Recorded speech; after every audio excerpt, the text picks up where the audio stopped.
that are allowing locations of where they're at so responders know how to enter or react to that event.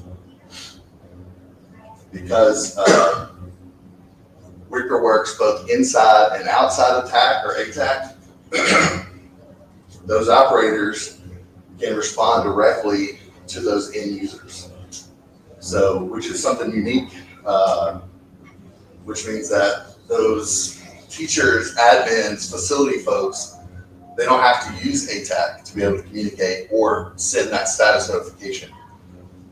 So it allows the operator to see what's going on from a real-time status from those individuals without having a really robust, overcomplicated system for them to react to. That's it. So I appreciate everybody. I know it looked like I'm sweating buckets, but I got to bust it back, so it's difficult to stand. But we are going to do live demos of what you just saw at 11, 1, and 3:30. So come by our booth downstairs, and we'll have some devices and kits, and we'll go through that same scenario you just saw. Thanks, everybody. Thank you. Thanks, Matt. Questions, I think, make sense of their, do you mind fielding some questions? I'll take questions. Anyone have any thoughts, questions, ideas they want to bounce off Matt? Go ahead. I haven't used the Wicker ATAC plugin. So I'm assuming when you use the Wicker plugin, all your Wicker users are going to use the plugin to populate an ATAC and then Yeah. Let's say translate it like to a TAC server. So those users that use Wicker, can that data be forwarded over to like normal TAC server users? So let me make sure I understand your question. So you load the plugin, you use it, you see in your chat window all of your contacts. Yeah. But I'm connected to a TAC server where I'm communicating with people that aren't using Wicker. Is it possible for that data to be kind of federated across to that TAC server so they can have visibility of those guys? So you're not going to see visibility of those users that aren't using TAC. You're still only going to see the people that are on your TAC server. But what it does, it allows you to talk to those people who aren't on your TAC server that are inside Wicker. Okay. Now they send you their location. That location will populate in ATAC and it'll be captured onto your server. Okay. So if I had two groups, like one group that's using the standard TAC server, I'm connected to it, but I'm connected to my Wicker plugin at the same time. Yep. There's no way kind of like federate that data from the Wicker guys to the TAC server. Nope.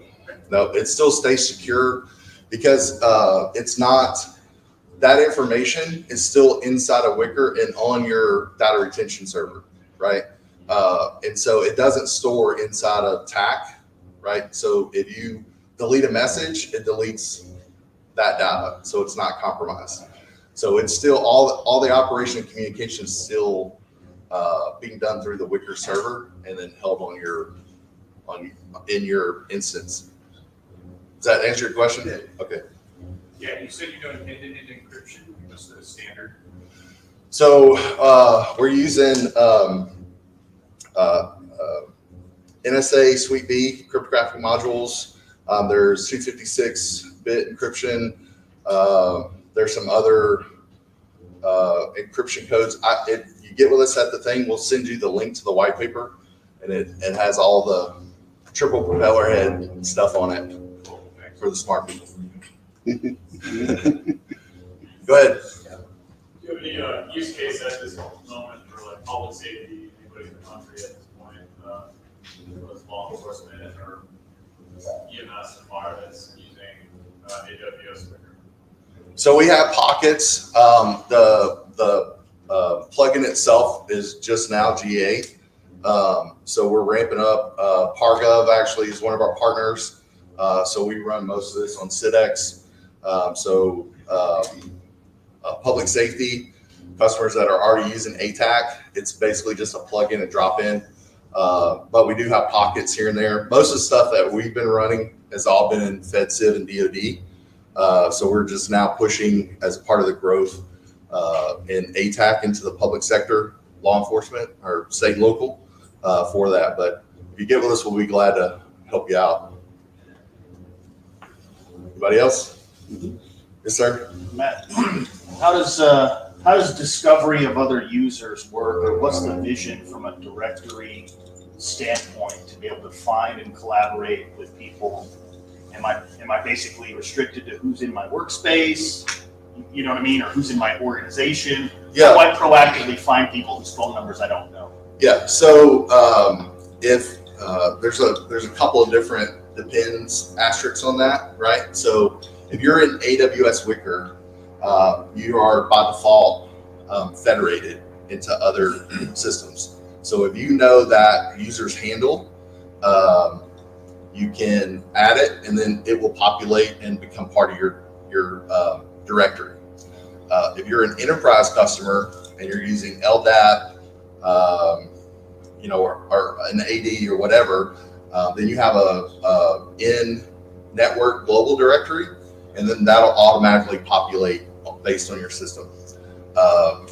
Now, there's another point I was going to make on because you were saying discovery. So even though they're in Wicker, they still won't have access to see anything that you're seeing on ATAK, right?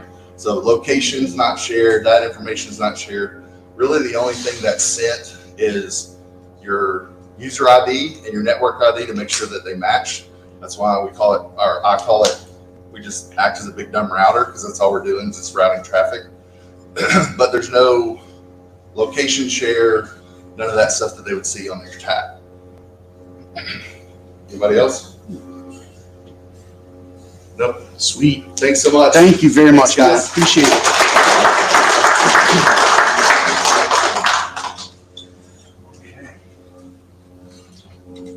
So word to the stream, we're simulcasting. We're trying to be super cool, and we're pushing our stream through 2 different channels. Well, I forgot to turn on the second channel up until about 20 minutes ago. But it's recorded, and we'll be pushing that pre-recorded thing out to both channels when post-production finishes up. So sorry to the stream, but that's where that stands. I want to thank Matt and AWS Wicker. Thank for their demos they'll be doing, for their support, for helping offset a lot of the reception on our first night for those that were here. They've been awesome partners in planning this, and I appreciate your comments there, Matt. Thank you for that. I want to just go over this morning's housekeeping and then get ready to transition to our next panel. Please apologize as I nav through our fun deck, but we updated some, we added some more speaking parts for this afternoon, and we added some new slides. So if you just pardon me for a second. This trackpad is with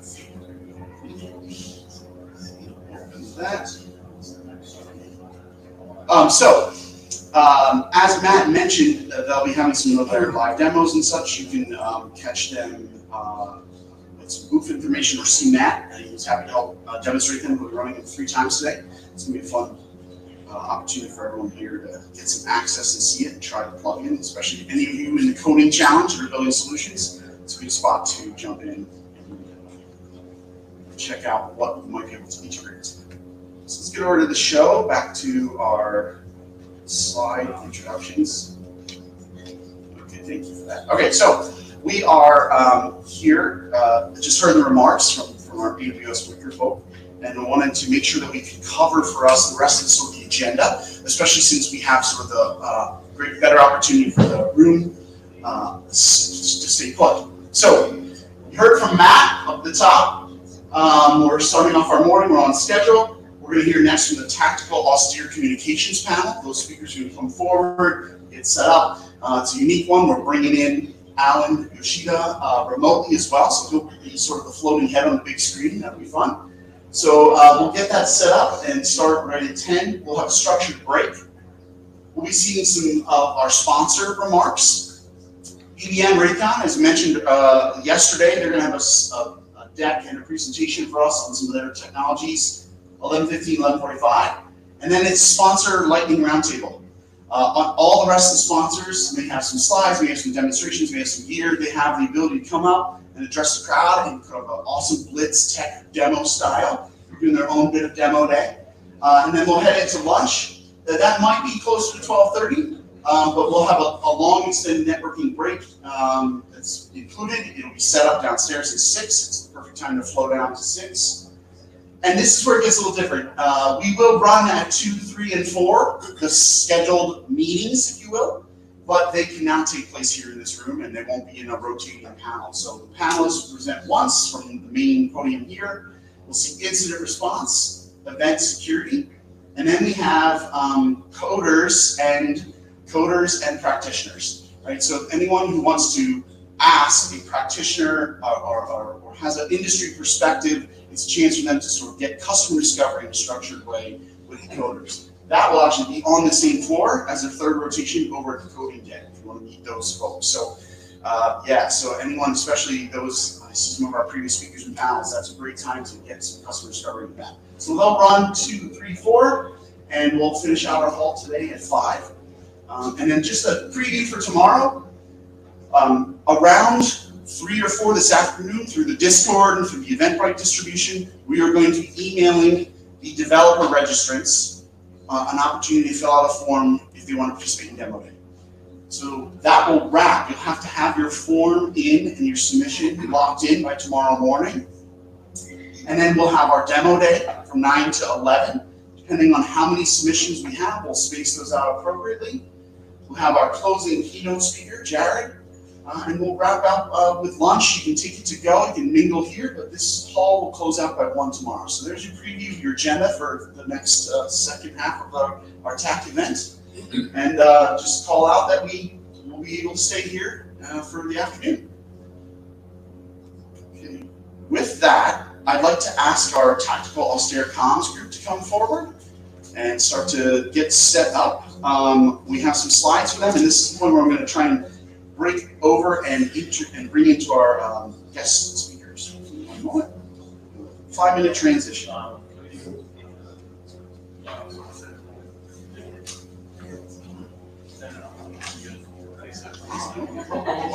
What's up? Yeah, absolutely. I'm so sorry.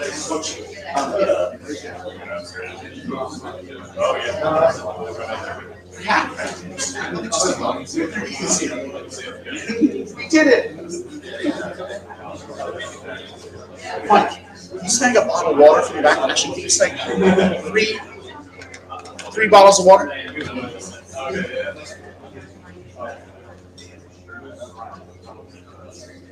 How's it going today? You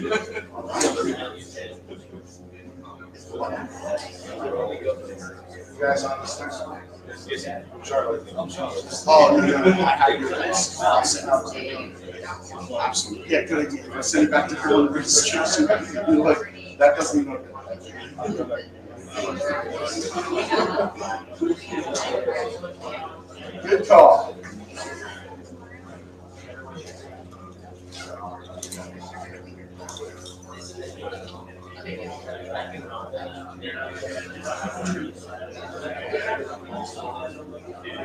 I have bottles of water coming.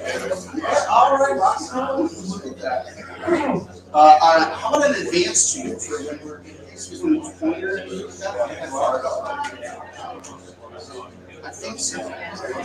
Yep.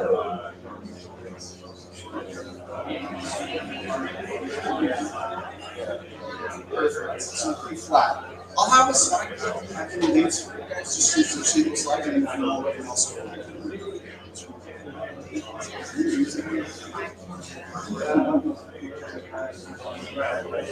Oh, now he's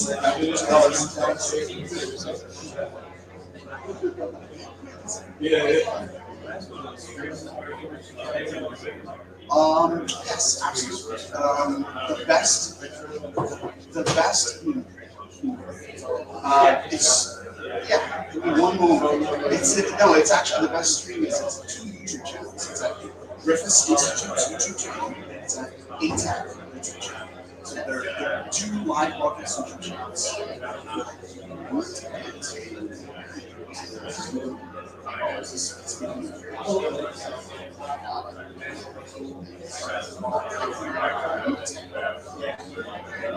Alex is here, so I think and then I can and they all pass.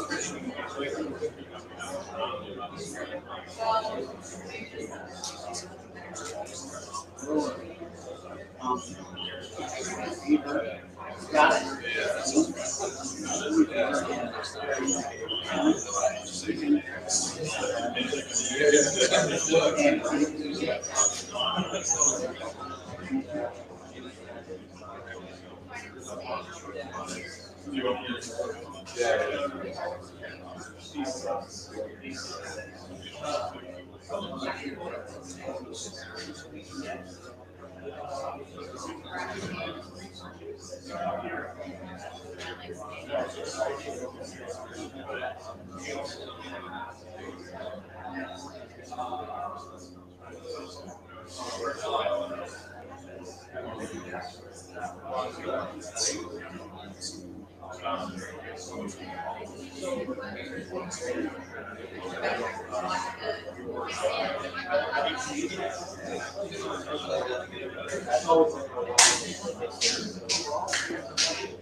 Oh, yeah, I'm a lot.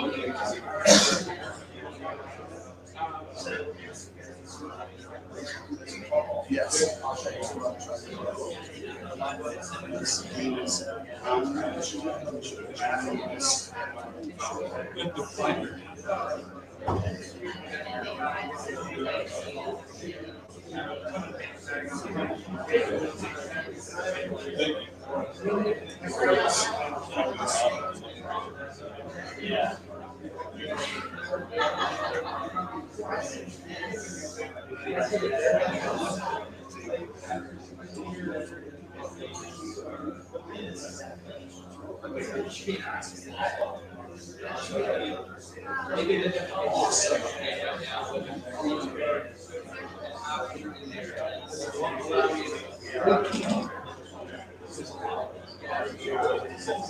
Check.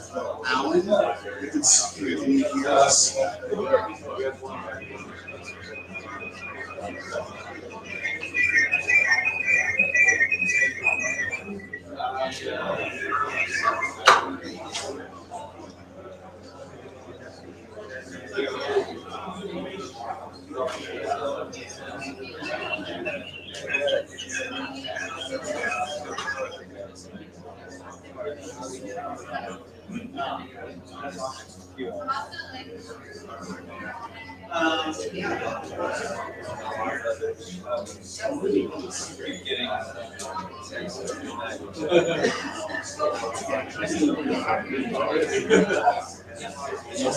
Fortunately, you're still flying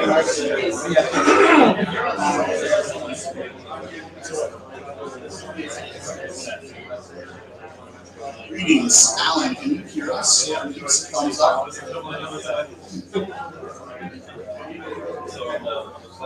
All right, now can you give us one more time? Can you see an audio check for us? Yeah, we're good to go. Alan, I want to set the stage for you. You're in a large main hall where obviously your background is something about the reset and get our panel started. If I turn on the video feed, you're going to be looking at the podium. So, my point is, you're not listening to watch your program.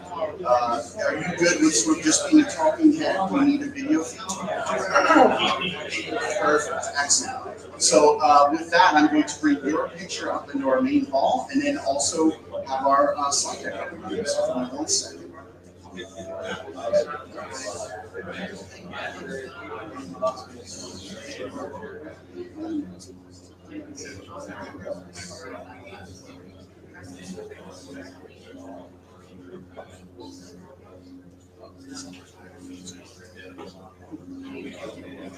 So How's the turnout out there? Sounds like there's a lot of people. it's a great event thus far. We're just bringing you up into the house, and yeah, it's we have about 100 registrants.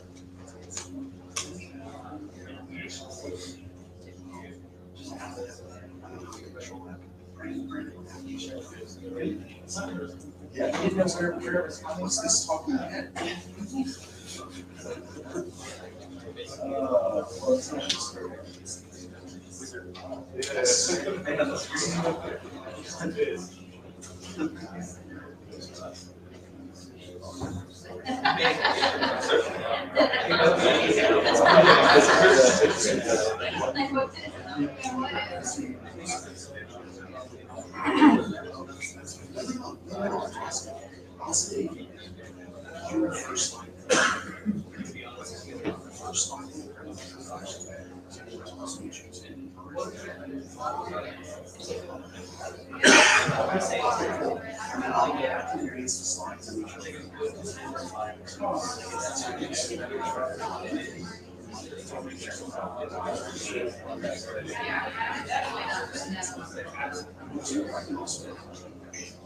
Okay.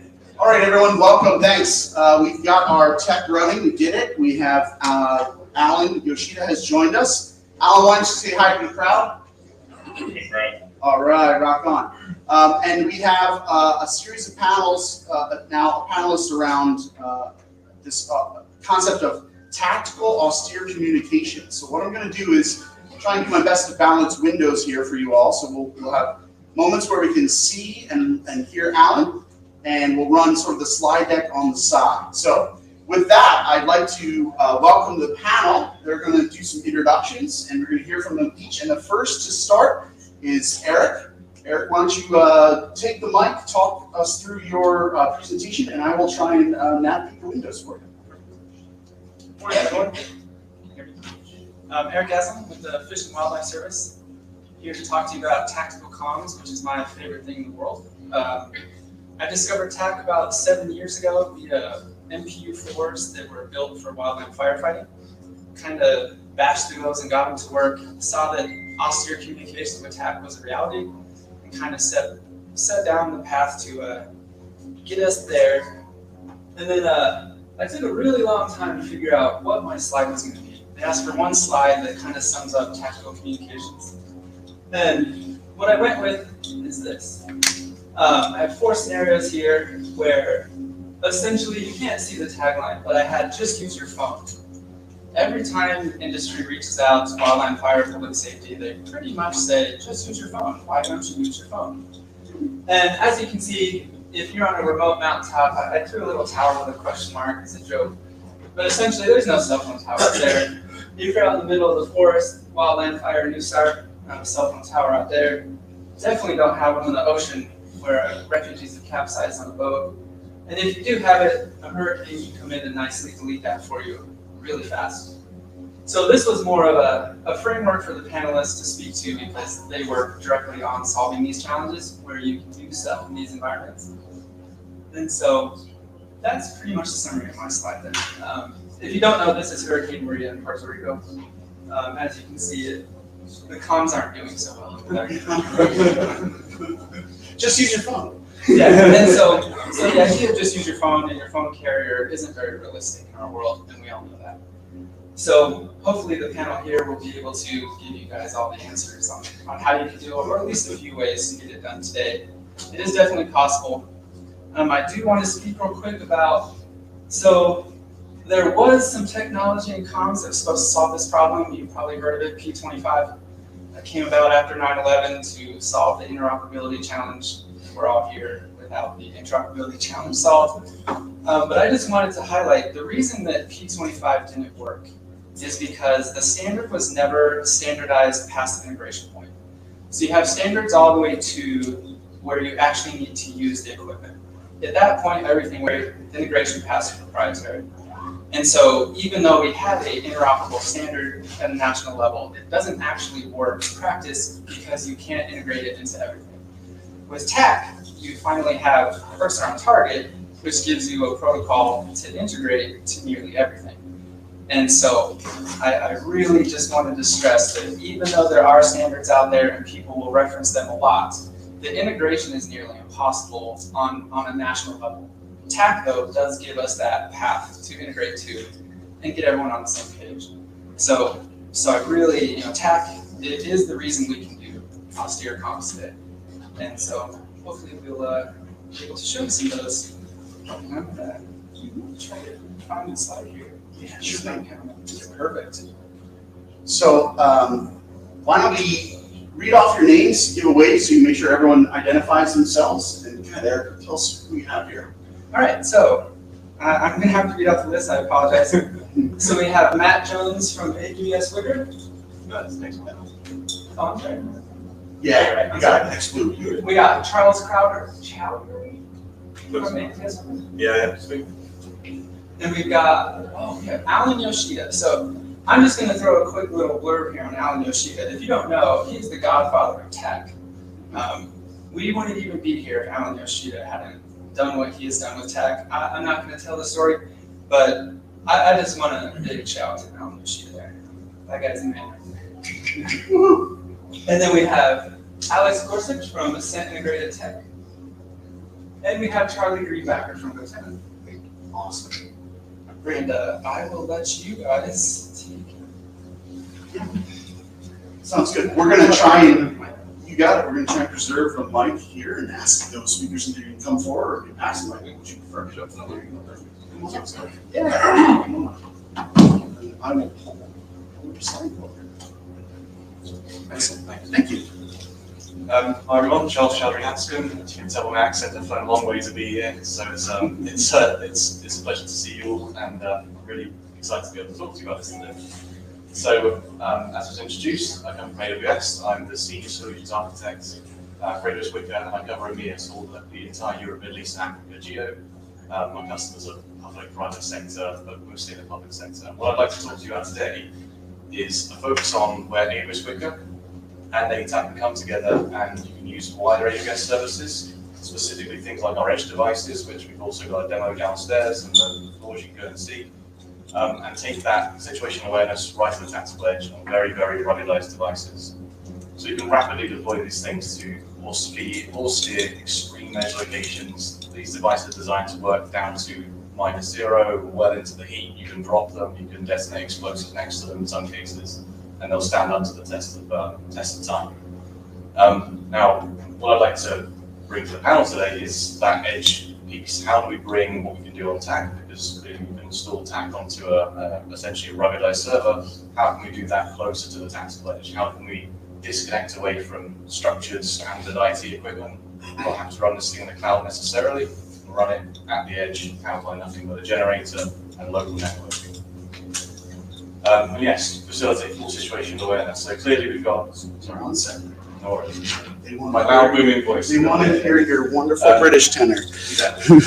So, whilst we're moving AWS Wicker, or moving Wicker Enterprise in this case, to the tactical edge, we're running things on Snowball in this case, the big gray box you can see in the corner there. We're still maintaining, as you probably heard on the discussion earlier with Matt, full end-to-end encryption. That is never broken, same end-to-end encryption technology. And then finally, the scaling piece. So even though we are moving once again to the edge, we're disconnecting from that kind of wider IT infrastructure, and we're using other mobile and tactical sorts of communications to be able to access our network. We're still able, if we need to connect one Wicker deployment to another Wicker deployment, and as Matt discussed earlier, allow you guys to interoperate with other agencies and stuff. So, as I mentioned, what I'd like to bring to the panel today is not just working at the edge, but it's also how do we collaborate at the edge as if we were in an on-premise environment, as if we were running out of a place with standard IT equipment, but we're doing something. So thanks very much. Thank you.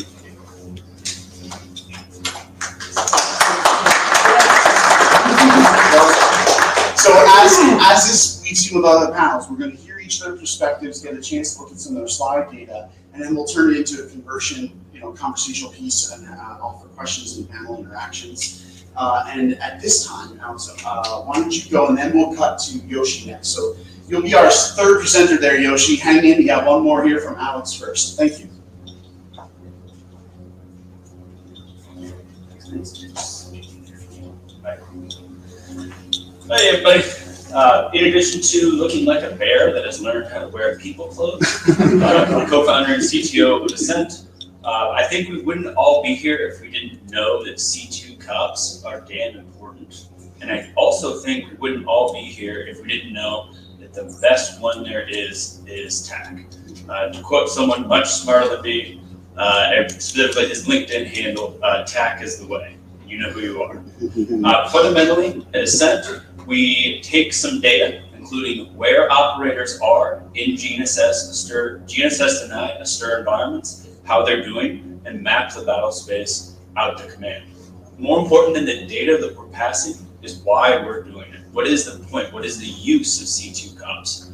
Is that when you're in that ASTER environment, cognition gets overloaded, and trying to pass relevant experience out to command over subjective verbal comms sucks. It is not good.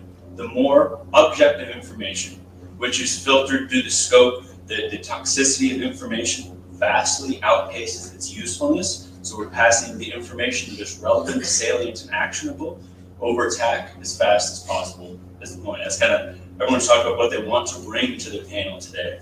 I want to bring to the panel the focus on that cognition in cops. How can we pass the type of information that's needed so that it can do its primary job, which is get the good guys into the building, vanquish the adversary, and get them home safe.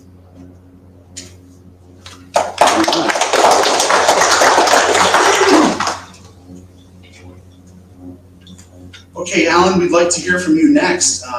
If you get going, that'd be great. I'm just gonna make sure the house audio level is good. So why don't you begin by addressing the team, please? All right. So when I think of tactical communications, I think of a PACE plan. The PACE plan is primary, alternate, contingency, and emergency. And you want to have that ability to communicate both beyond line of sight and line of sight. So you want to have a plan for beyond line of sight communications, and you want to have a plan for line of sight communications.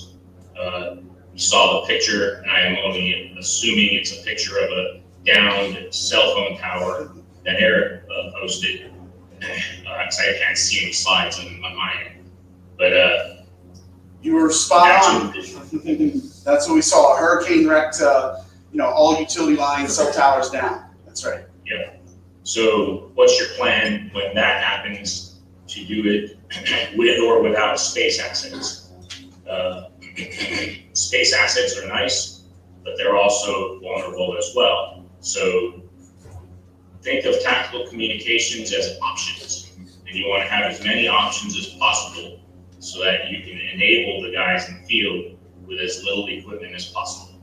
Because the guys in the field, to me, do not want to be burdened down by extra weight, do not want to be burdened down by extra battery weight as well, and system complexity. So think system complexity, how do I keep it simple? And how do I achieve a PACE plan beyond line of sight and line of sight? So those are the thoughts that I have when I think about tactical communications in general. Thank you. We appreciate that. Let's move next to Charlie. Yeah, great. Yeah, you just make sure. Actually, put Eric's slide on. I'd rather. You want to talk to Eric so that pretty pictures? Yeah, so hey everybody, I'm Charlie Greenbacker, CTO of GoTenna, and GoTenna lets your phone work in all of those places, right? Whether you're out in the middle of nowhere in an austere environment where there's never been any infrastructure, or you're somewhere where some sort of natural disaster or enemy action has taken out the existing infrastructure. Basically, this is our primary product. It's an extremely low SWaP-C UHF radio. Creates a mobile mesh network between anyone who has one of these devices, pairs to any Android or iPhone via Bluetooth or USB, and allows you to communicate with anybody else that has one of these devices. I mentioned very low SWaP-C, so low size, weight, cost, and power. So a little 5-watt UHF radio, get very, very, very effective ranges. In a dense urban environment like this, think single-digit miles. Our current record, mountaintop to mountaintop, is over 160 miles, and that's because we ran out of mountains. One of the big things that we enable is allow you to use TAK in austere environments, right? So as we all know, TAK is an extremely, extremely powerful application, but TAK requires your phone to have some sort of connection. Cellular, Wi-Fi, whatever. And like I joke with our customers all the time, don't worry, it's not like Uncle Sam's ever going to send you anywhere that doesn't have good 5G coverage, right? So if you have one of these, basically you're bringing your own network.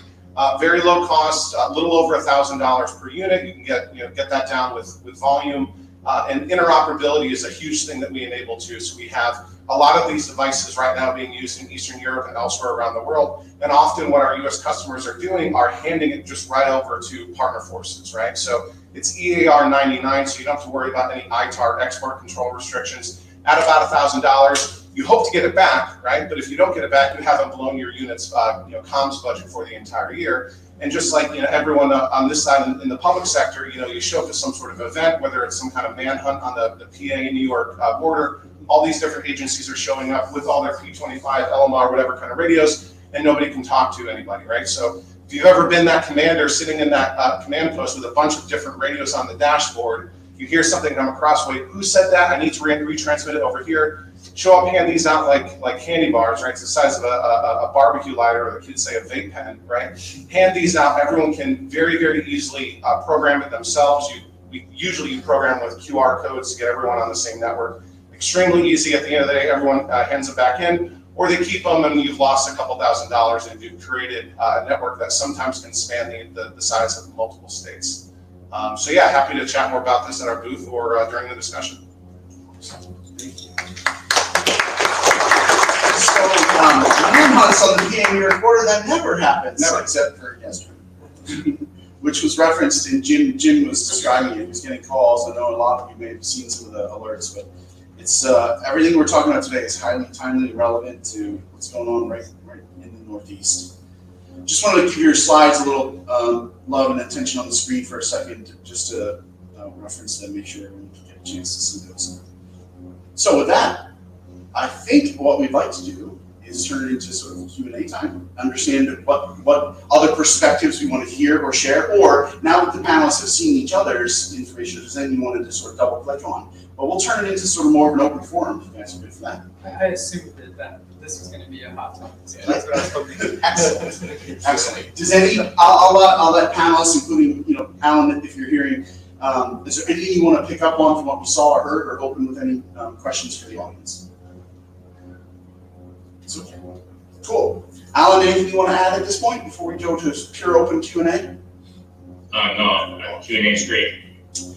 All right, let's get that started. But I'm going to take MC privilege. Alan, your ears must have been ringing yesterday and through today. We heard with Eric's remarks. Could you give us, a back of the napkin origin story, as some have called? You're often referred to as sort of ushering in modern tech. Could you tell us a little more about that origin story and where and when you worked on sort of the initiation? Okay, so this would be taking us back to like 2008, whenever the Android first came out as a viable computing device. We didn't really know what it would be capable of, and we didn't really know what it would look like, feel like, taste like, and act like when we built it. So we had the DAO kit, which was a Windows-based user interface, and we said we want to recreate this with easier interfaces so that it's not hard to learn. Give me an hour or less, and I can teach you the basics to make it dangerous. And let's leverage what human factors and technology is building on with these mobile devices. So to quote Luke O'Shea, if the Japanese schoolgirl wants to carry it, we want to carry it as well. So we started the effort with Draper through AFRL, and we started exploring human factors types of stuff, like where the buttons should be, what the buttons should do, how they should act. We did a lot of storyboarding. We did a lot of back and forth on, hey, if this does this, what should it do when you do this or that? so we iterated a lot on the system, not knowing how Android was going to pan out. We iterated throughout all of the different versions of Android and found out that, program offices don't like things that are fast moving and scary, and they preferred the Windows environment because Windows changed 6 times in 16 years as opposed to Android changing 16 times in 6 years. So we learned a lot, and we found that we like small, lightweight compute, and we like the ease of use and the human factors of learning how to use the system dangerously enough in a fairly quick time frame. The word ATAK, that was an email trail between Ralph Kohler, Marshall Frith, and I, where we were like, what should we call this thing we're building? We need a name. So we came up with a name, and there it is. That's the origin of ATAK. Thank you very much. Open forum, let's discuss. We're talking tactical austere comms, right? What do you do when you need comms and you don't have necessarily the infrastructure or a complete set of infrastructure? What do you guys want to know from these experts? Any questions at this point? And gotta agree, great reference slide. We'll keep that visual up to keep our minds going here. I'd like to ask, what do you need to consider? Bandwidth is not the same. So first, there's obviously beyond base plan, beyond line of sight, you have comms, and then you have things. Even in my world, we're looking at like LoRa, right, which is very, very low packet density, but very low power. Right? Can do some things, mostly on-off sensors every 5 minutes, right? So what goes through your heads when you're considering your plan and what you can tactically do and sort of assessing the bandwidth availability? Yeah, I mean, the 10 is a very narrow band radio, so we're very low bit rate. So you're not going to watch Netflix on this. You're not going to do a Zoom call on this. It's typically configured for small burst data transmissions of 235 bytes as the payload size. So think text messages, cursor on target data, location data, metadata. One of the things I'm excited to announce, we can show a demo at the booth too, is based on overwhelming customer demand for years, we finally enabled you to send images and other small files over the GoTenna mesh network.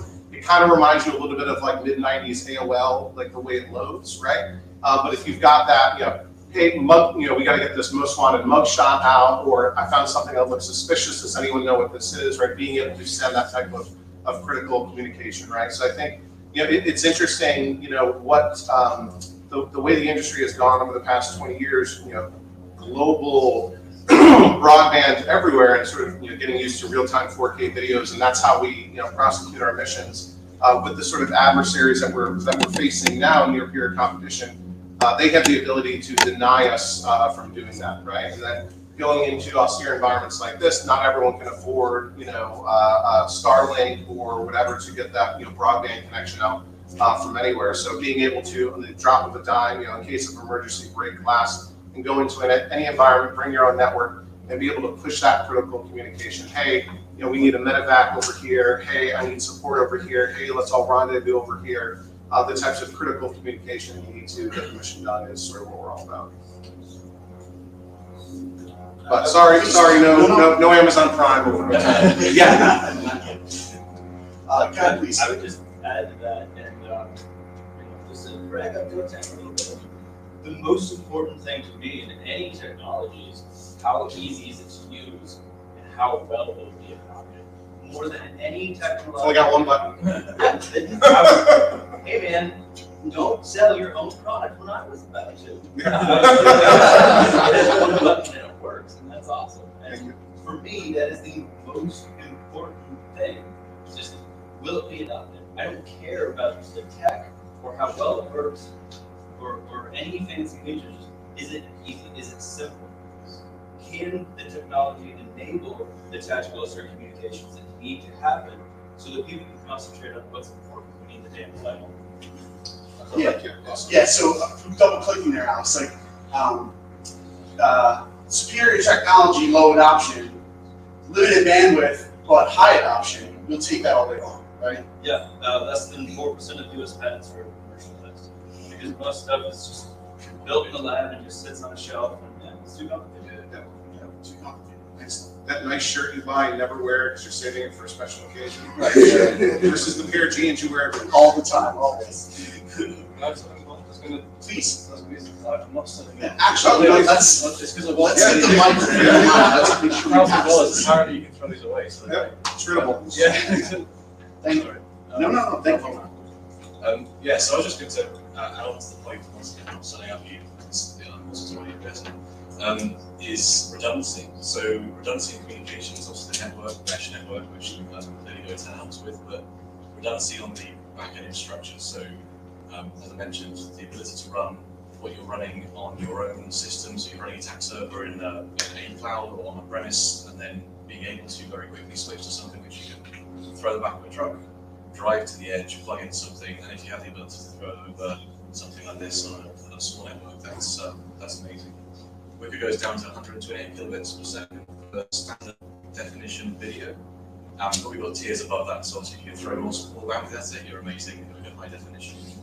So couple that with redundant back-end system for TAC, and then a secure comm system on top, coupling in something like GoTen as well. Sounds like a pretty sweet. You raise an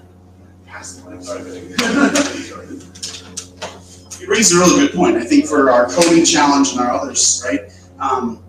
Don't forget that your software settings, your capabilities of the software vendors you select can help and enable you and unlock when you have those low bandwidth. So as you talked about, being able to bit rate, set down, that's pretty awesome.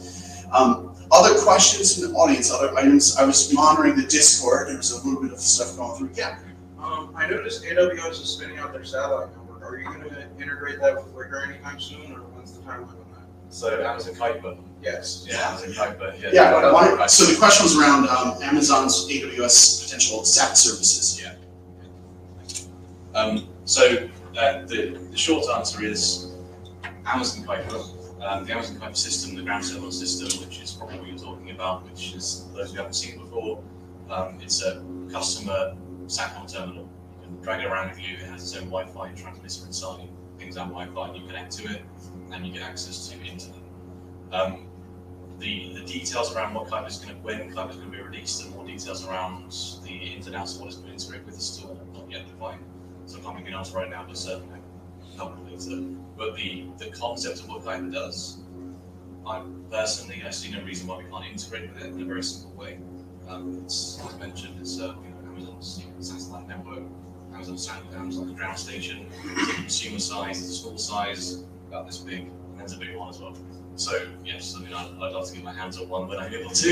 I'm able to test it out, trust me. We'll invite you to the next one. Yeah. Other questions from the audience? Go ahead. Hey, so Kevin Gilmore, the Interface Week Repair Singapore Space. I got a question for you, GoTen gentlemen. So with regard to any type of Bluetooth solutions, I noted that in the DoD space does require DoD CIO approval. Is that a process that you've gone through for your DoD use cases? Yeah, so many of our more high security use cases, they use a hardwired USB tether, right? So mount this somewhere on your body, have a USB from the radio to your phone, and you can turn off Bluetooth entirely, especially if you're trying to, whether it's a security thing like you were saying, or even just reducing your emissions footprint even further in like an EW friendly environment. Yeah, I would say a lot of our, trigger pulling customers use USB instead of Bluetooth.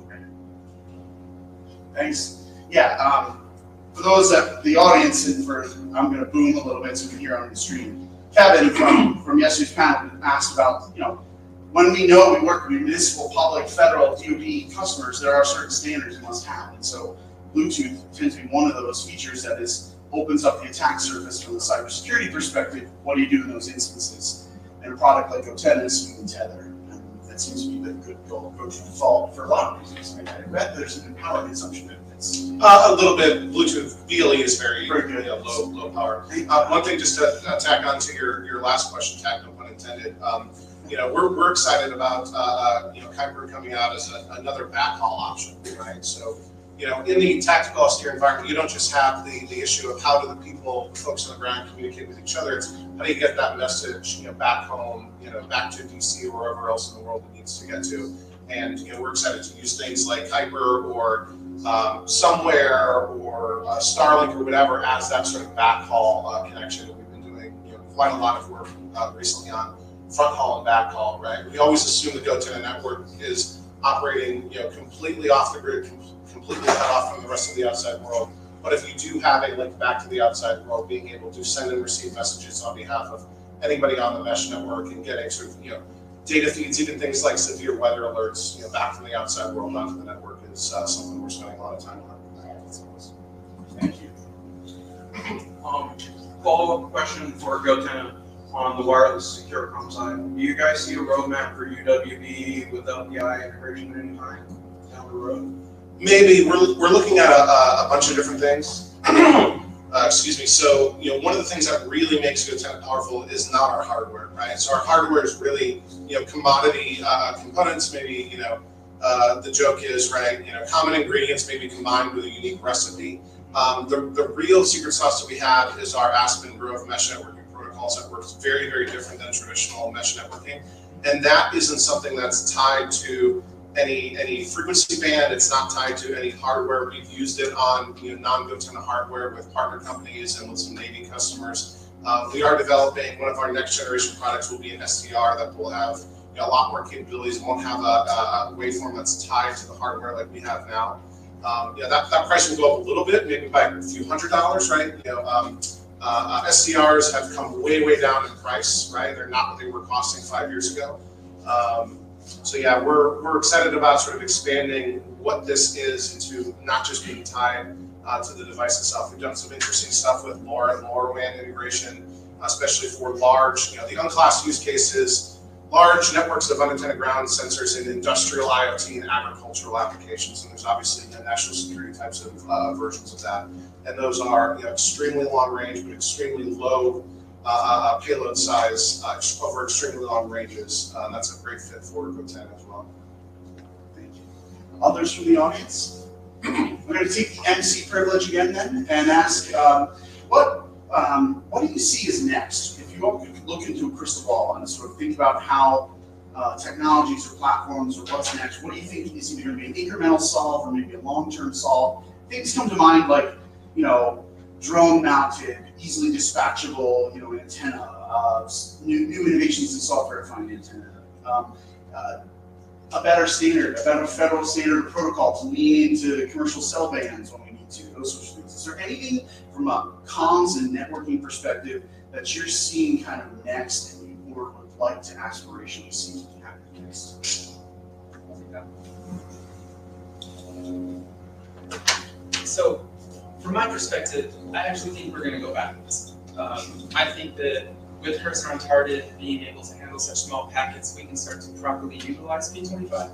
There is a lot of infrastructure. I'm sure everyone here has access to an LMR system or a P25 system, or probably sitting on one they don't even know actually does the digital side. So my hope and my goal is to actually implement TAC into P25. Start utilizing what we already invested in. There's a ton of infrastructure, and I've already successfully done locations and messaging over the air into TAC. So I know it's technically possible. So I think that we'll see a lot more utilization of P25 in TAC, and then that will get people to upgrade their workflows, get used to small data being very powerful, and I think that that will expand into the other systems. But right now, you don't really have a modern way to use TAC if you're outside of LTE.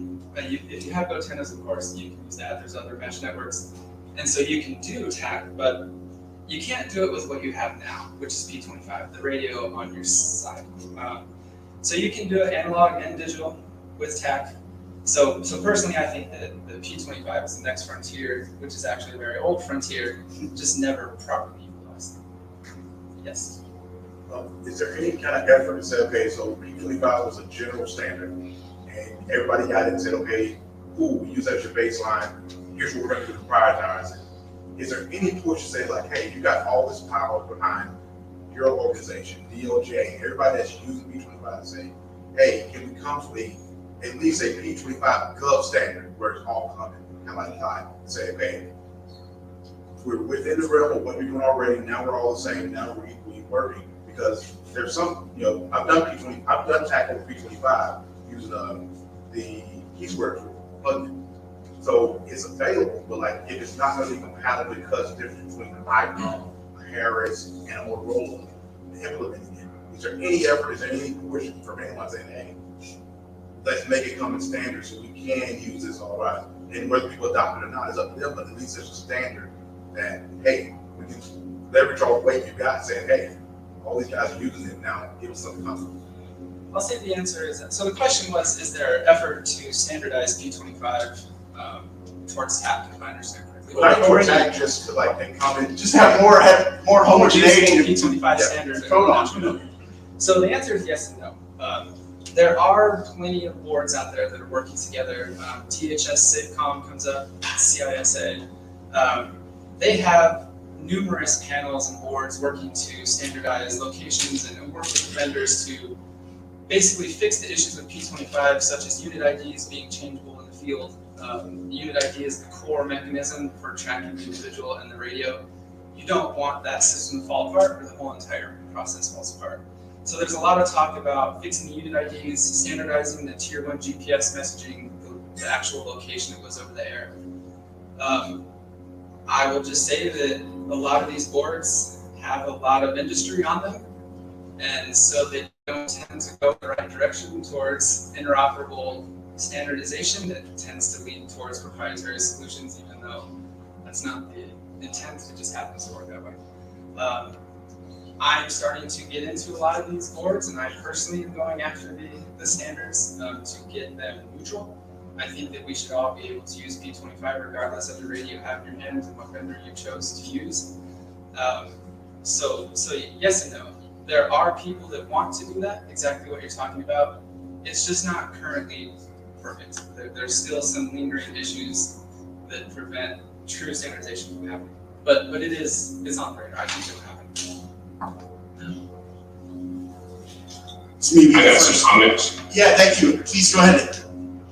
I see there's two paths, or what's the next thing in the horizon? I see there's two things that really catch my eye when I think about that problem. One of them is going backwards and doing HF easily. So that's going to give me a beyond line of sight and a line of sight communications path. You TAC over HF, and then the moving forward is quantum resistant communications or security, quantum resistant security for communications. Meaning, how do I eliminate attack surfaces for the future, in the next couple of years, or less? That's great. Thanks for those comments. On your first one about more integrations of radio frequencies and such, how do you see it getting done? Right? Like, who needs to carry that mantle, or who needs to step up if that's to become the next horizon in your contribution?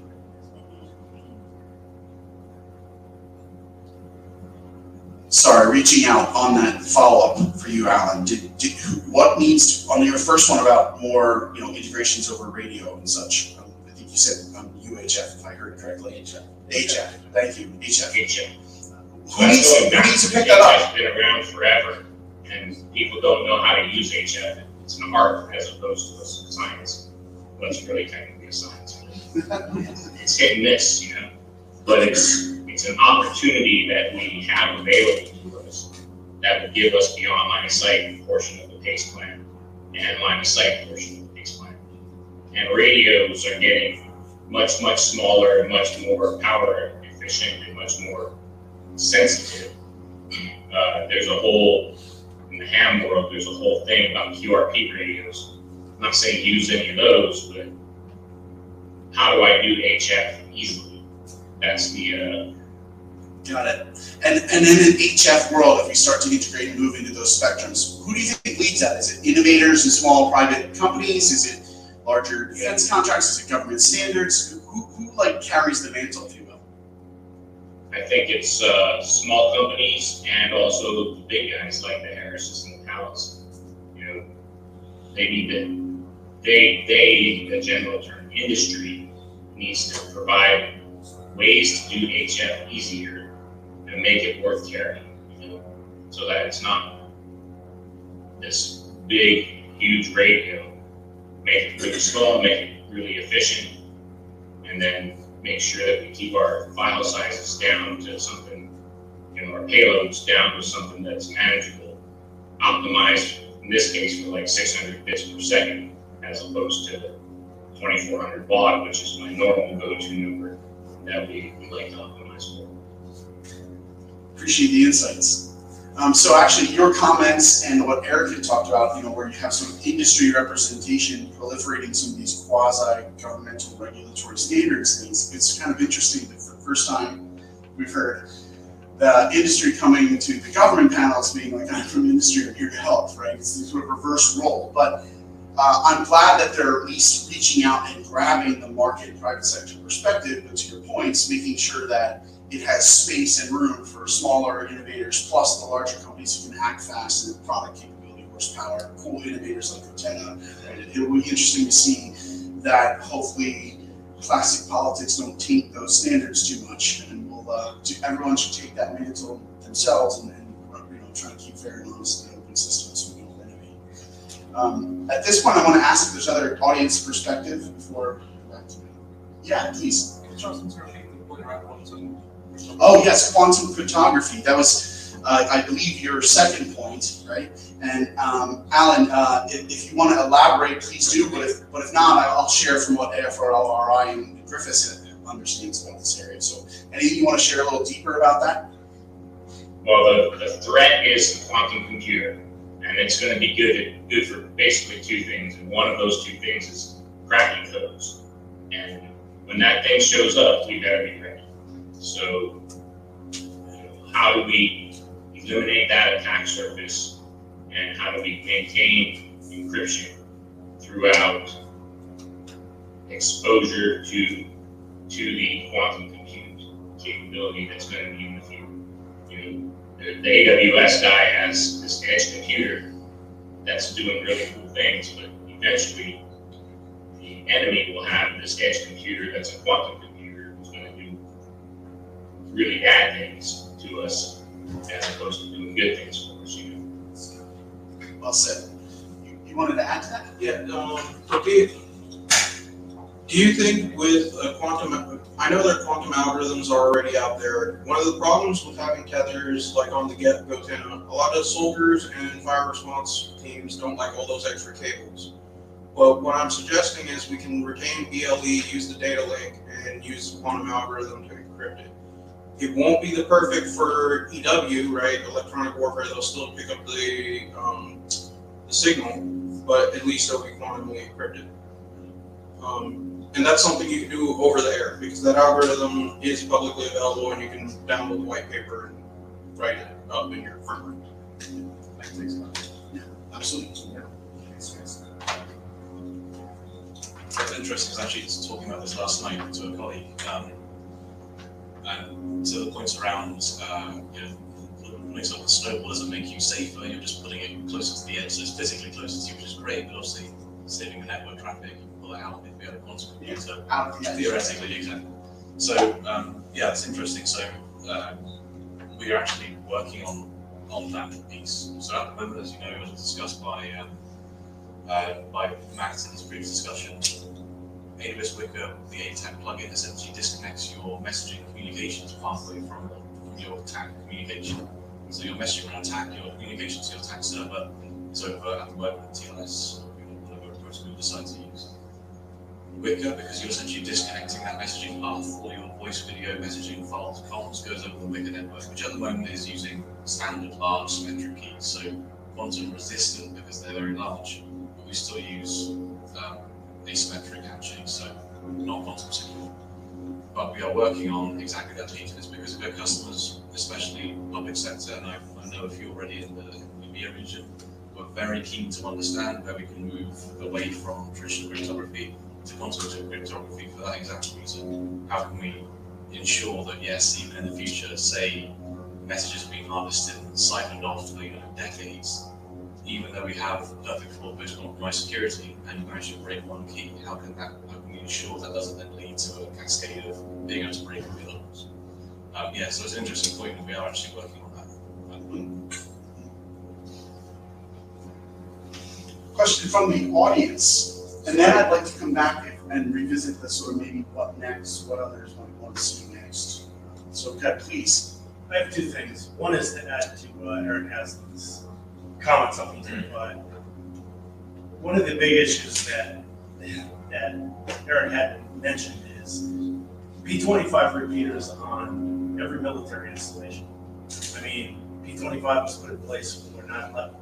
And it's, you know, we got manufacturers who went sideways and none of the radios seem to work together for the reason it was put in place. And now every military installation is on P25. They won't talk together between radio manufacturers. It's a major issue. That's one. Eric, do you foresee at the time we're going to see DY, BLM, or any of them putting in place repeaters, the digital for ATAC, so ATAC will work over P25 repeaters? I don't know of anything official as far as that, but I will say my primary focus is in fact TAC over P25, and the regulations that need to change, the standards that need to change, essentially because, once again, this gigantic network exists across the nation.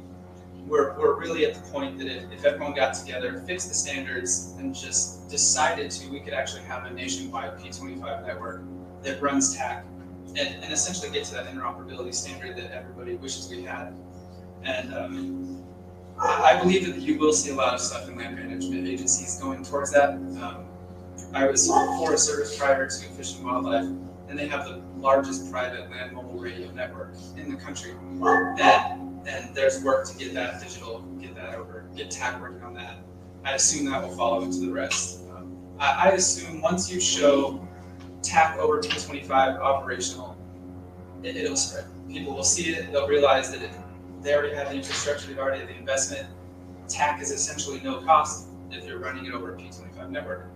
And I think that that'll spread. So I think once the standards are fixed, it'll take off. Hey, my name's Eric. I'm with Keysquare. Just to add to the gravity of this, talking a lot about the United States, but we work all around the world, and there are militaries that are very important for partners in the United States.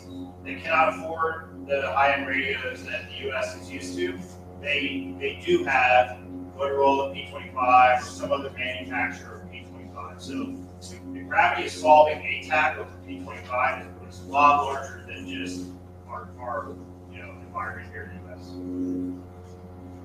Do we think that uses like ATAC, application-based, mobile device-based, for some extent, will they compete on other P25 interests? I mean, I guess this network can be, sort of instantly spun up and borrow into those bandwidths and sort of, bring in when in emergency situations for defense and others. Are we the tip of the spear and could break into that and solve that? Or do we see that there might be other use cases that we're going to end up competing in the P25 standard? I mean, I would like to say maybe TAC would be that, like, the thing that brings it all together to show the great use cases and sort of fix the standards, right? Yeah, I think TAC is the path to implement data on P25. Right now, there's just nothing to put it to. The integrations, as soon as you go to integrate it into any platform, any dispatch console, really anything, you hit proprietary. It's just the way the standards were written, and until we get around that, there's nothing you can do. Yes, Brian. Eric, who is accountable for changes to the P25 standard? I don't think there is anyone.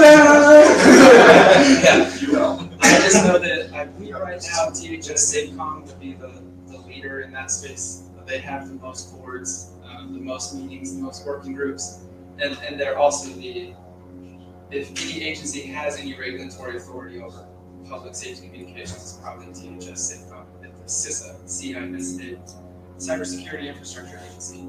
And so I would assume that's where, if it lives anywhere, that's where, and if it's gonna live somewhere, that will probably be where in the future.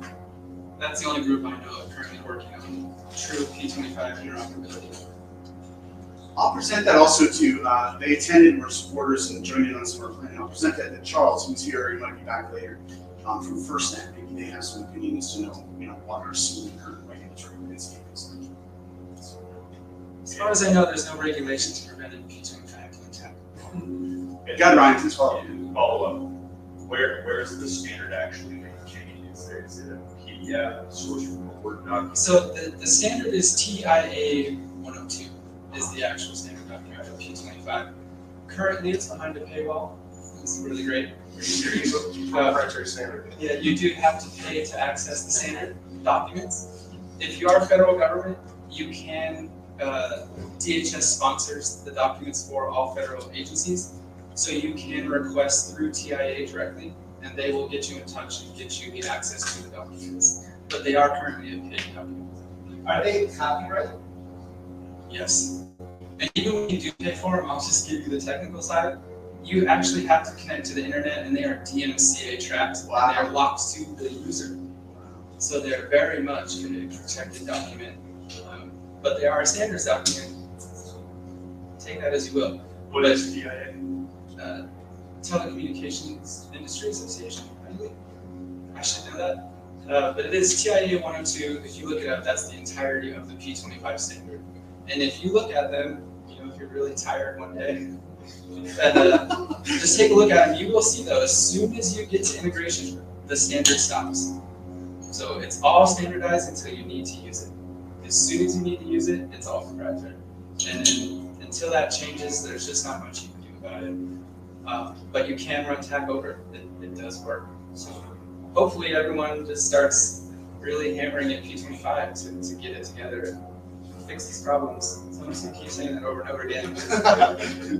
Land management, in particular, and public safety, P25 is everywhere. Thanks, sir. Thank you all. I see a little bit of a lull. There'll be a question right there. Go ahead. Yeah, just to add, so for the TIA Standards Committee, it's actually open to government to actually participate and actually inject what they want in the committee. So being involved previously in the government and also as a manufacturer prior, I would actually go to those meetings. The problem is we didn't have a lot of government representation there to actually drive what we wanted. And, it was pretty much manufacturers sitting there. Half the room is manufacturers, half the room is government end users. And there's not a lot of input. Agency sort of perspective, yeah. Yeah, correct. So, that's how we have tier 1 data, tier 2 data, if it's trunky or conventional for P25. And it is meant to be standards based, but the implementation by the manufacturer, it's up to them whether or not they want to adopt that. So maybe it'd be something that would help the community by having somebody from TAC represented at those meetings to drive the standards to support tier 1 data services and conventional for P25. Very cool. I'll just ask for the Discord. There was a recommendation. You just literally look up at the roster and they'll actually have the dates that they have the meetings. It's super open and public. You just gotta find it. So in this obscure way. Yeah, so you just pretty much look up to TIA and look up when the next meeting is going to be, and this is it. Also, regardless, you just have to submit your name and yourself on the roster. What a great knowledge share happening. Awesome. I really appreciate that. Thank you. In case you guys didn't hear, if you're federal, please join the TIA. We have about 5 minutes left, and with that, I was hoping we might return to that idea and see if others, Alex, Charlie, etc., want to weigh in a little bit on what they see sort of the near-term frontier or something that they think should be, looking at sort of what excites you about should be maybe near and immediately next in sort of this lost area as well. Any other thoughts or yeah?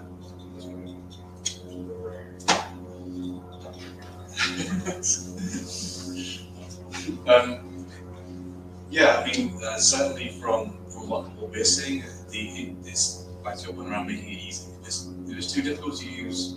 Not interested in obviously working for a cloud provider. A lot of what we do can be made very difficult. We should also be making it nice and simple. And so the ability for TAC to integrate with wider services, will only deploy the snowball to the edge, but the wider cloud service portfolio we offer, the ability to make that more seamless for you guys to be able to integrate with, in my view, is where we'll start to lift the lid really on what you can do. Like as Matt showed in this demo earlier on this slide, machine learning, using all these amazing image recognition services to be able to get real-time data on what's being seen, tracking feeds and such. That's certainly something we're seeing as being the next evolution. Yes, I suspected my answer will surprise no one. I mean, as we have this great platform to display all kinds of data, TAC, maybe you've heard of it, in the tactical officer environment, and we have so many great technologies out there, and so many cloud providers who are pushing more and more ways to just display data. I believe what we always have to keep in mind is that an overload of data, and the overload of data is not that big, an overload of data is toxic to cognition, particularly when you're already tasked with a bunch of crap that's on the edge of performance. So as we get the ability to pass more and more information, more data, we need to think about context, because data is toxic, but information plus context enables insight, which enables faster, more objective, better decision making on the edge. Yeah, I agree with what all my fellow panelists said.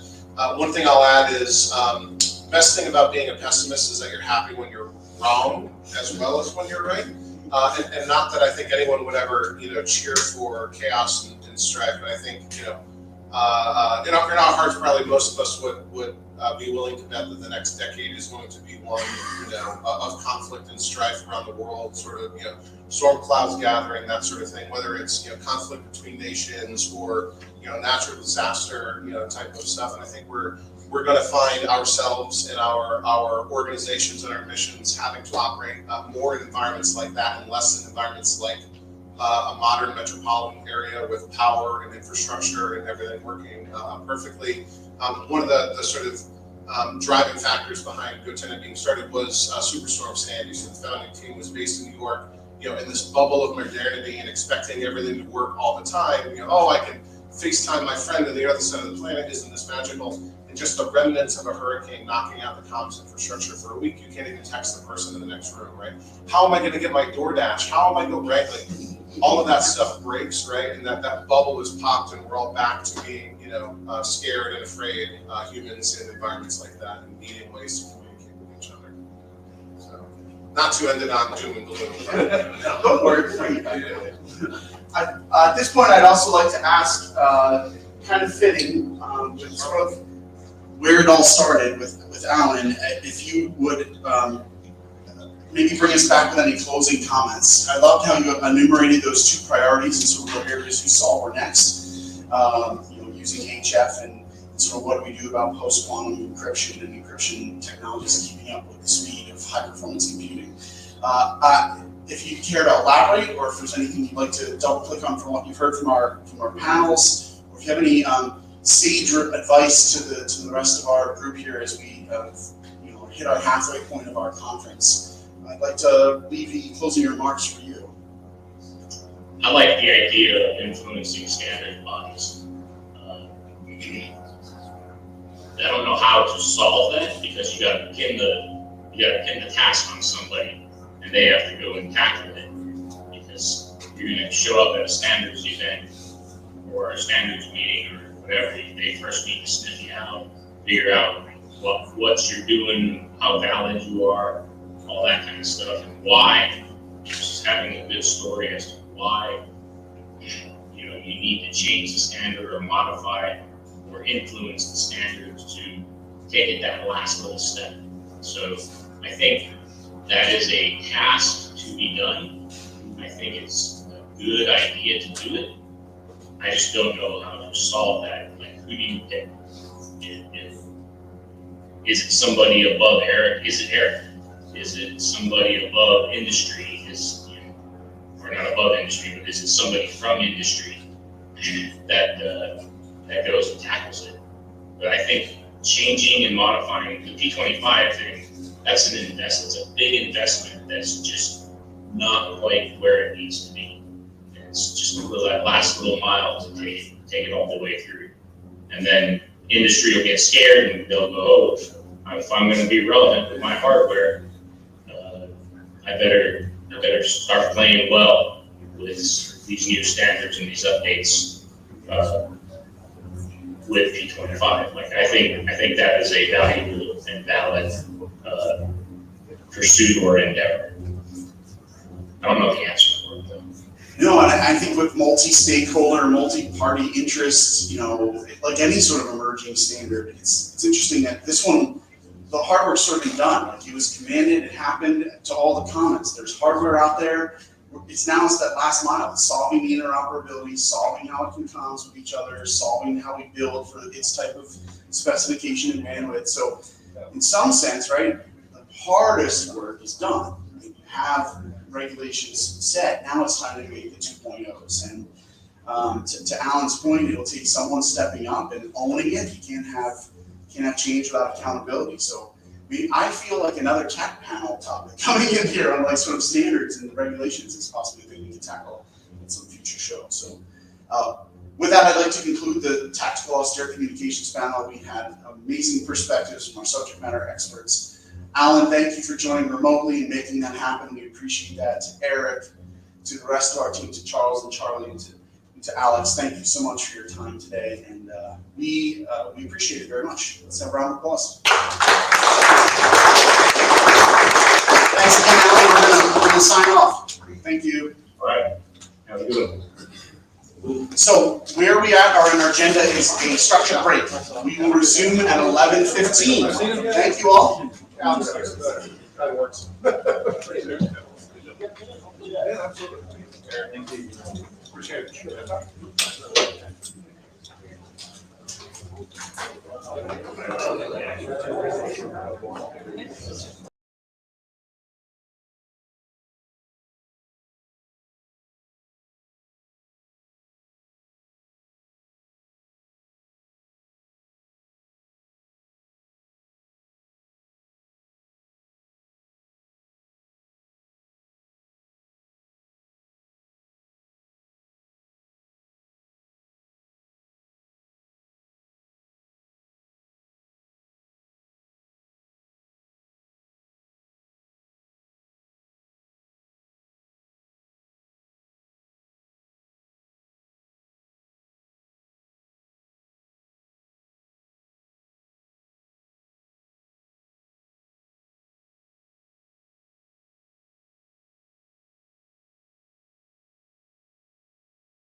Amazing.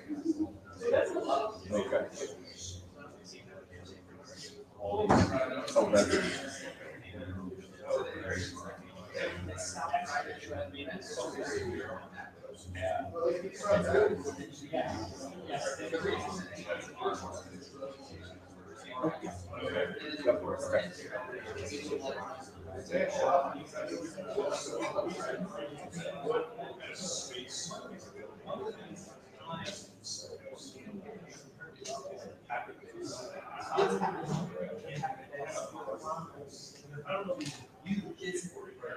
It's actually, so the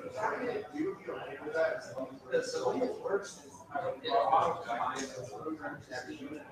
So we have to be adaptive to how long they are to go. So there's not like your alarms, how long you want to read. What's going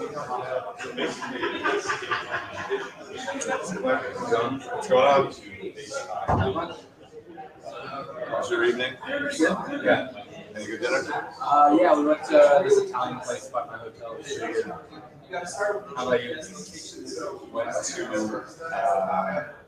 what's called Laos, LAOS in town, which was delicious. Yeah, it was.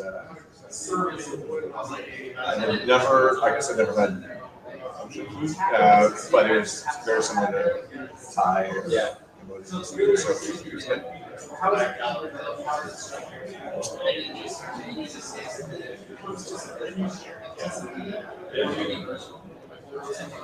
It's not only to locations,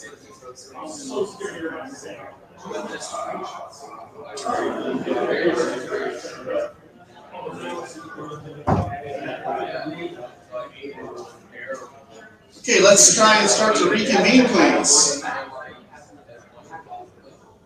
Conversations are just too good. It's unbelievable. There's live demos going on in the hall. Oh, really?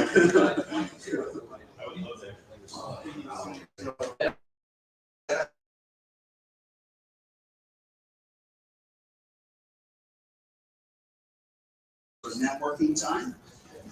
So hopefully we can continue the good discussions that are involving.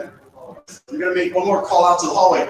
Also, so everyone knows, we found a way to broadcast whatever slides that are happening here in this room and audio over into our coders room as well. So a lot of the devs who are pounding on projects are actually talks as they do this. Pretty cool stuff. We'll just go clear the crowd, and then we have one door.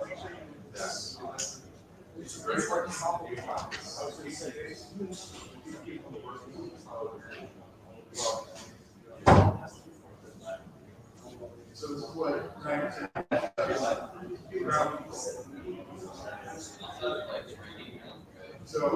look at our actual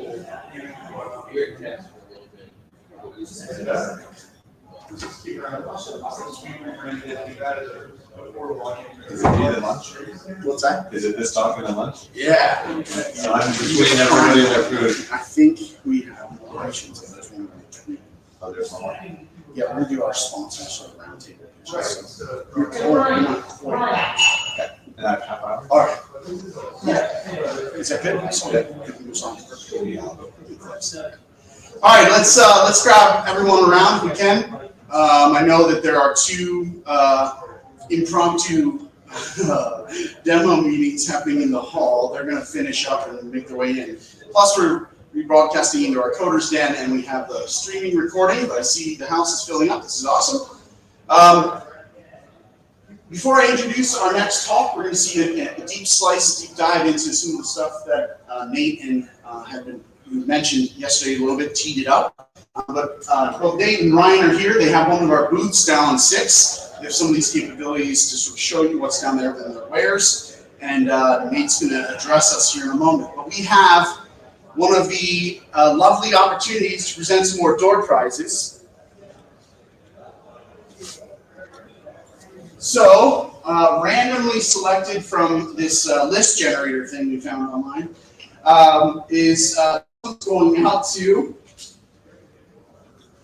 yeah, this one is going out to, actually, I want you to tell your story of where you were for the past couple days. Come on up.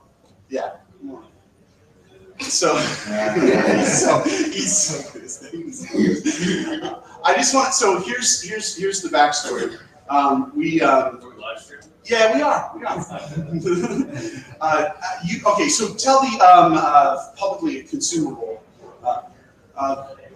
You came into lunch the other day, completely white, completely exhausted. You had a pretty interesting backstory, and as fate would have it, your number came up in the door prizes. It's amazing. Yeah, so thanks for being here. Why don't you just tell us a little bit who you are? Yeah, so hey guys, I'll be talking later throughout this process, but my name is Cole Sheba, and I'm a trooper of the New York State Police. So I've talked to a few of you at this point. I've been, and we are actively associated with a manhunt on the Pennsylvania state border, New York state border, northwestern Pennsylvania. So I'm the TAC program manager for SORT, is what we call it. It's just a fancy word for a SWAT team for the New York State Police. But with that being said, through that and being here, leaving directly from there, coming here, and probably going right back to that, many of you have already helped me immensely, aid and so on and so forth, so many other people. So it's a blessing in disguise to come down here and to have this whole community be of insane assistance to multiple teams, national, state, federal, and so on and so forth that are out there actively hunting right now. So, thank you. So, Cole, our door prize winner for years. Literally blitzed in for lunch. He's like, I've been running around in the woods for 3 days. I'm so glad to make it here. I wasn't sure I could, and we really appreciate you coming out, sharing your perspective and your service. So now we're going to transition. So what we're moving to is the sponsors highlights. Some of our key sponsors have some presentations, and all of our sponsors have a chance to sort of blitz lightning demo. So first up is Raytheon BBN. And as I was talking about Nate and Ryan earlier, they do have a demo booth, but we're going to hear more structured presentations from them and pick up on some of the themes we introduced yesterday. With that, I'd like to welcome Nate to the stage. Come on. Welcome. Thank you. Thanks, Seth. Hey, everybody. I'm Nate Soul. I'm with Raytheon BBN. And today I'm going to talk about something we call TAKothon. So at BBN, we really have 3 different thrusts of TAK-related work. One is we're one of the primary developers of TAK Server. Another is the TAK Applications Lab that you may have heard me mention yesterday. And then the third is really our commercial TAK offerings branch that we call TAKops. And so that's what I'm going to focus on here, then we're going to jump into a few other elements of work we're doing too. So TAKops, where did this come from? What's the challenge it's trying to solve? So I suspect most people in the room don't need to be told that TAK is powerful, capable, adaptable, and lots of good stuff comes from that. But along with all that power, of course, comes the fact that there are lots of configuration options. There's lots of integration options, lots of deployment options, tons of different radios you might want to work with, all kinds of interfaces for administrators and users to learn. And unlike a lot of other programs that are out there, especially in the government DoD space, it's moving rapidly, right? There's releases every 120 days. So as soon as you figure out your configuration and integration and deployment and all of these other pieces, wait a few months and there'll be new changes. So we were talking with folks at one point in the TAK community, and they said, we really would like an easy button. We want to be able to tap a button somewhere and there's a TAK server stood up for us. We don't want to manage it. We don't want to know how it was installed. We don't want to configure it. We just want to start using a TAK. And the same thing for using the client devices. And so that was really where TAKops was born out of. So there's 5 components of this, and I'm going to touch on most of these just briefly. On the TAK Labs piece, I'll go into some of the specific plugins we're developing. But the 5 components here are TAK Cloud, where we can host TAK servers out in AWS GovCloud in secure environments and set those up, manage them, and I'll get into more details on what that looks like. But if you want a TAK server, hassle-free TAK server, that's like a marketplace account. It is currently not an AWS marketplace account. There's a website you can go to, and then it happens to pop up on AWS, and it's fully managed there. Part of the reason being we may not always be tied to GovCloud. It can be Azure, on-premise side of this as well. Next one here is TAK Academy. So this is all about training. So training for TAK server administrators to be able to set up and configure and maintain a server, but also training for all the different TAK clients and the integrations with all of the other things that people use, the different sensors, trackers, radios, and other elements of the kits that are out there. And that gets me into the third one down here is TAK Kits, where we can help put together kits for specific purposes. If your team has a particular need and you want to start using TAK, well, it's not usually just a matter of getting the software, it's a matter of getting the software and the phone and the chest mount or the arm mount or the case for the phone and tying that in with your radio and all the other pieces there. So we can help put that together as a package solution. TAK Labs is all about developing new TAK-based capabilities, usually as plugins, but they don't need to be, to extend what TAK can do to meet your particular organization's needs. And the last one here, TAK Special Applications. This is the catch-all for, we want you to come in and help us get up and running with TAK, which might mean getting this running on classified or proprietary networks, integrating it with legacy systems, and doing just kind of that white glove approach to really getting TAK out there.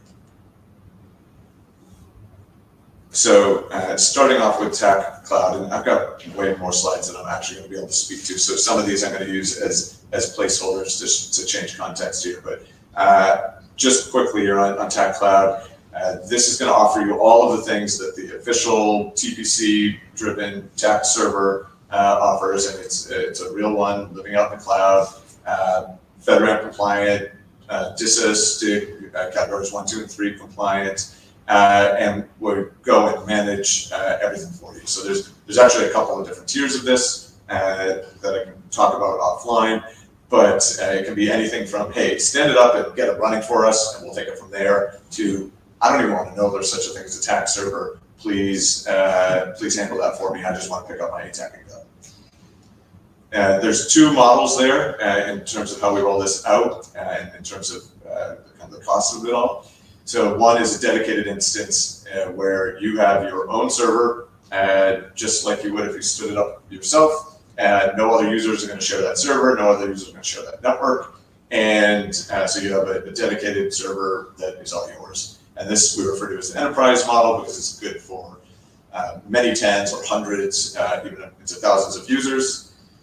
The other option here is a shared instance where you've got a TAK server, but other users might be on it. Not in so much as you would see those other users. We partition everybody into their own isolated groups and have security controls so that nobody can move back and forth. But the physical server out there is shared between multiple people, which if it works for you is great from a pricing perspective because that brings our costs down and means this is really how we do the per user pricing model as opposed to the per server pricing model. So if you have 5 users or 10 users, this is a great fit for that use case. All right, next up here, TAK Labs. You may have heard me talk yesterday a little bit about some of the plugins that we're building today. These are really, some of these are driven by government contracts, and some of them are really from this kind of commercial side of the house with the TAK Labs capability. And so this is all about building an ATAK plugin or a WinTAK plugin or a WebTAK plugin, etc. And can be anything from, hey, I just need this small extra capability in ATAK. I wish it acted like this, and we code it in a week and we're done. To I need to support 2,000 users doing this new activity that ATAK's never done before, and it's a year to put this in place, and we need all of the documentation and tutorials and other things that go along with it. So anywhere in and we do quick hits and do big programs. So I'm going to talk about a handful of examples here. I won't spend any real time on this slide, just a sampling of what I'm going to get into on the subsequent slides. But these are just some of the plugins that we've been building that we think are relevant to folks in this room. So a plugin for using TAC with Bluetooth Low Energy, computer-aided dispatch plugin, plugin for managing and setting up cordons, AQUAC here, if anyone's been downstairs and seen Project Owl's duck links, this mesh radio with a duck theme.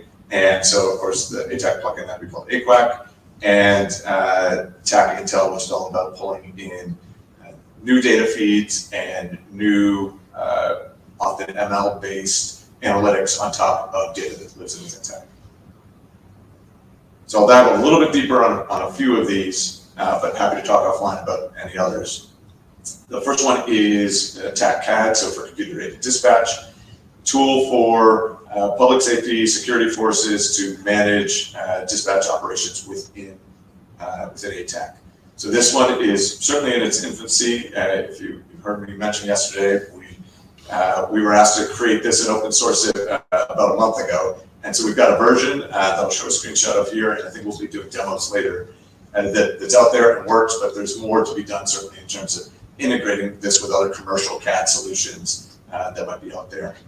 But the 30-second version is an ATAC user can click a button within the plugin to say there's a new incident. They'll be asked to specify the location of that by tapping on the map and give the incident a summary, and then they hit submit, and then that incident will get broadcast out to other ATAC users who will get a pop-up like the one this is just a mock-up, we'll see a screenshot in a minute, like the pop-up here that says, hey, there's a new incident, here's the details, the location, the time, the summary. It'll tell you who else is responding, and then it'll also give you your own ETA. It'll calculate the fastest route to get there for you, for both walking and driving, and give you that ETA information in the pop-up, allow you to say, yes, I will respond, or no, I won't. And if you say yes, then you'll be added to a list that we see in the table here of folks that are responding to that incident. So somebody can come in and see how many people are responding from which groups and how soon are they going to get there. In fact, you can click to see their routes as well. And that's what we see here in the screenshot. We've got our very nicely named fake incident and fake incident 2 currently shown on the screen. We can see there's one user who's clicked to respond. This user would call sign Grand Slam CTL. They've got, oops, progressing here. They've got an ETA of 5 minutes and a distance that we need to adjust this clearly. It's represented in meters in the screenshot, but we'll tell you how far away in terms of time and distance. And if there were other users there that were responding, they'd be listed here as well. And on the left-hand side, you can see that there's the black line, might be hard to make out in the back, but that is the route for the particular responder that we're looking at.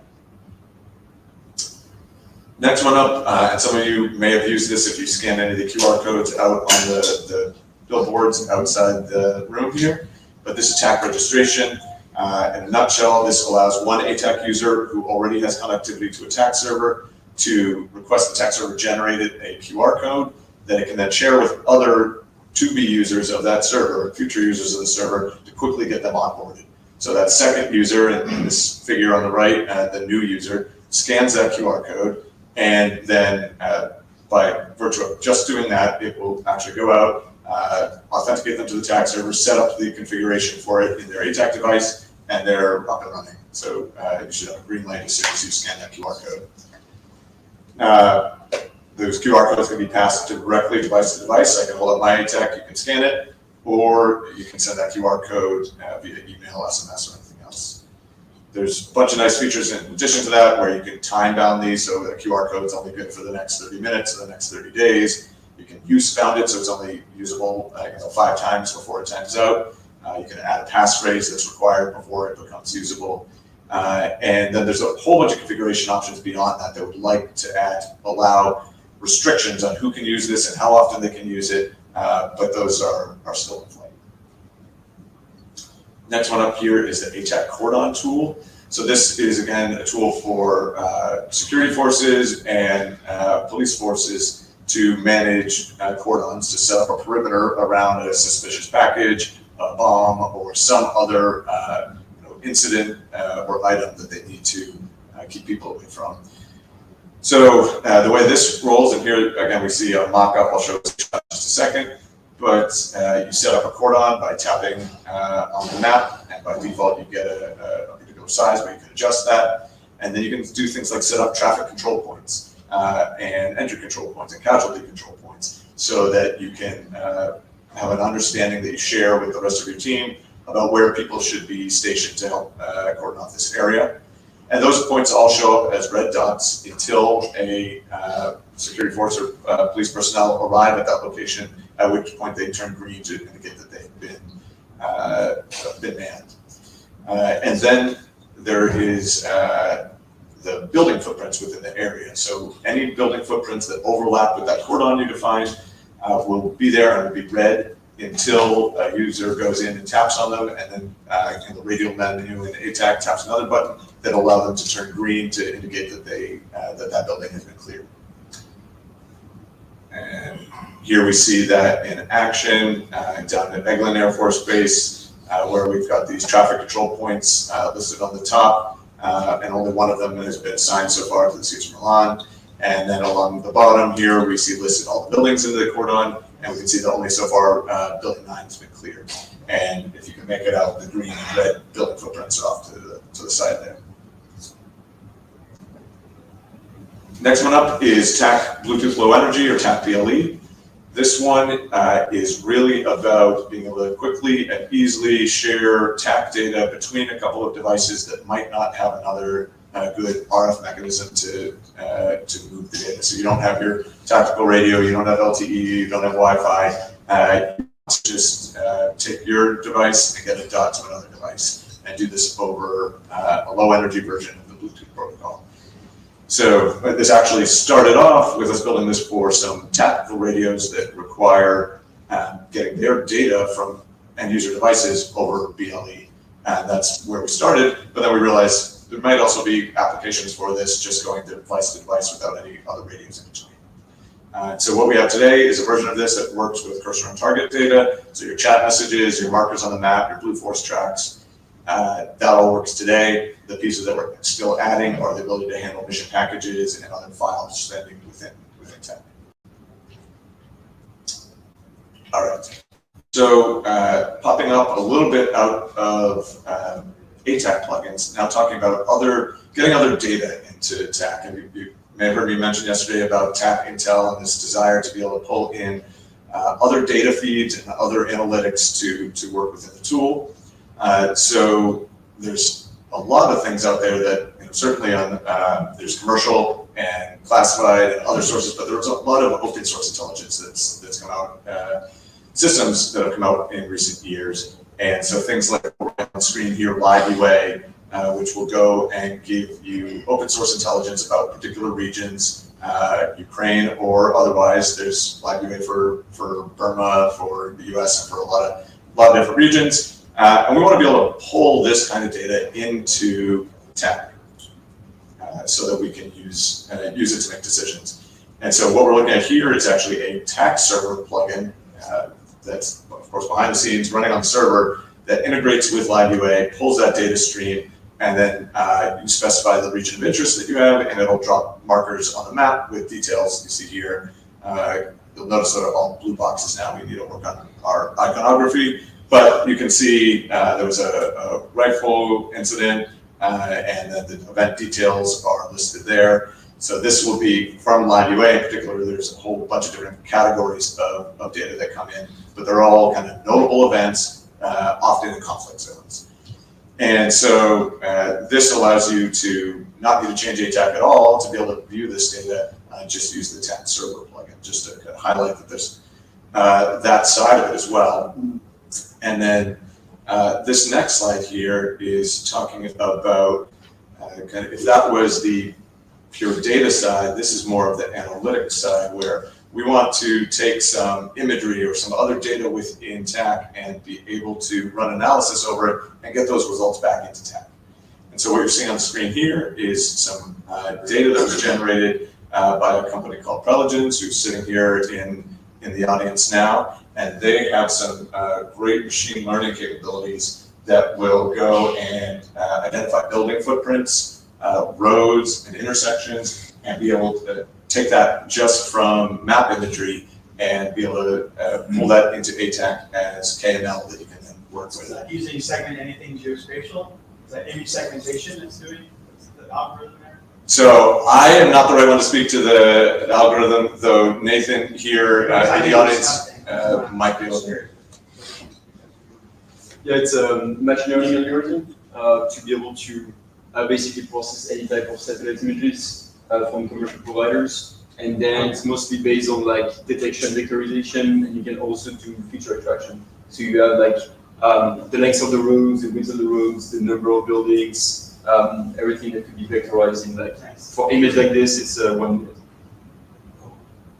Yeah, so it's a pretty awesome capability, and the Preligence and others have other similar capabilities like this that can do change detection and other interesting analyses over your imagery, and it doesn't always have to be imagery too. What about counting? Counting, like I want to know that there's 17 how many cars, trucks. How many shipping containers? How many ships are in port? That I know that is a thing that not this system, but another system that Preligence does, and then others have as well. So it sounds like you may want to speak with Nathan to get some details. Sure. Sweet.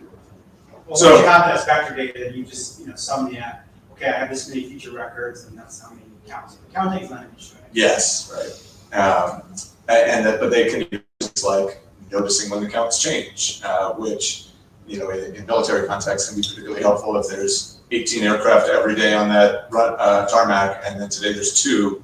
Right. Something's going on, right? So there's lots of cool capabilities, and we wanted to highlight this as an awesome one, and working with Preligence as a partner for this.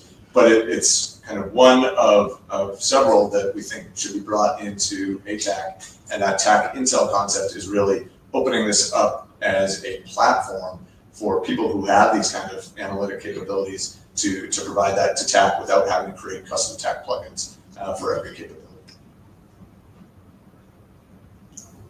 All right, next up here is just talking more on geospatial intelligence. And how can we do things? And just another example of analyzing imagery and other types of data collects from other types of sensors to provide artifacts that would be useful in ATAC. So here we're looking at 3D models that you could bring into VRTAC, you could bring into ATAC itself, and help give you multidimensional situational awareness rather than just the 2D that we're used to. So at Raytheon, which is now rebranded RTX here, there is a capability for high precision 3D models. And there's a number of folks out there that will build 3D models from overhead imagery for you. The Raytheon claim to fame is both highly accurate and highly precise in that we can give you very specific error bounds for all the 3D models that are coming out. So generated over 400,000 3D models to date. This group within RTX is NGA's authoritative 3D processing chain. And you can see we can get the data from anywhere.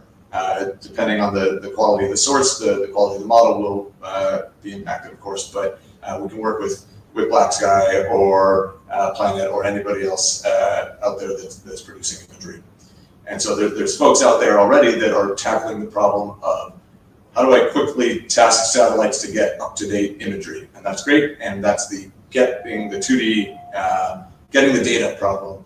Now, what we're trying to layer on top of that is, all right, now let's make that data actionable, and let's get some intelligence out of that data by turning it into 3D models or doing other kinds of analyses. Are you producing 3D tiles from that for ATAC? So not yet. They've got some various data formats to use in. Then we're converting it to like OBJ to get it into VRTAC, and we need to convert it to 3D tiles to get it into some other systems. But those kind of automated data transformations are the things we're looking at putting in place right now. Here's just an example. This is Wright Pat Air Force Base. This is a model created, and the government already owns this model, so if anybody is interested in it, you can go and grab this. And what you can see, I'm not sure why this isn't animating, but as you drag, if this was animating, so the user would drag the mouse around the 3D model, and the error bounds for every component of it would be rendered visually right there. And what you can see, or maybe camp on the back, is this is picking up on individual trees. There is a chain link fence around that baseball diamond there, and it's picking up on that 4-inch chain link fence. So very precise data that would be fantastic for all kinds of uses within tech. All right, I know I'm going a mile a minute here. Just trying to get through everything quickly, but stop me where there's questions. So Tech Academy, this is the training component of TAKops and is all about custom training for whatever your organization needs, whether that's in person or remote, and whether that's about server maintenance, whether that's about using the client tools, whether it's about the big picture of the TAK ecosystem. Want to be able to hit on all of those things. And so that's really Academy. There are kind of preset pick it up and go packages of training, but really the goal here is to be able to tailor this to each organization, because some folks aren't using ITAC, some folks aren't using WinTAC, some folks are connecting to this particular type of radio or using this particular type of tracker, and we want to be able to get the training that's right for you. So you pick which platforms you care about. You pick which kind of cross-cutting concerns you care about, whether that's systems integration or cybersecurity or communications or developing. If there's also training on how to build new plugins and extend TAK in general. So that's the main takeaway here, is a really customizable solution. The last, almost last one here, I guess, is TAK Special Applications. So this was, again, that kind of white glove approach for when it's not as simple as you need a server hosted for you in the cloud, or that you need some training or you need a plugin built, but you need somebody to come in and get TAK installed on your proprietary closed network. You need it to integrate with your existing legacy systems that want to consume data or push data into TAK. You want to understand how to connect it to your networks and your radios. All of these kind of things this is kind of the catch-all under TAK Special Applications. So one example of this was with something called Task Force Pineapple that some folks in the room may have even been involved with, where BBN and AFRL partnered with some veteran recovery organizations to help get folks out of Afghanistan during the evacuation effort. And so this started with, hey, let's just stand up a TAK server, and then rolled into, hey, let's use WebTAK to actually track the people that are being shepherded around the country to help the shepherds. So there's a team of veterans who were acting as these shepherds, moving folks from safe house to safe house, trying to get them out to an airport, and when they couldn't do that, trying to get them out over overland routes. And all of this required a remote presence, right? The veterans that were shepherding them were not there in Afghanistan with them. They were sitting all around the U.S. And so that we wanted to be able to see where those people were, but we couldn't say, hey, I hope you have an Android device, and here's an APK for ATAK, and here's how you configure it, and here's a P12, go at it. So WebTAK was the tool of choice there, because they could just pull up their browser and we could give them a username and password, and that was all they needed. And so it started off with that, a server, WebTAK, tracking, but then as the months went on, there were lots of new capabilities that were required. And so, for example, there was a lot of misinformation about when flights were going out, which led to a lot of confusion at the gates of HKIA, for example, or people moving out into unsafe spaces when they didn't really need to be moving there. And so to counter that, we brought in global ADS-B data, which involved touching lots of different sensors there, because as you can imagine, there's not a lot of people just throwing up public ADS-B receivers in Afghanistan. at the moment. So putting something like that together, and then as the winter months came along, there was a need to understand, we've got some rice and some blankets and some whatever else. How do we distribute this? Where are the people that need it? And those were the same people that were being tracked in the tool as we were trying to move them out of the country. And so this was a new plugin that was created to create reports about, over the past 72 hours, there were 14 people in this particular location and 28 in this other particular location, and extrapolate from there that on average, your Afghan who is trying to get out of the country had 8 family members, and so we could go from TAK to resource distribution. So there were all kinds of different capabilities that we were throwing in here, and it was cool to watch because it was really, hey, somebody mentions a problem on Tuesday, and on Wednesday morning we deployed the plugin. So it was, and that's what TAKops and TAK Special Applications was really all about, was being able to react quickly and do whatever is needed to meet the mission need there. And in this case, there was a lot of success. If you see on the bottom there, I don't know if you can make out the words, but over 3,500 partners were moved out of Afghanistan through Task Force Pineapple to safe locations. And in the bottom left there, you see Zach Loyce, who was the head shepherd, along with his interpreter, that he was able to successfully get out of the country. All right, and I think I'm in the last section here, which is just about TAK kits. And really, I touched on most of this already. We all know that using TAK is not often as simple as just getting the software. It's getting the hardware, getting the mounts, getting the cases, getting the radios, getting the cables, and all of those components. And what's right for one organization is not right for another, depending on the environment that you're operating in. And so this is just our mechanism to be able to put together tailored kits to help you get up and running with TAK. And here we just see some examples of the kits can include cameras and UAS and trackers, along with the ATAK devices that are tailored to specific organizations and their needs. Last slide here, just a little bit about our experience. We're, as I mentioned, in addition to TAKops and the plugins we create, we're out there building TAK server. Been doing this since more or less TAK was born, maybe just after. Lots of different projects that we're working on or have worked on, and lots of apps and plugins we've built. So that's TAKops. Questions from anybody? Questions, comments, thoughts? I have a question. Go ahead. So that QR code portion, is that for all TAK, like no TAK, so TAK, different ones? Yeah, the way the QR, so the question was, is the QR capability for all variants of TAK?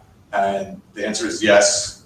The way it works right now, ultimately, we'd like to roll this into core, into TAK server, and maybe even into ATAK. But right now it's plugins on both sides. So you need a TAK server plugin to enable your TAK server to do this, and you need an ATAK plugin for the ATAK devices to be able to interact with it.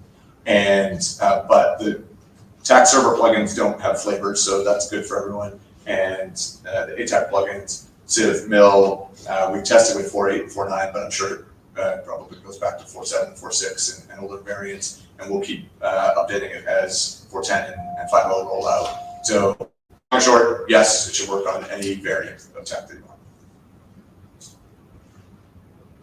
Any other questions or comments? Which version of TAK server was that feature added in? So the QR code? Yes. The question was, which version of TAK server was the feature added in?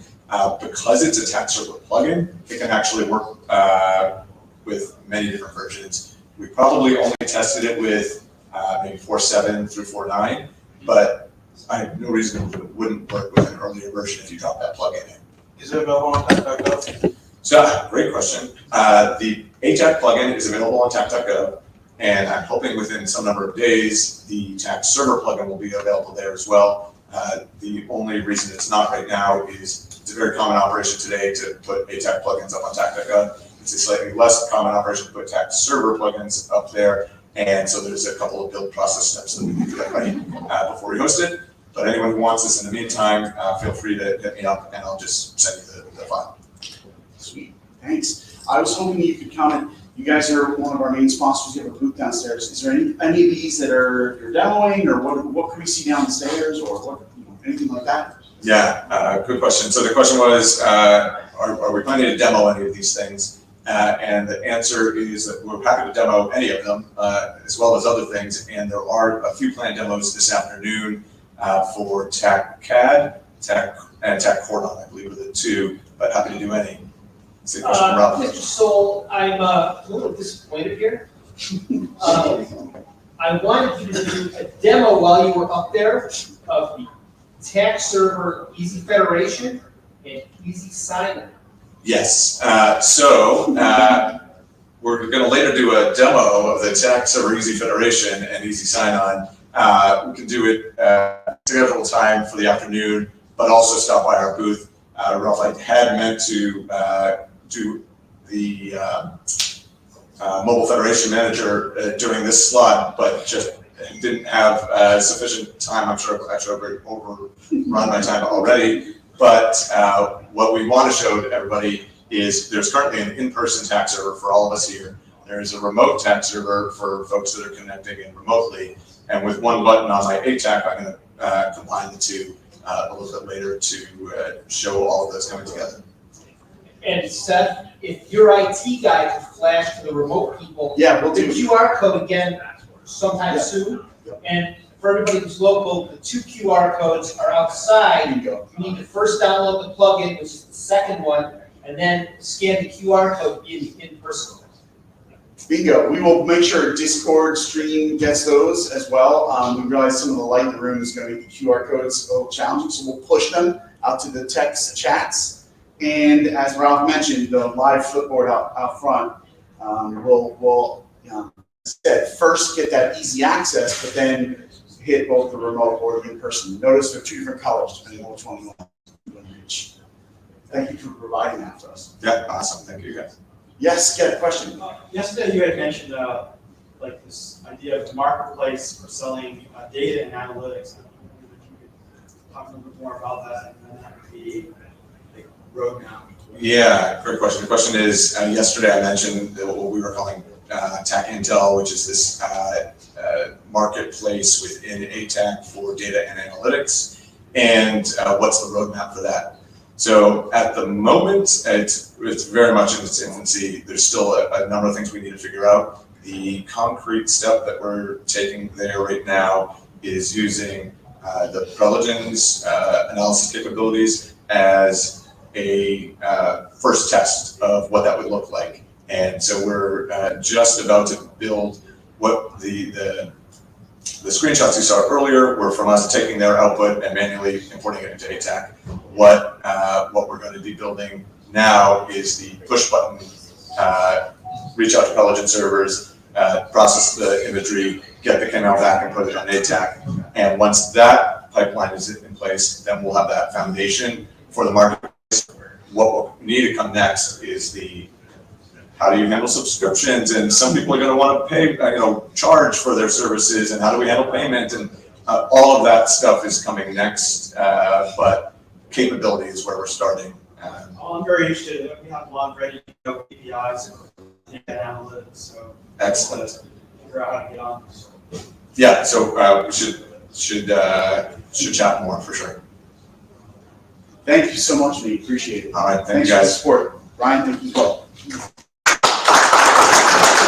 Okay, so this is a little flip the script moment. We are going to jump in with recounting and recalling some of our sponsor folk, and also giving them a chance to say hello, do any sort of micro, if you will, any micro introduction or demo. We just heard from the presentation there. Thanks again, Nate.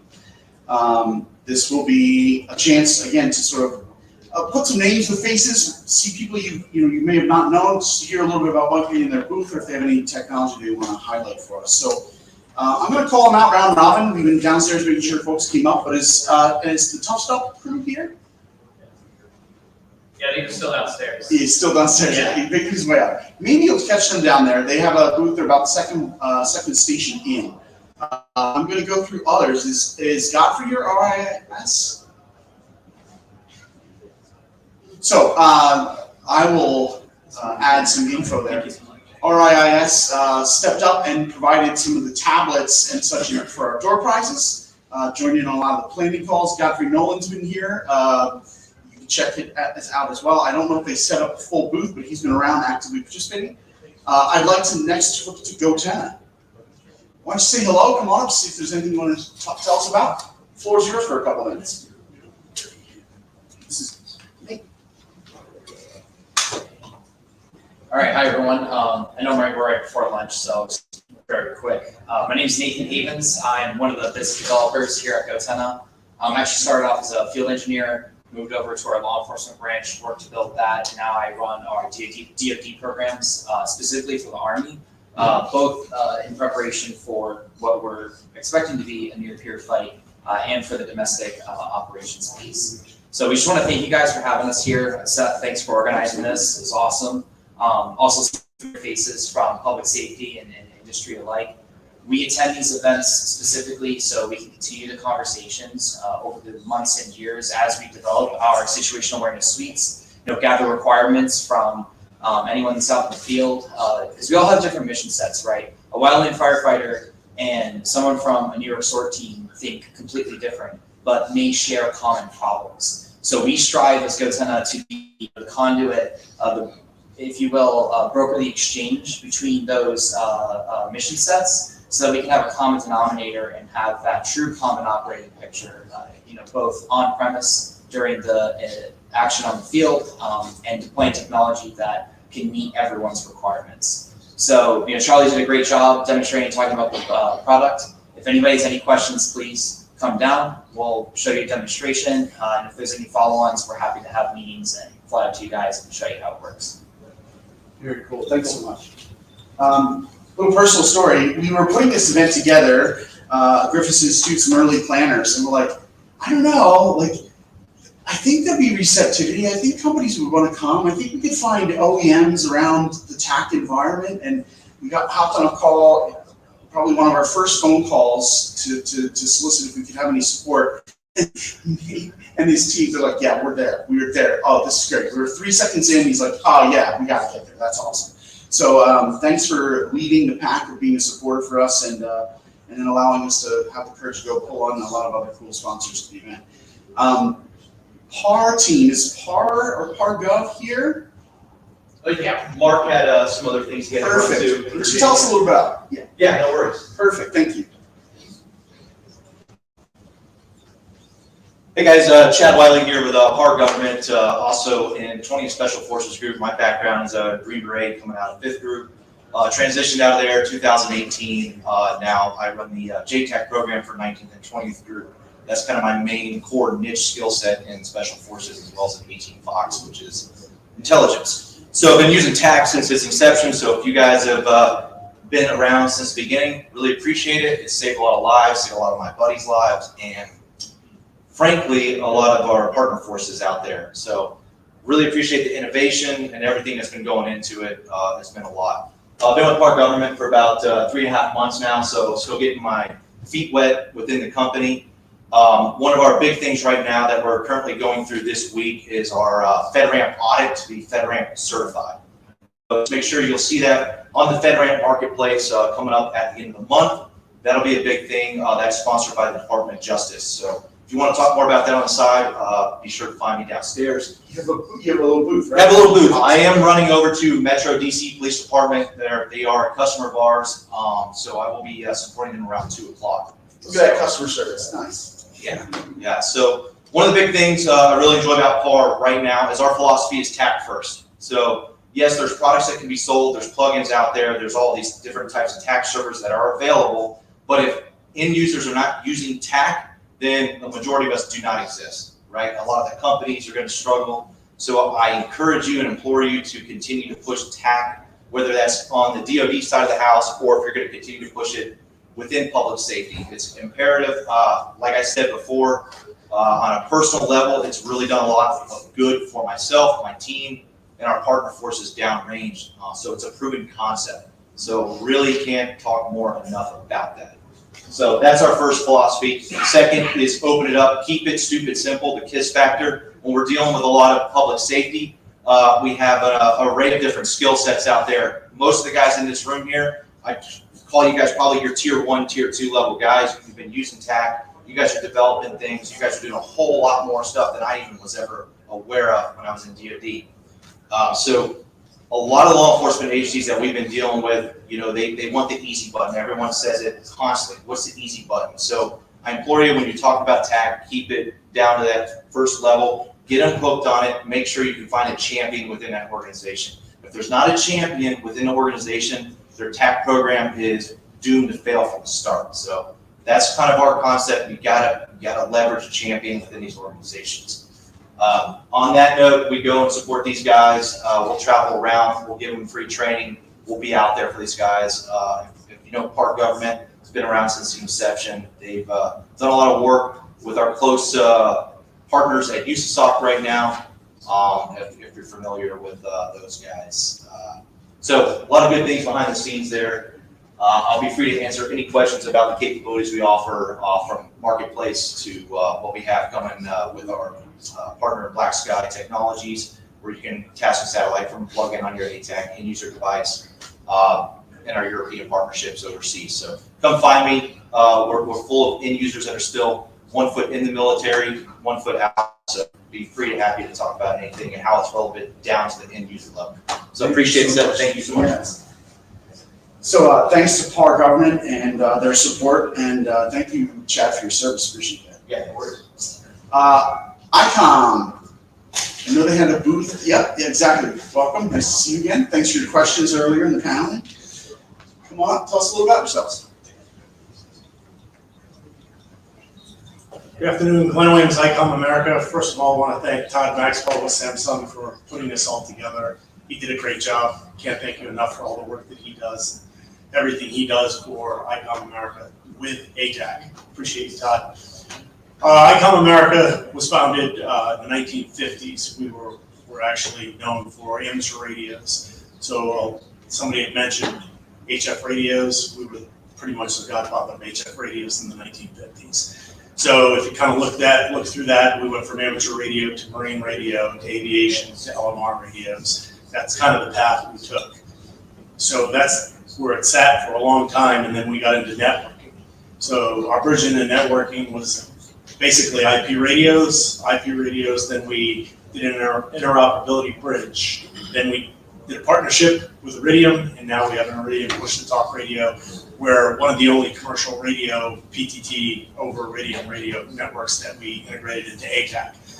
That's been really a huge success for us with the ATAK commercial network. SOCOM is a big user of the product now, and that's where that sits. And what I'll bring to you is we have 5 radios that are plugged into ATAK, and Dark Wolf Ventures actually has taken the bulk of that load, and I'll turn that over to Phil from Dark Wolf. Thank you. Thank you so much. Good afternoon. My name is Phil Kermis. I'm CTO for Dark Wolf Ventures. Glenn's been a great partner over at ICOM with us. We've done lots of integrations with them. Pretty much being able to push data and voice over their satellite radios from P25 radios or other radios that actually have data capabilities, which is really one of the big things that we're looking for in TAK. Our company started about 4 years ago. We're a small company, but we're very nimble and able to do lots of custom and unique designs and integrations for communication solutions. We have everything from satellite to LMR backhaul bridges, plugins for ATAK, tactical repeaters that go into drones for payloads, to unconventional warfare systems. So we're a pretty nimble small company, and we love doing things that are unique and different, and we love customizing and working with the end user. So keep it nice and short. If you'd like to come down, we have a booth over with ICOM. Appreciate your support and having us here. That's awesome. Thank you, Phil. From a personal note, as you're getting to know who might come to this event and learning what they do, I just want to give Dark Wolf Ventures a shout out for the most just barely enough informative website, but super stealthy enough to make you want to reach out to them. If you want an example, especially any startup companies out there, they have nailed it. You're like, oh, I don't know what they do, but I want to know, and I bet it's really cool. So kudos to your marketing and outreach teams. On another note, I wanted to thank Juggernaut, Kate's Juggernaut. We've seen some of their equipment. They've been mentioned a bit of times. They've actually packaged for us a bunch of, yeah, please. So Todd. Juggernaut sent us some Perfect. swag. Yeah. It just arrived. I have limited quantity, so it will be maybe a raffle or something. Yes. You have to be in the room to be in the It's raffle. gonna be, it is. It's going to be afternoon room raffle, and maybe we'll package some of our into our coding challenge kits. There you go. Nice. It is specific to S22s. What an awesome Samsung product! I love it. That's not a problem at all. So to Todd's point, Juggernaut has some really field ruggedized mounts. They're known for a lot of their mobile tech, mobile device mounts, but also they have a pretty awesome product line around vehicles and other field kit mounts. Really awesome group. We were happy to bring them along. Chris, their VP, was called away to another meeting across town. Couldn't be here right now, but we thought we'd give him the plug and the shout out, especially since they have some of their gear that's going to be awarded today. I wanted to circle back. If not, we'll have a chance. I don't know if the Tough Stump guys made it down. I know a lot of them get engaged and involved in conversations. Tough Stump, Ben, did they make it up? We'll make sure maybe we get them a chance to shout out about again at another time. Any other vendors or folks I missed? I don't think from the official list, but I just want to double check. Very cool. Why don't we go over just a moment here about the rest of the program and what will look like for this afternoon again, because we want to highlight the fact this is not smart. We want to highlight the fact that we had some improvements and some changes on the way that the flow will run here. So we just saw the gold and silver sponsor roundtable. We got some lightning demos from some of them and words of where to check out at their booths. We're going to have lunch next. Lunch yesterday, we were ahead of lunch. This time our program ran longer than lunch. Lunch is here, so we're in a good spot. So what we're going to do is break essentially for about 2 hours. At 2 o'clock, we're going to go into 3 sets of afternoon panels. Instead of them being round robin and have to rotate around, they're going to be presented once at the main hall. Effectively that last one is a point for where coders can meet sort of the panelists and industry perspective, right? And the rest of us at that point, if we're not coding or we don't have specific customer, discovery kind of questions, can also flow to the demo showcase on 6. So 2 o'clock, 3 o'clock, 4 o'clock, we'll run those in that's ordered from right here in the main room. But for now, you should all feel free to break, enjoy lunch. For the stream, we will be posting the updated sets of slides over our lunch break. All right, thank you, everyone. Enjoy. We'll see you back here at 2, please, promptly. Jordan, I'm right here with Jesse for okay. Yeah. We're actually looking right now. That's what I was going to say. They don't want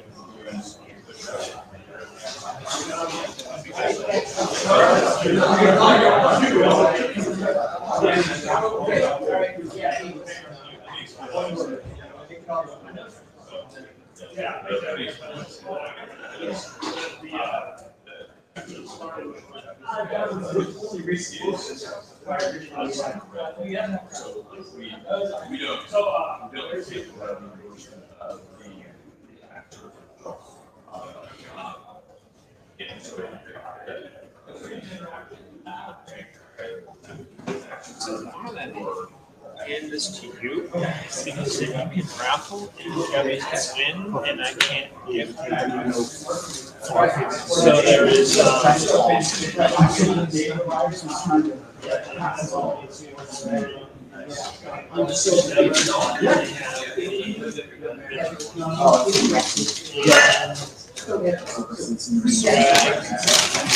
then there's 2. Chestnuts. Oh, That's 22. So active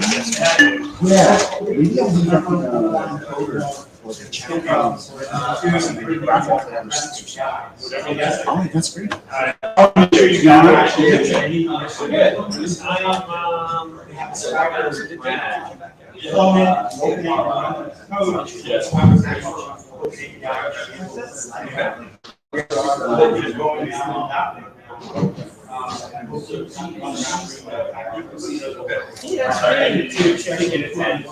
And ask him to get him again.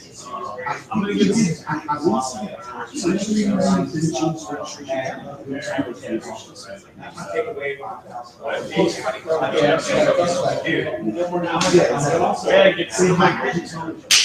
give him. Next time you ask me to get you into something and you don't show up.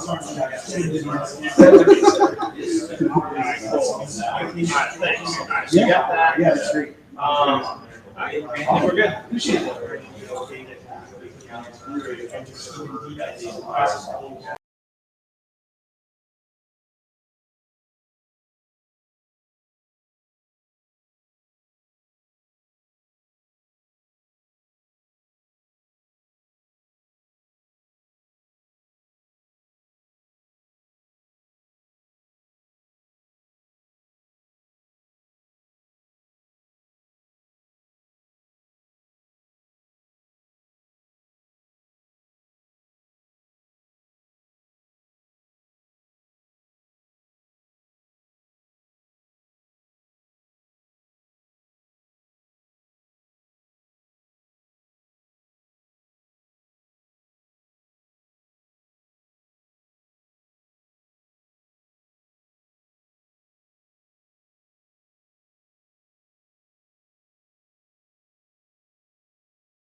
we'll connect with them over Wi-Fi through the truck router that we have.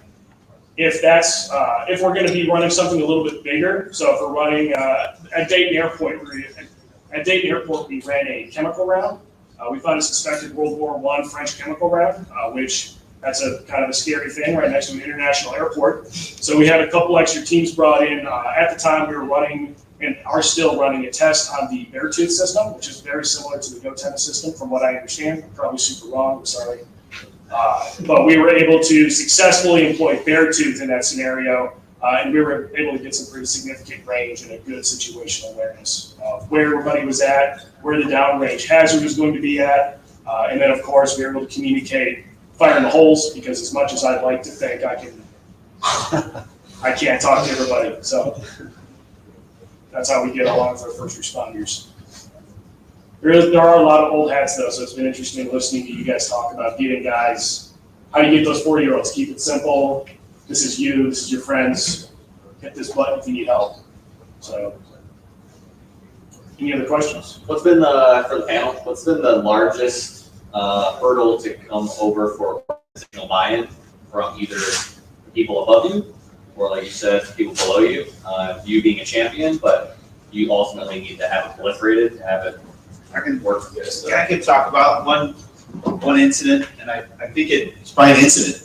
I think if you can take a historical incident and say this happened, we had a 911 caller years ago in 2007 on the phone, die on the phone for 2 hours with a dispatch. On the phone, breathing heavily, said he was having chest pain, then fell out, and we didn't find him until his death. But although we had GPS coordinates from the 911 call, we didn't have an application to drop it on the map, correlate, and now when we run that call, it'd be a totally different scenario.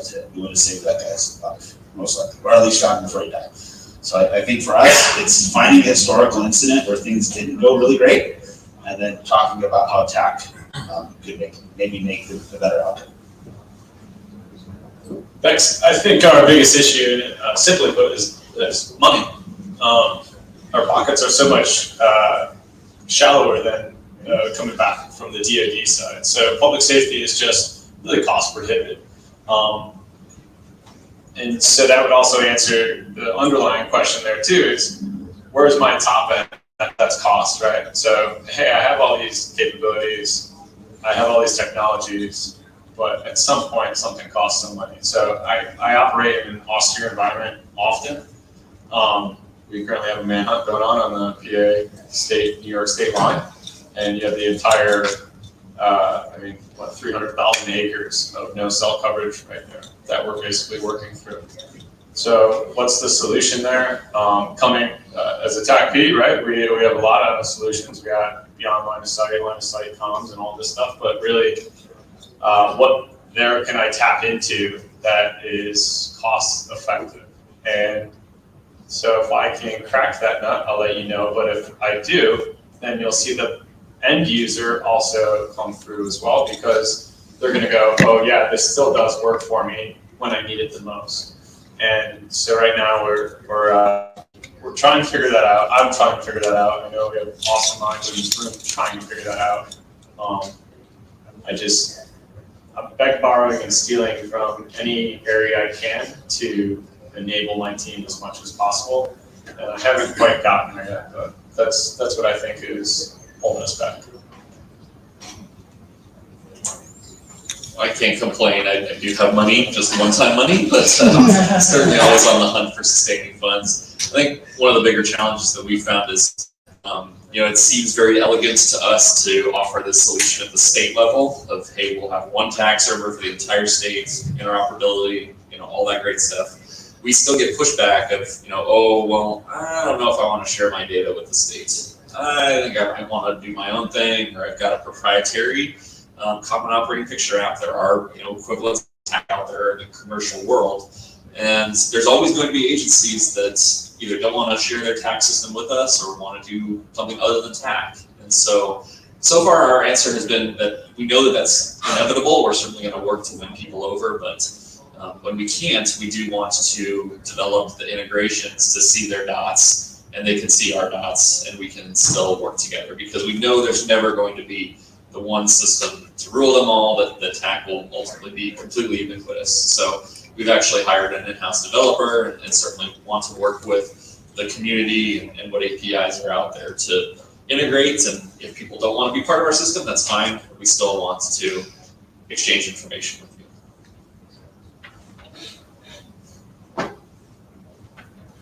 So we have not solved this problem yet. We have a lot of people that are just resistant. So we'll start with the operator level. So at the operator level, I got 25 devices and I stuck them in 25 people's hands. And the first thing they thought I was doing was trying to get Big Brother to watch them. So after I convinced them that that wasn't the case, it really just came down to using the devices. So one of the things I've done is one, show them how to use it with some levity. So for instance, put a device in the commander's car and then turn on a geofence around the shop. Whenever the operations center lights up, you know the boss is going. But in all seriousness, try to use it, show that kind of capability. Something silly like marking your commander's car, which obviously if that's illegal, I did not do. I don't know if it is. Or it might be something, so I recall one incident that we had. My daughter had to go to the emergency room. As I left the base, there was an OSI and FBI joint raid that turned south super quick. It didn't turn into a shooting match, but they found like 9 sticks of dynamite with a clock taped to it, essentially, which is definitely my lane. But what I was able to do after I pulled over and definitely did not talk on the phone while driving, I was able to coordinate with my team, pick my team, basically by who had their TAK device with them. So I had a team leader and 2 team members that were at the truck ready to go in less than 5 minutes. I then pre-coordinated with the other agencies, like I was calling fire, I was calling commander, making sure that we were good to roll. I was trying to figure out a good FBI contact on scene. After the team got there and I was at the ER with my daughter, I could spend that time, because if you've ever been to the emergency room, you're going to sit there and wait for a while.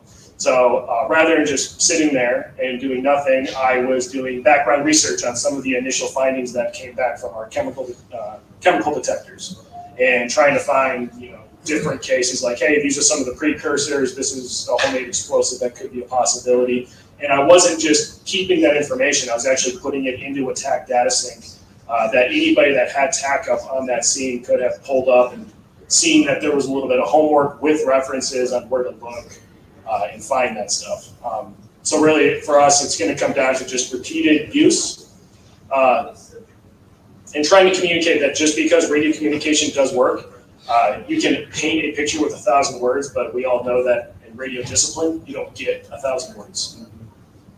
Not really good answer yet. I'll figure it out at some point.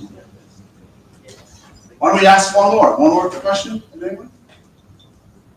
Yes. Just going to the DoD side, we have trouble with GPS. It's either blocks or spoofs. Doesn't work right. How often do you have that happen? TAK environments where you may have smoke coverage, where you can't get through. You're in the thick foliage, where you just go inside. We've done the water there, or yesterday, all second. Yeah, anybody go in this building and look at where their TAK marker is? That was dropped the other day. I think Eric showed me. He was about, 400 feet above the building. I was across the street. I don't know where Brad was. But yeah, the in-building coverage and stuff, and even, if you do have bad, foliage, and that is a problem. There are people that are working on, these GPS denied environments. There are accessory, TRX neon is one.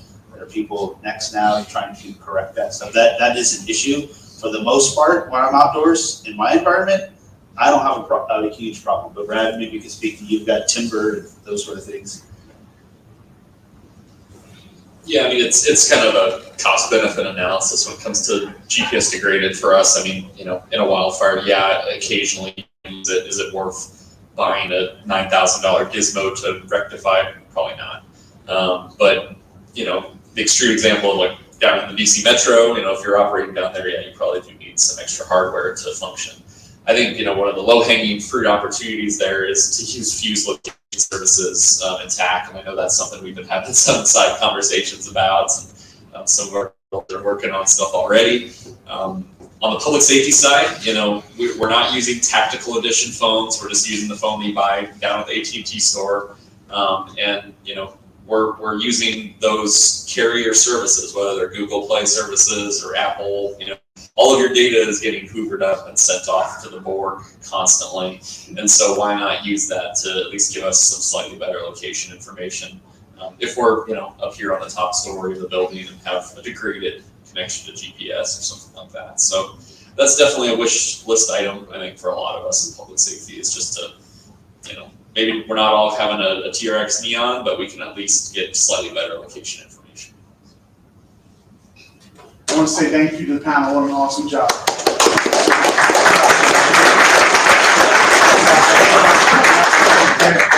Thank you, guys. We're going to quickly pivot over. We're going to hear from Ben Brown at Tufstone.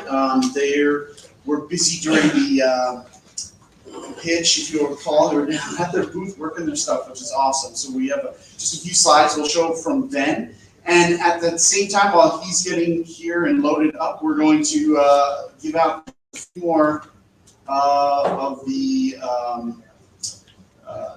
prizes that we have available for everyone.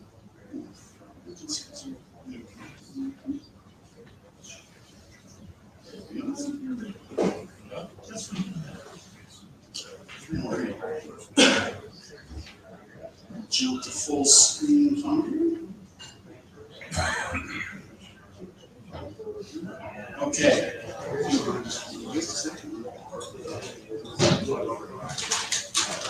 Okay, Ben. Random question for the audience. Ben, what is your birth month and day? Not your year. Don't tell us your age. What's your month and day of birthday? September 2nd. September 2nd. Ben from Tough Stump, September 2nd. Who has the closest birthday to September 2nd? September 9th. 9th? 6th. 6th.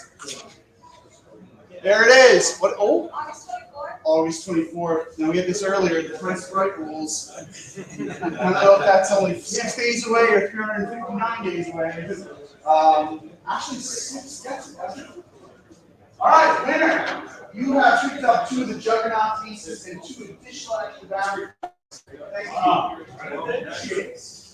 And at this point, we're going to continue. Our 3 o'clock panel will start in just a few minutes as we hear from Tough Stump. Thank you, Ben. All right, thank you very much. Thanks, everybody. That panel was awesome. I really appreciate the in-depth side there from public safety. Benjamin Brown from Tough Stump Technologies. I'll just go over like kind of way top of some of the offerings that we have at our company. But what I'll start with here is that when we started Tough Stump about 7 years ago, we really we surrounded everything that we did around TAC. So we realized that the first conference that we went to, I think we snuck in the back door, TAC offsite in like 2017, and we realized quickly that TAC was the kind of the center of the galaxy, if you will, at least for us, on situational awareness, and we wanted to build out capabilities, situational capabilities that plugged in to give that full scope picture for the operator, the command, and all the other agencies working together. So here are the offerings that we have. These aren't exhaustive, but these are the main ones that we integrate with TAC. First of all, we have Artemis. Heard people talking about data imagery collection. The Artemis package is built on the Sensible ED TAC. That creates, we can cover 1,200 acres in a single flight, creating a 3D point cloud, textured mesh, digital surface model, as well as a orthomosaic with 3 centimeter or for us 1 inch per pixel resolution. Which is badass. I mean, the ability to do that with a 3.5 pound drone is incredible. With 90-minute battery, we have this. We've flown these things all across the world, and we teach everybody not only how to operate the asset because people come to us, they've never flown a drone. If they've flown it, they haven't They haven't been professionally taught. So maintain the drone, also capture the data, manipulate the data, and then also the final part is to take that data and adjust it into TAC. And so with some of our TTPs, we're able to take that data.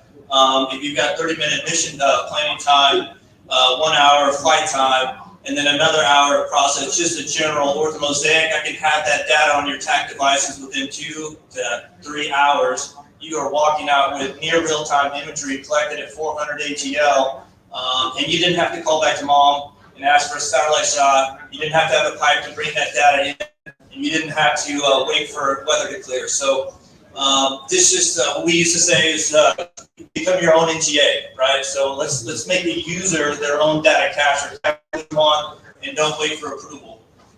You don't need approval, you're your own approver. So these are the different applications, the pictures that come out of that. At the top of the left, that's a heat map. So your digital surface model just showing you elevation data, 3D textured mesh. Top right, orthomosaic. That's a pretty picture of a snow-covered pipeline. And then your 3D point cloud. All these things come out, they're measurable.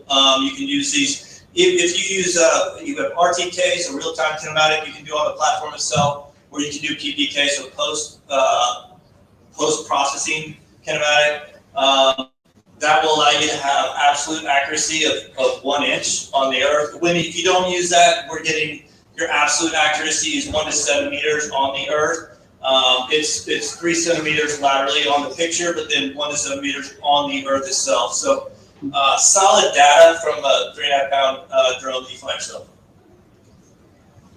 This is the kit that we provide from our experience. My business partners are he has extensive experience running through Afghanistan with that same stylus trying to mark things down. So he knows all the things that are going to break. So we built this kit out to be deployable, because most of our users, man, you buy something new, once you take it to the field, you wish you had something. We thought of that ahead of time. We know what something is. We add that to the kit, and so you walk out with everything you need to be fully functional, sustainable for a period of time, and we retrofit and keep people sustained throughout the course of their contract. The next thing we do here, we have this now available. It's in its beta mode right now. We're revamping this with TAC University. So a lot of the times, people are going across the enterprise to add in TAC to new users. One of the things that we found, if you're going to get somebody to use something, you have to train them and train them right. So we with the company, like some of our first stuff that we ever did, only just teaching TAC classes, TAC basics. This is how it works. This is how to update it, how to make sure it manages it for your individual use. And then following up with any type of additional questions. We've taken that now and we put that online, and we're making it available to people so that they can get a basic course structure, get a certificate at the end, certified by TAKathon Technologies, and it allows you to at least get a general understanding of the basic functionality of TAC. This is not a high level, this is not advanced, this is not networking. This is how do you turn it on, how do you use the basic plugins, how do you create maps, how do you connect to the server, the basic stuff that you need to make sure that everybody is using the general functionality of TAC, so that we all get the benefit of the situational awareness that each user brings to the environment. We have advanced classes. We can teach it all the way up to the server level. We can teach it to the networking level of bringing in all the mesh networking radios. But right now, TAC University is just in its beta mode. It's just a basic course. We're also working with Ghost Robotics and using that as a platform to capture LiDAR data. We recently used this out in Montana. We throw a rodeo. We call it the Tough Stump Rodeo because it's ours. And we go up and way up in Montana where there is no connection to cell towers, no internet. Like you are out, it's a 30 to 40 minute drive to get a cell signal.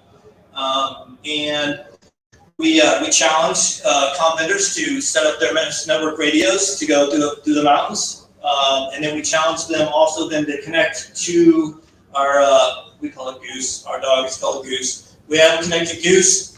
We send Goose down a 100-meter shaft, a mine shaft in the mountains, and then we push live LiDAR feed from inside the mine shaft back over the mesh network radio, and then we tied into SIDX, which our partners, Park Government was there, an awesome job of bringing all that in. And then we took that server and we pushed that up over Starlink out to, I think we got to 12 countries. Chad, correct me if I'm wrong, 11, 12 countries were watching that live. So just really showing the power of TAC, as you see, some of the hardest problem sets is sub-T. Push that data from where the end user is in the disconnected environment. But then once you get it back to a server and you can get it out from you can get to a satellite, then show that same data to whoever has access to that server. So really just continuing to show and prove the power of TAC and test and our partners and all the comm networks and all the radios. So we use different drone systems at the same time to pass various sensor data. Atos is named after Atos, our dog here. And we have that, you saw that down there, you also saw our dog. That's just a representation, and Jimmy does take that home with him at night to sleep with. But we got that from an incident back in my business partner in 2007 on a VI in Iraq, where they had this dog, Atos itself here, was actually on, they were kind of bad guy. He had run into a field of high grass. And they lost him. They had him surrounded, but they could not find him. The dog hit right on him, went right to him. They knew the dog was on him, but they couldn't find the dog. They called the dog out. Dog comes out. They're like, all right, where is this dude at? They send him back in. Dog jumps right on him. The guy clacks himself off. We had several U.S. military members injured in that incident. And if they just knew where the dog was, they could have turned in that event. From that, we created Atos, which is just PLI data. It works good. It lasts a long time. It takes a 120 battery. If the battery is in the right direction, it's on. And so we use that thing. It's highly ruggedized. We sent it to over 100,000 feet, and it was still squawking. We sent that thing 100 meters under the water. UHF doesn't work underwater, but when that thing came back up, it was still squawking. So it's a highly ruggedized, easy way to tag whatever matters to you. And so with a single command link, I can ingest 200 tags. So those 200 tags, I can populate that across my network. We've used it. GoTenna is a good partner of ours. It goes all the way through. It goes through GoTenna. It goes through any of the other major mesh network radios, and will populate and extend as something that's not classified. I can hand it to a host station. I can hand it to somebody that doesn't have a phone and I don't want to give a phone. Just look it on them and say, don't touch it. Leave the battery alone. Track what matters. This is where we're doing drops of the water. Like I said, it went down 100 meters. But it shows the last known location. So even if I lose my signal, it'll show the last known. So when it goes in the water, I know where it went in the water. If I lose it behind a ridge line, I lose it behind some sort of building, I still know the last known. It can go to that point to either reacquire or start looking from there. Here's the system description. Comes in a suite case like this. There's all specifics we can talk about offline. This is some of the demonstrations that we've had with the Atos plugin. This was out in Montana. We're using the balloon. We're sending way higher than I thought. This is out of Marana, so a lot of the MFF programs have adopted this because it gives you the 3D model. I can track all of my jumpers simultaneously. I know who's who, and if for any reason they do not come to the zone where we're expected, we can quickly get directly to them. Without any delays. You don't have to look for them, spot them in the sky, and start driving to see where they went. You know exactly where they went, and really get to that safety factor. So this is becoming quickly adopted as the thing that will be on every parachute, every jumper, moving forward. This here is just Atos and planning with TAC. So really setting up airfield and geofencing. So getting these devices out so that you know who's coming in, who's coming out. It just assists in situational awareness on any type of airfield planning. It's very helpful for us when we're working on the ACE program, and anybody else when you're setting up a program to figure out where everybody's at, where they need to go, and doing accountability as well. Quick accountability is extremely important to the commanders as well as any on-site responders. This is a visual image through South Africa, Jimmy. So if you see, this looks like you're flying over it. You actually just flew and took a picture. That's not the case. If you look down this bottom here, it's really clear and pristine. That's an Artemis capture. You see up there where it looks like flat, very unclear. That's Google Earth. So this is us overlaying the Artemis picture on top of Google Earth. So as part of our product, we take that thing, you put it on a Google Earth globe, and you fuse that on top of it. So you have a single source where you can continue to populate your data and scan through it. And then also it sequences up all the other pictures. And so I can overlay all my dots, my maps, I put this on my tablet, whatever the case may be. I have the most up-to-date and accurate visual imagery of the location as it stands today or within the last few hours. And then you can clearly see the difference in the pictures of what's available versus what you captured. And I think that's the last slide.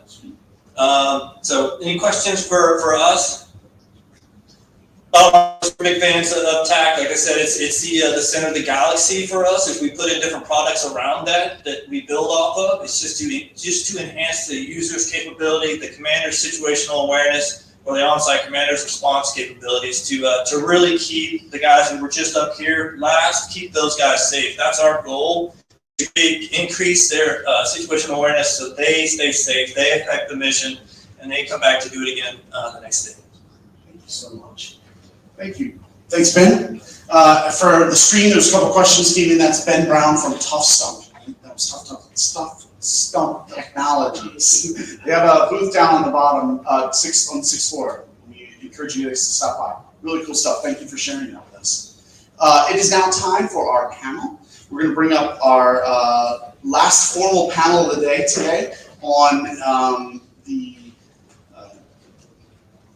I'm sorry, I'm just getting the slides loaded for you. This next presentation will be for event security, all things around sort of large, public. We saw some of these comments throughout the conversations, especially from Jim Reitler. So at this point, the event security panel, please make their way forward. That is Greg, Alex, Mike, and our AFWorks rep. Appreciate that. And so that everyone knows what happens next when this panel wraps, it'll be our tech demo and coders customer discovery session in here. And that will go as much as it needs. I know that BBN wants to get some customer and user feedback. And then we will be wrapping by 5. So last formal panel, coder customer discovery, close out by 5. Welcome, gentlemen. Thanks for coming forward.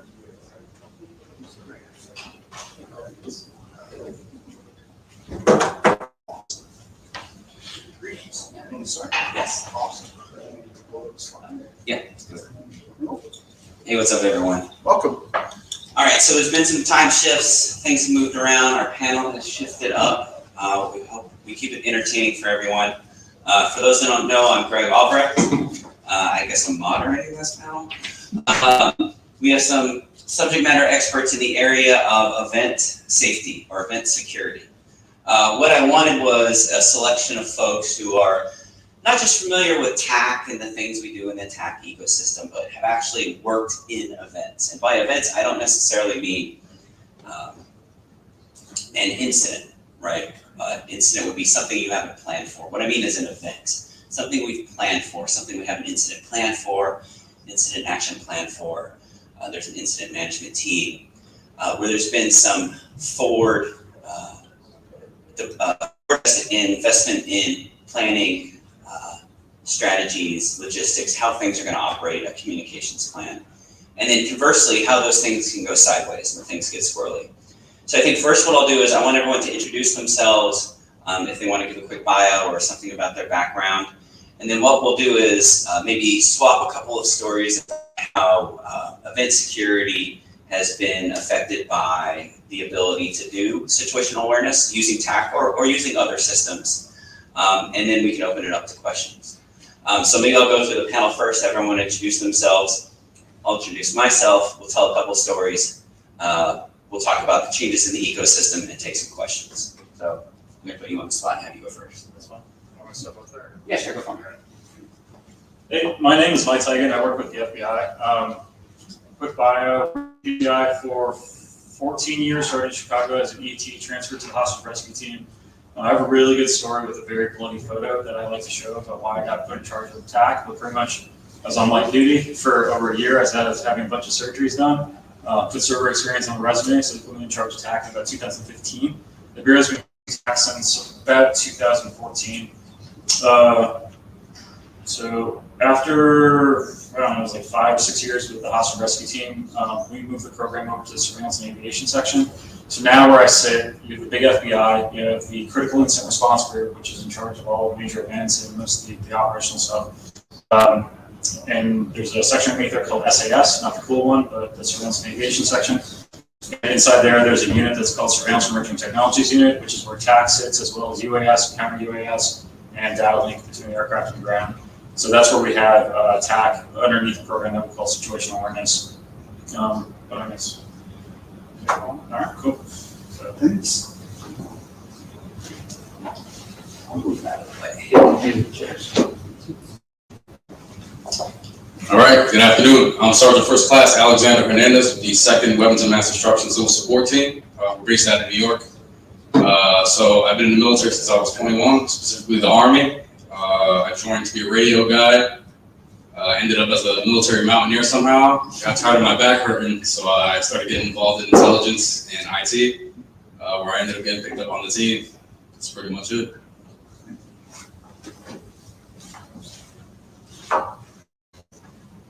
Good afternoon, everyone. My name is Charles Laird. I work for the state of North Carolina. It's a really long name, but it's the First Responder Emerging Technologies Program. We just truncated to First Tech.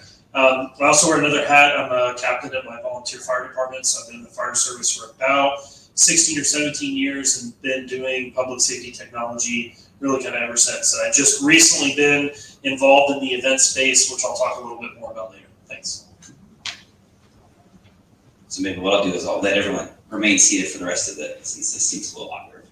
So my background, Greg Albrecht, I'm an EMT, tactical EMT in San Francisco. I'm also an EMS supervisor for a healthcare provider.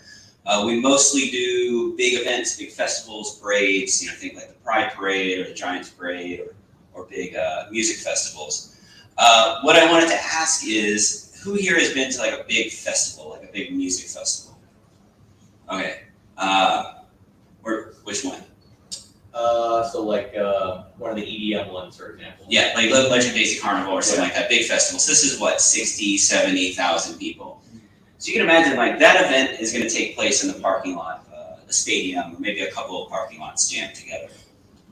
So you can imagine like it gets pretty dense, especially around the big stages. There's still emergencies that happen there, right? We're not going to stop the entire show because someone, is having a heart attack, right? That's their emergency, not the rest of the show's emergency. So it's our team's responsibility to respond to those. So you can imagine how complex it would be to respond to a 911 call in the middle of a crowd of 60,000 people, where all you get is they're by the light stand. Not really helpful for us, but we have to look. We have to find them, right? We don't know if they're having a heart attack or not. Find them, right? Well, we can have the security folks tell us where they're at. I'm by the light post. Which light post? By the stage. Which stage? The main stage. Which part of the stage? The right side of the stage. House right or stage right? You understand the complexity there. So it wasn't until a couple years ago that, in addition to tracking where our ambulances are at, we're like, maybe we should track where our foot teams are at. And I'm like, well, shoot, there's a system for that now. We have TAC. We can start using TAC. It's not just for grown-ups anymore. It's for us regular folks. So what we started doing is we started using TAC for our medic units. And now for all of our large events, each of our field teams, this is a par 2 or par 3 team, so 2 or 3 medics on a team, have TAC. Not only do they have TAC, they have all of the event maps rubber sheeted onto TAC. So an event map, I don't think I have an exact, I apologize. There might be a park, there might be a stadium. The stadium has a static footprint, right? It's always pretty much going to be the same. But for a special event, they're going to set up stages, there's going to be concessions, there's going to be restrooms. That's going to require a special map. you can overlay that in TAC now. So I'm not just telling someone to go to the upper bleachers. I can tell them to go to the sausage stand by the upper bleachers. I imagine that's where you're talking about, the sausage stand. Just kidding. Harsh. So the story I'll share is last year, we were working a large event and a 911 call came in for an active heart attack. So, someone's right there, somewhere out in the festival. And all we got was there's a 911 call somewhere in the festival. And for 911, there exists a system that some municipalities have deployed called Rapid SOS. I'm not sure if anyone's familiar with this system, but what it lets the emergency operations centers do is get the position of the smartphone when you call 911. And tragically, that information is not shared outside of the ECC. So what we had to come up with really quickly was, how do we take this information from this proprietary system, from this Rapid SOS system, and pump it out into TAC, right? So luckily, TAC is relatively easy to integrate with. So we pulled this in real quick, right? We built a really quick interface where the 911 operator can take this information and send this out to our field units in real time. So I'm not standing there in a crowd of 60,000 people like, I don't know, I see a bunch of light stands. I can now look down at the event map and see where the 911 call is coming from, get on scene and figure out this, luckily not a CPR in progress. But those are the types of complex situations that we deal with, right? Those are the things that we can control and that we can plan for. Aside from that, you get things like communication system failures, right? And that's not really a thing that you can anticipate. It's a thing you can plan for if you have a PACE plan, but it still happens, right? If you're relying on voice communications in these in these environments, you're going to have failures. Not only that, again, it's loud. It's like at a music festival. What are some other systems that we can rely on to get both positioning and communication, right? TAC solves for a lot of that. There are situations we don't have cellular coverage. I will say for the most part at these large events, cellular coverage isn't really a problem anymore. There might be a saturation issue, but coverage is not an issue. And what I'm hoping is everyone can highlight some of the things that they've experienced in this environment. But for us, it's been a game changer, right? We started with just tracking our ambulances. So now we can know our en route time and destinations from our ambulances to our destination hospitals. We can track our field units, which means we can get our field units on scene as quickly as possible. Not only that, this is my favorite part. I've heard a dispatcher say to a field unit, "You're walking in the wrong direction." And they were able to do that because they were running TAC. They were walking, we could see their bearing and direction, and the dispatcher could turn them around and send them in the right direction. That's time saved, right? Time saved is lives saved. We couldn't do that before TAC, and we can do that now. So that and the multitude of other things that we can do with TAC have really been a force multiplier for that in our environments. So I'm hoping that everyone else can sort of elaborate on how that's helped them, but I'll turn it over to you, Mike. Yeah, it's okay. Yeah, it's gonna be easier. So we do a lot of large events. A lot of pre-planned large events, a lot of unplanned large events. For pre-planned large events, I guess how TAC has changed it pretty much like what you said is, being able to see everyone in real time. We do have quite a few issues still with cell network, with it being oversaturated during large events and having telemetry drop out or working solutions with that with different products. But if there's two anecdotal stories that I can say where TAC has really made a huge difference for us, and we've been running for a long time, so there's a lot. One slide deck we have, I think, just has like 70 different special event examples of how it's improved things. One of the big ones, there's this big event, I think it was on Lake Huron, called Float Down, and I don't know if anyone here is from that area, but I guess a bunch of people get drunk on rafts and then go out onto the lake, and then between the Coast Guard and RCMP, they have to figure out who is which side's citizens and then get them back to the corresponding homeland as they're completely drunk. So a few years ago, I think it was like 4 or 5 years ago, we got a request to stand up a server that we could have both RCMP and US law enforcement on, and other public safety groups, there's EMS on it too. for this event. And so we set that up, ran it, and there's a storm that came across the wall that was online and kind of scattered everyone about it. But RCMP and DHS said that because we were able to facilitate TAC and because TAC was used, it saved 4 lives and assisted in 1 arrest during that event. This was still fairly early on. I'd say that the public safety use at that point was probably 10% of what it is right now. Other major events, like we had it running during January 6th, which was probably one of the largest events that we had. Right after that, the inauguration, which was planned, made it a lot easier. We had about 3,000 users, or 3,000 concurrent users on the TAC system from, it was either 13 or 17 different agencies. So like no one saw everyone at the same time because that's just noise at that point. It's completely useless. But because the FBI and the other agencies, Secret Service runs that one, we talked ahead of time. We were able to come up with this plan that said these are the ports that you're going to be on, and these are the channels that you're going to be on. You'll only be on these as your team, these as your C2, these are the color codes and everything else. These are call signs that you're going to behave by. And then made it very, very easy to deconflict who was doing what roles during that event, which is really helpful.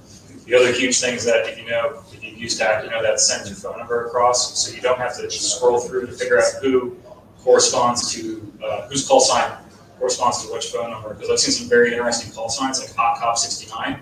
And while that's cute, it doesn't really tell me who you are or what you're doing. But the ability to click on that person and then hit phone and then yell at them, that's very, very useful. Yeah, I'm making a joke there, but honestly, for life safety too, if you're trying to vector someone in because like you need medical, you know, LE's first on scene, then you need medical, and you don't know who those people are because the ambulance company could be a private contractor. Very, very useful for people in. So it's just like the biggest thing, if I had to say, the one thing that's really, really helped with is that's cut down on the 90% of radio calls of where you at, and just stop that completely. You very rarely hear that over the radio now, unless it's like that last 20 feet to try and figure out where that person is. That's everything. Otherwise, I'm just going to keep talking on it. No, man, covered a lot.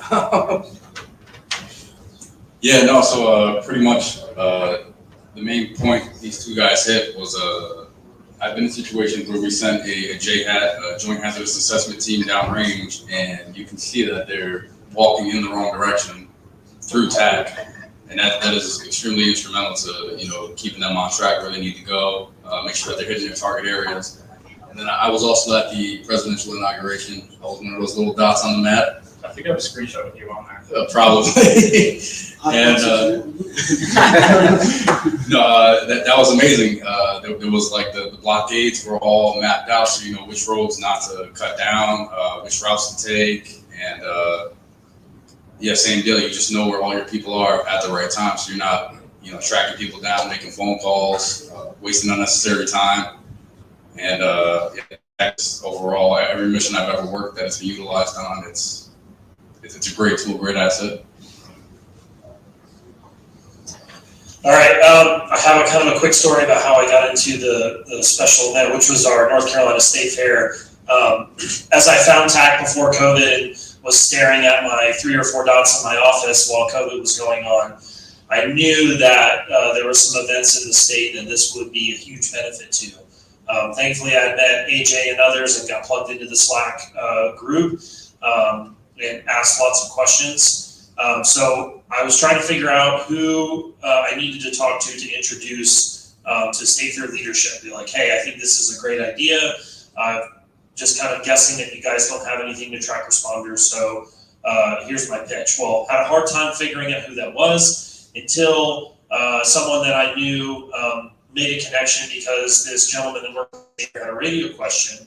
And just a quick side note, if the networking here hasn't been beneficial to you, you haven't tried hard enough, because honestly, it's all of who you know, and sometimes someone will make a connection for you, and it turns out to be really fruitful. So I talked about 10 or 15 minutes with this gentleman about radio stuff, and I said, hey, by the way, if you guys track your responders at the fair, there we go, tell me more. The State Fair police chief happened to be sitting there, and his question was, how much did it cost? I said, free $99, and he said, sign me up. So that immediately I got buy-in from the top. We used Verizon, asked for 100 Sonomex P8s. I spent about 9 or 10 days programming all of those, which a lot of great feedback came out from that.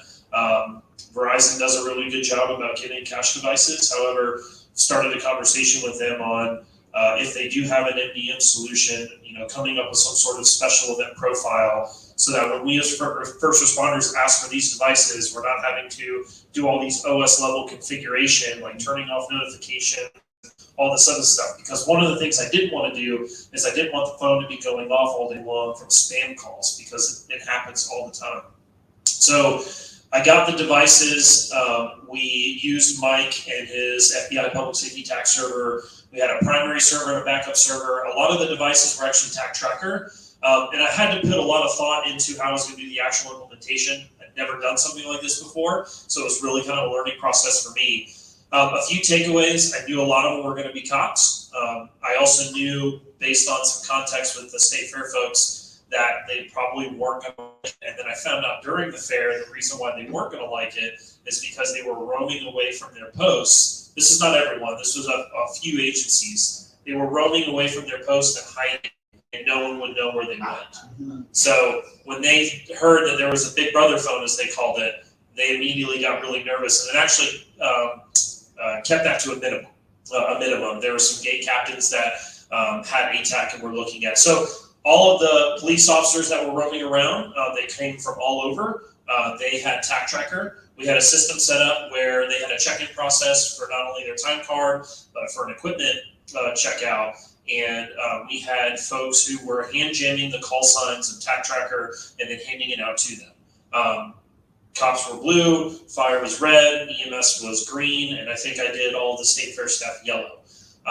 So the big benefit from the law enforcement side was, well, what do we call them? What's their call sign? Well, I found out from a voice perspective that they just use their home call sign. So Wake Forest 405 Adam is who they would call command, and they go Wake Forest 405 Adam, go ahead. So that's just what we use as our call sign. And what was good is that we didn't have to train them to do anything different, because the phone was in their pocket, they were using the radio, and the dispatchers had WinTAC up. It took them a few days to kind of figure out why we were using it, and where it really made a difference was we had a drone operator that flew the day before the fair. He actually went above and beyond and put all of the ride numbers on the rides. I was going to try and display the picture, but I didn't bring my adapters with me, so sorry. But now, not only did we know who was calling and where they were, when they said we are near ride 53, we just relayed that to Fire EMS, and they just looked up ride 53 in their ATAC map, and if they heard the call sign over the radio, because they were on two different channels and some of them were scanning, just knew who to go to. So Fire EMS were huge users of it. So partly due to law enforcement's job in roaming around was they were heads up. So that's why they used TAKtracker. And then Fire EMS had ATAC as well as some of the different command staff. We put those phones on a passcode in case they fell out of their pocket, because if TAKtracker fell out, well, they're not going to see anything except a bunch of coordinates. And Fire EMS then also figured out the radio menu and figured out how to call other users. And so one of the other things that I learned was to put the phone on Do Not Disturb and then allow contacts only. And then what we've been doing is we're creating a Google email specifically for the event. And then we load all of the contacts because we get all the numbers from Verizon. And we just put the contact name as the call sign, which whatever the event says that they are. So when they call, it comes up as their ATAC call sign. They know exactly who it is. And one of our firefighters figured it out, called the EMS command. And the EMS command was like, oh, that's weird, the brush truck's calling. Hey, what do you need? Hey, blah, blah, blah, blah, blah. And so they immediately figured out that they can call each other really easily. So some takeaways from that event were phones take a really long time to set up. However, it was a revolutionary leap in keeping track of where everybody is. I also have a video that I don't have with me, but they do what's called the push. And what they do is they have the law enforcement officers in strategic areas when the fair closes, and actually push everybody out. And before, if someone were to kind of squirt out and go into a different area but didn't think they need to call anyone on the radio, no one really know where that individual went. So now we saw kind of a time lapse of where all the police officers were going. And if someone said, hey, a vendor just called and there's a group of kids, we would be able to direct them to whatever the landmark was. So not only having contextual information, that overfly map with the ride numbers, but also being able to see where everybody was. Fire and EMS, they used it a lot. That's going to be a sustainment for them going into the future. So like Mike, I can continue talking, but maybe I'll pass it over to you. Yeah, this is great. You know, the pitch I use when we're rolling out TAK is it's the thing it's all of the things you ever wanted in one place. I think sometimes we tend to focus on where it went wrong or where it didn't work, but I'm curious to hear from the panel, what's the biggest success you've seen in selling TAK to someone? I would imagine for the users that we're managing, we can kind of dictate to them that they are or are not going to use TAK. But when we roll up to someone new, what has been the easiest way for you to sell, or the easiest pitch for you to get someone over the hump of adopting TAK? And I'll hand it to the panel and see who wants to answer that. I can go if you want. Yeah, I can just do another. So for us, it's just putting it in their hands and watching them use it. I don't know if any of you have had that awkward dance where you have two plainclothes officers or different federal agencies that's trying to figure out who is who, but being able to look at the map and be all like, that person on that corner is one of ours is really, really beneficial. But it's just making people use it. As soon as they get used to having all of their tools that they need to do their job in one place, and they're not always looking at their phone, right? If they're doing that, they're doing their job wrong most of the time, put it in their pocket and forget about it. But just the efficiency, how much it can speed stuff up for them actually trying to perform a task. For management, it's incredibly easy most of the time because they see their very pretty map with all the gumballs all over every place, and they're like, that's exactly what I want to see. Don't care what any of it means, but it looks pretty. And it's just making people use it's usually the easiest. Getting them not afraid of it is definitely challenging, especially if you have. I worked on HRT, we call them the guerrilla operators that would just break anything that was fancy that you put in their hands. Like as soon as they get over their fear that the technology is not going to hurt them, it's usually pretty easy.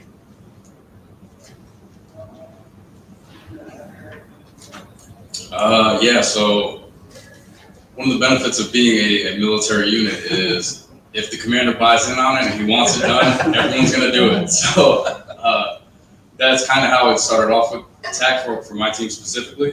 But as far as the end users go, just as soon as they got comfortable and they were able to see, the purpose behind it and how it benefits them, benefits the organization, and it's a safety tool, not just situational awareness. Because in our line of work, it's hazardous. So if they can see an area they're not supposed to be in through TAK, at the end of the day, it could be saving their lives. So that's really a big selling point, is the safety.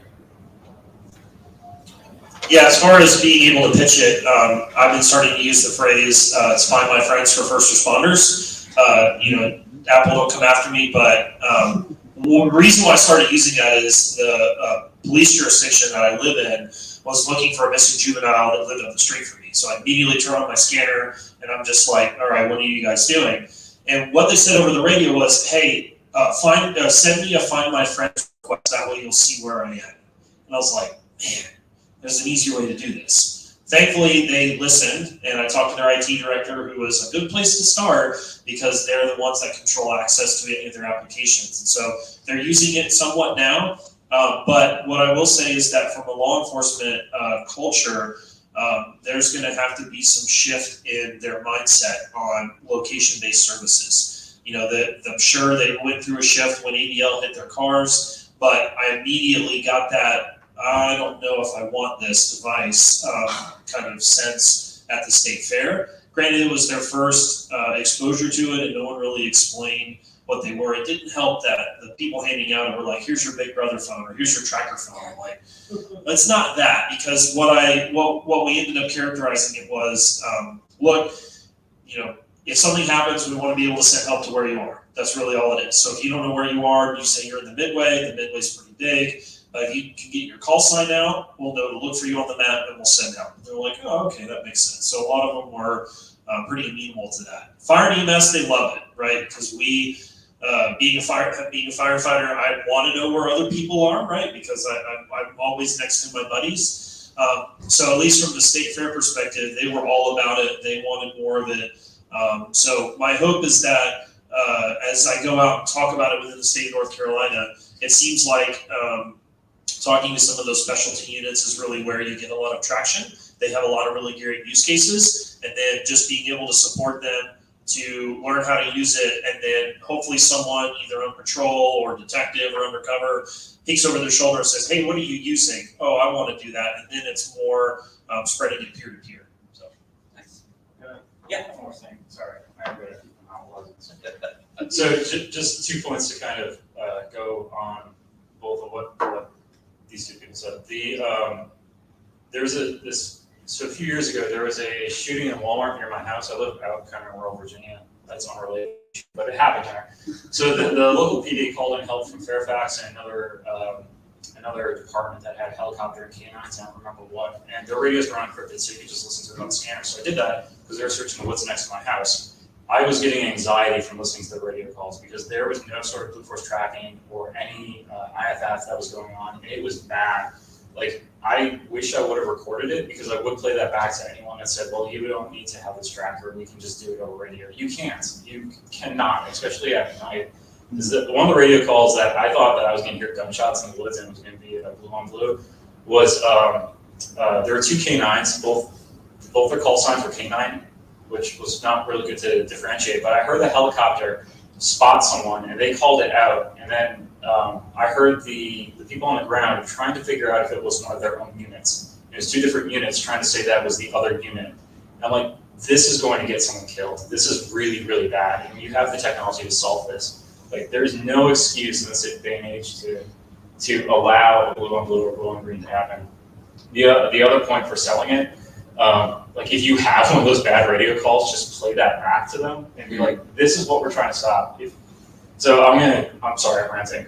If you have a commander that says, we don't need that because I don't want to be tracked. First, it's consensual tracking only. You don't have to worry about it. Second, do you want to go to a funeral because you didn't want to put this out on your phone? Like, that's a really stupid comment to make. Just accept the technology. It will help you save lives and help you do your job better. I'm done ranting. Yeah, no, take all the time you need. So one of the ways I'll pitch TAK to folks is if you download TAK on your phone by yourself, you're playing solitaire. It's only when you invite friends over that you actually have a card game. I also say that as a person who doesn't know how to play any card games, so it's a good point. There's a lot of things we can do in TAK, a lot of information we can pull into TAK, especially right for the operator folks, right? They have a ton of tools that they can use in there. You know, for the lowly public safety side, we don't use quite as many of those tools.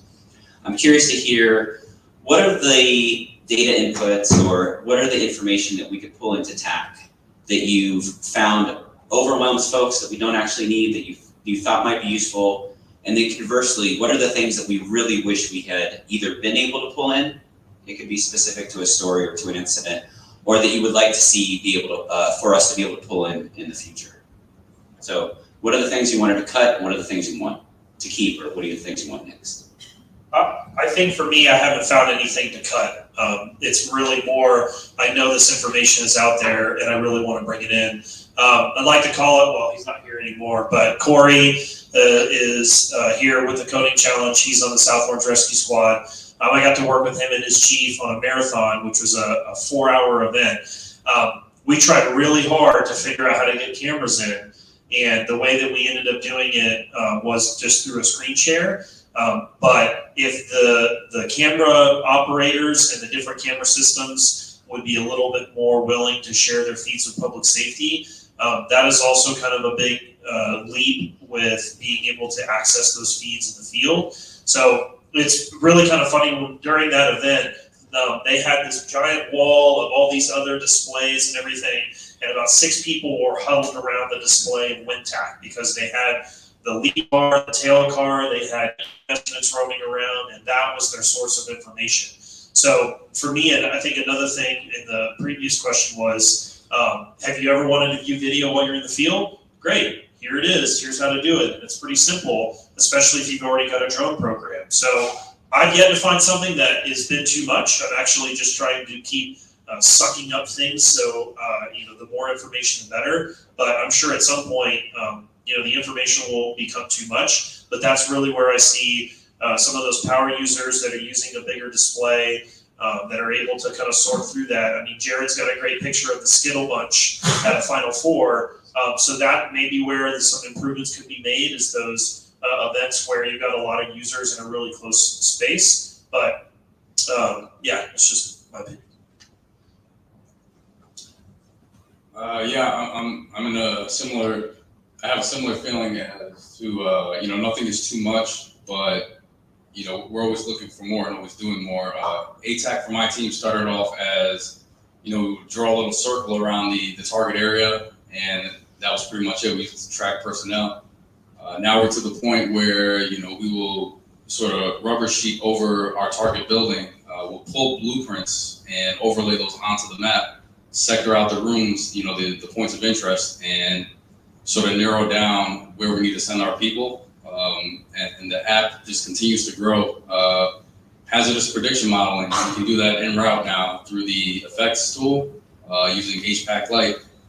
This again keeps our guys safe. That's our main priority, is safety, public safety, and safety of our personnel. And yeah, nothing's been overwhelming. We hunger for more, if anything. So yeah. So Sam, I don't think that there's anything that we want to cut. I do struggle with the users when we give them the option to enable everything because it exists. I think that they need it. And it's pretty funny, during one of the inaugurations, the package that Secret Service sends out that has like every manhole cover, every single barricade, every light post. We put that on a senior team leader's phone because he's like, I want to see everything. And we enable that layer. He looks at it for 5 seconds and says, I don't want to see that, and then turns it back off. So I mean, like, there is too much for the user sometimes. We found that taken care of pretty well by discipline. You have your team port, your team channel, you have your C2, and break it out into ways that make sense. For seeing more, I really wish that there was a plug and play way to bring in CAD information. And even though the FBI doesn't play in the computer dispatch model very much, it comes up a lot when there's events that the FBI is in charge of, that the locals say, we want to send you our CAD. Like CMPD said that they want us to see their CAD, and we were able to do that by building our own really, really spin and rubber bands translation server that would take it from, I think it was WebEOC, and then get it to a point where we could have someone take a look at it, figure out if the information was relevant. If it was relevant, they had one push button that would then send it to TAC so that we dispatch a team. Like, that was awesome, but that was one person not sleeping for 37 hours, not me, that did that to get that to work. Making that plug and play, I think, would be like monumental for anyone that uses a CAD system. I guess maybe one thing is, I know the TAC Product Center and those involved do a really good job about trying to open source and make available to us lowly civilians. The tool you mentioned, I have no idea what that is, but we have hazmat teams that do the exact same thing. We have first responders that are doing the exact same thing. So whatever effort there can continue to open up more plugins and more tools, even if it's ripping out some of the military specific information, but there's a lot out there judging by the master list of plugins. Just having a public safety, which is a growing user base, being able to get access to that and really poke around, may benefit our military partners in the long run, just because some of the different use cases that we have. So I'm sure TPC's in the room, but I'll lump that out there. You guys are doing great, thank you. So these live events, these big events, we can plan for them all day, but again, things don't always work as planned. I'm curious to hear, and I'll ask this last question, and then we'll open it up for some more questions.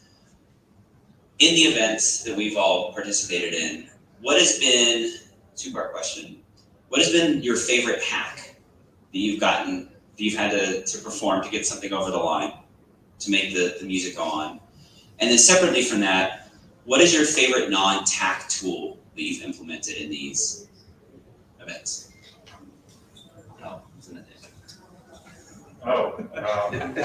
Sorry, buddy. So the favorite non-TAC tool is my two-way VHF radio, like by far. And that's kind of a cop-out because it's not software, but yeah, I love my public safety radio. The hack that we've used to try and get things going, I guess it's kind of two-part. Like, we've deployed channels. If you haven't looked into that, and it's not just me talking because we funded it by a lot, but it's really made it a lot easier for the users to get online and get connected. Like, it's just username and password and URL and nothing else right now to get online. But we also push configs from the server. So it's like, It's not an MDM, but we force the server to push config to the device. So I flip a bunch of settings inside the device, inside of ATAK, when the user has a successful connection, and that allows me to do some things like turn off mesh mode or remove the option to auto send. If you've played with that, it can be painful if you're on the server network. So we do that, and I'm working on a way that we can force call sign and caller on initial login, which the user can still change the rule changes. But that's pretty much it. I'm great story about how I messed up once. I'll say that for later. So main thing we do to sort of get things going for us, and what really helped to kick it off is we have set icons for our specific vehicles in TAK, and when we establish our footprint, we lay those icons out. The team is spread out throughout the footprint, and that sort of helps people realize where they're at, where they need to go. If you need to reach another section, another team, medical or operations, communications, that really helps people, roll into the operation and know where everything's at. As far as the second question, so we utilize Mobile Field Kit, MFK.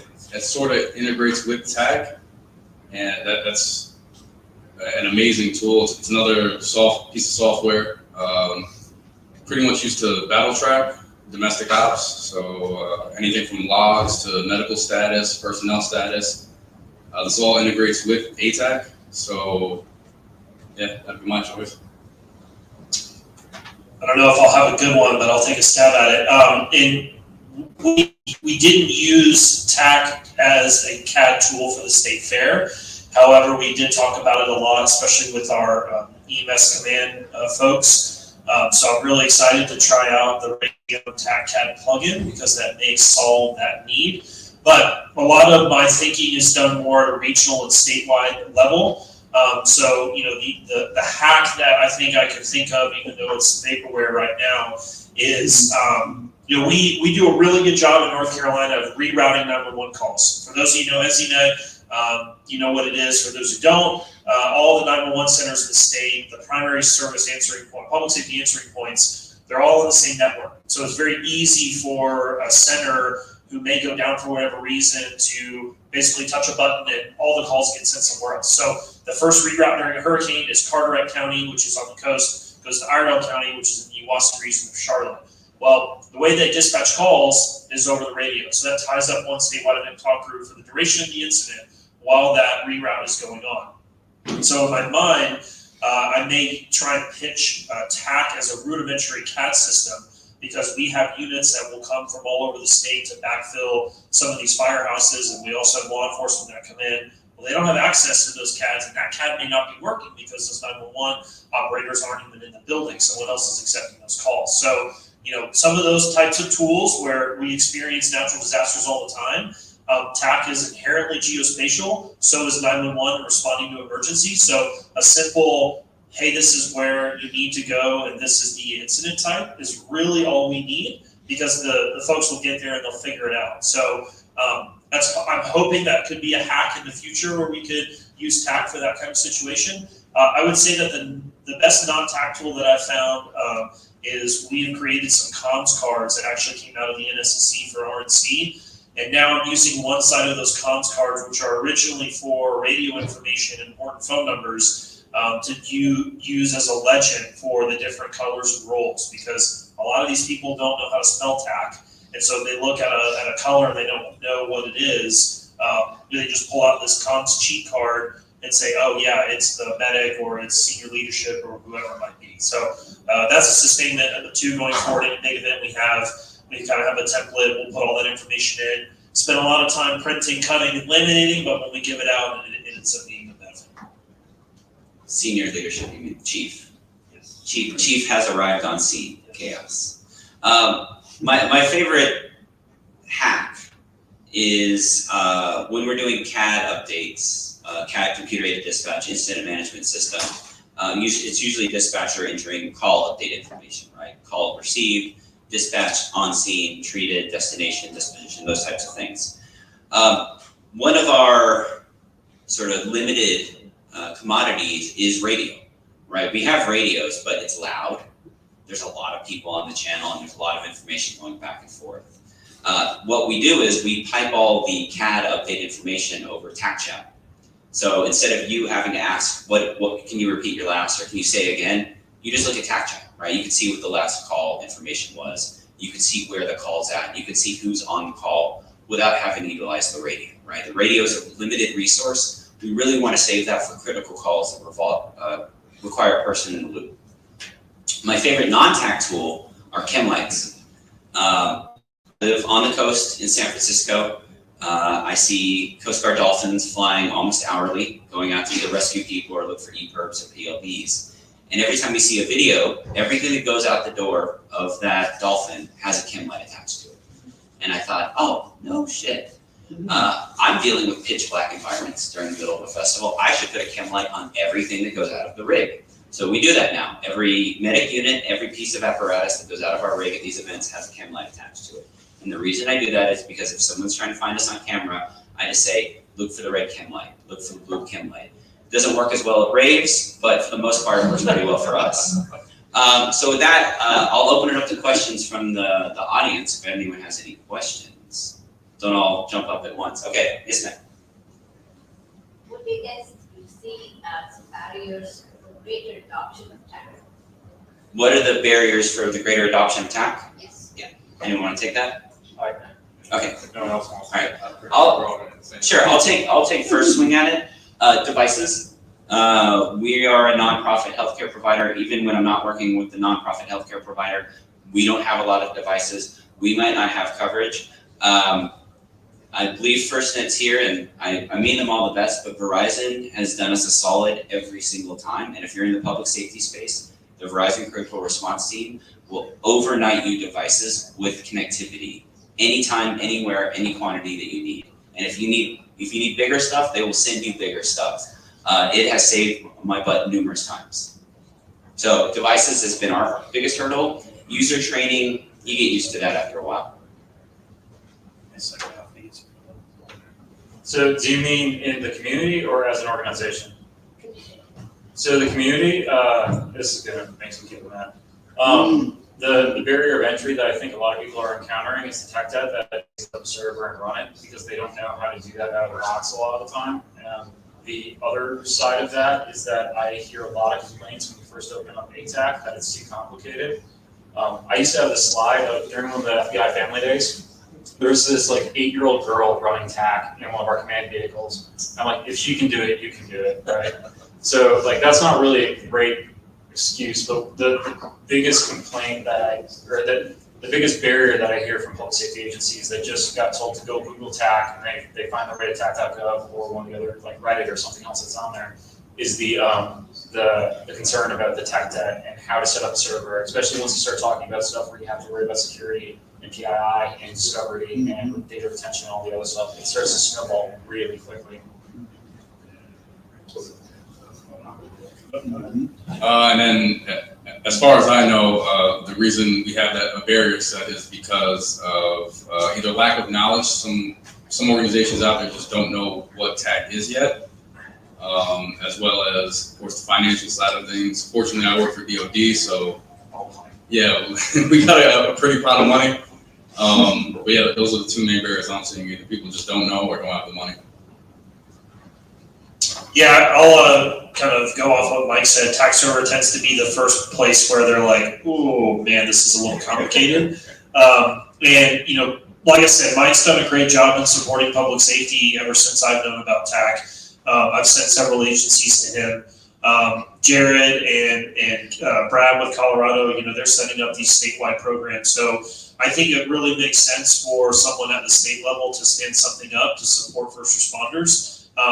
For the time being, I'm going to emulate kind of what Mike does, where, hey, you want to get on, great, here's a connection. You want to do anything more, I'll support you as best I can to get something stood up on your own. But whatever we can do to make TAK server a lot easier, yes, there are IT people that know that, but you know, the problem that we have is they want to go through and they want to scrutinize everything. They're asking the person who wants it and has no really doesn't have a lot of those answers. So if there's, I hate to use the word documentation, but if there's already things that speak IT that they can look at and say, this is all it's been through, so that way they don't have to do their own process, because that's being duplicated any number of times at the local level, that would be good. But just tax server itself is really hard.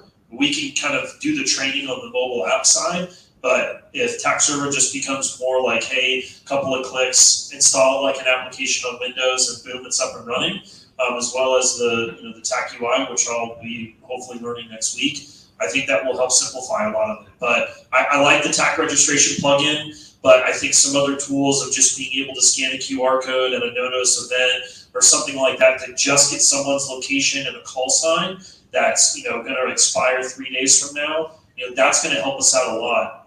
Yes, we still need to be doing a lot of the blue sky work to create those partnerships and get everybody up. We're still going to have those no-notice events, and we need to, if we want this to be a tool of choice, it needs to be something where not only the server can be quickly stood up, but if one's already stood up, a user can be quickly onboarded, so we just see their location, and that's it. I think we're right on time. All right. Okay, I mean, it's Ralph. I just want to say, 7 years ago, we did a plugin called the lunch plugin. So that when you were a guy who wanted to go to lunch, you didn't want your boss to know where you were, you could click that button and be on the clock for however many minutes.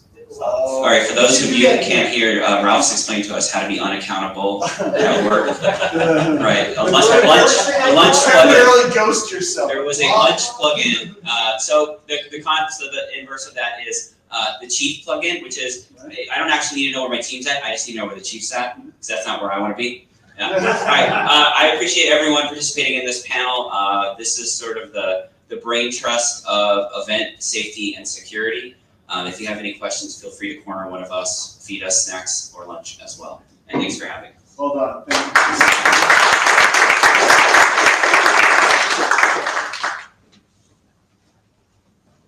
Thank you so much. Appreciate it.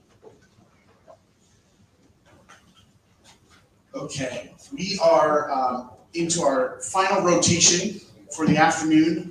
This is the sort of customer discovery opportunities for developers to get more live and hands-on feedback.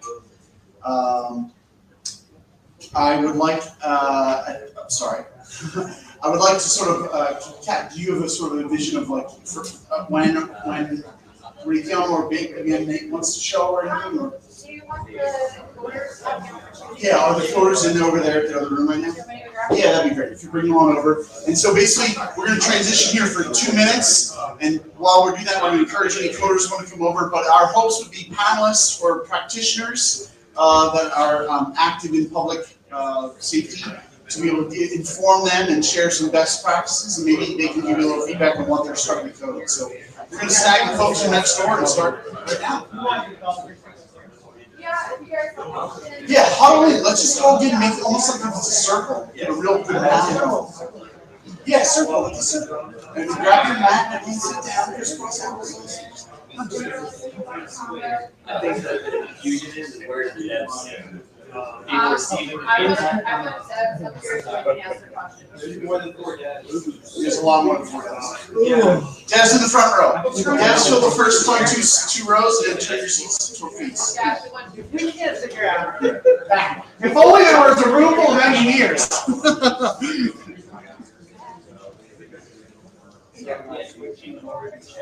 Yeah, just I'm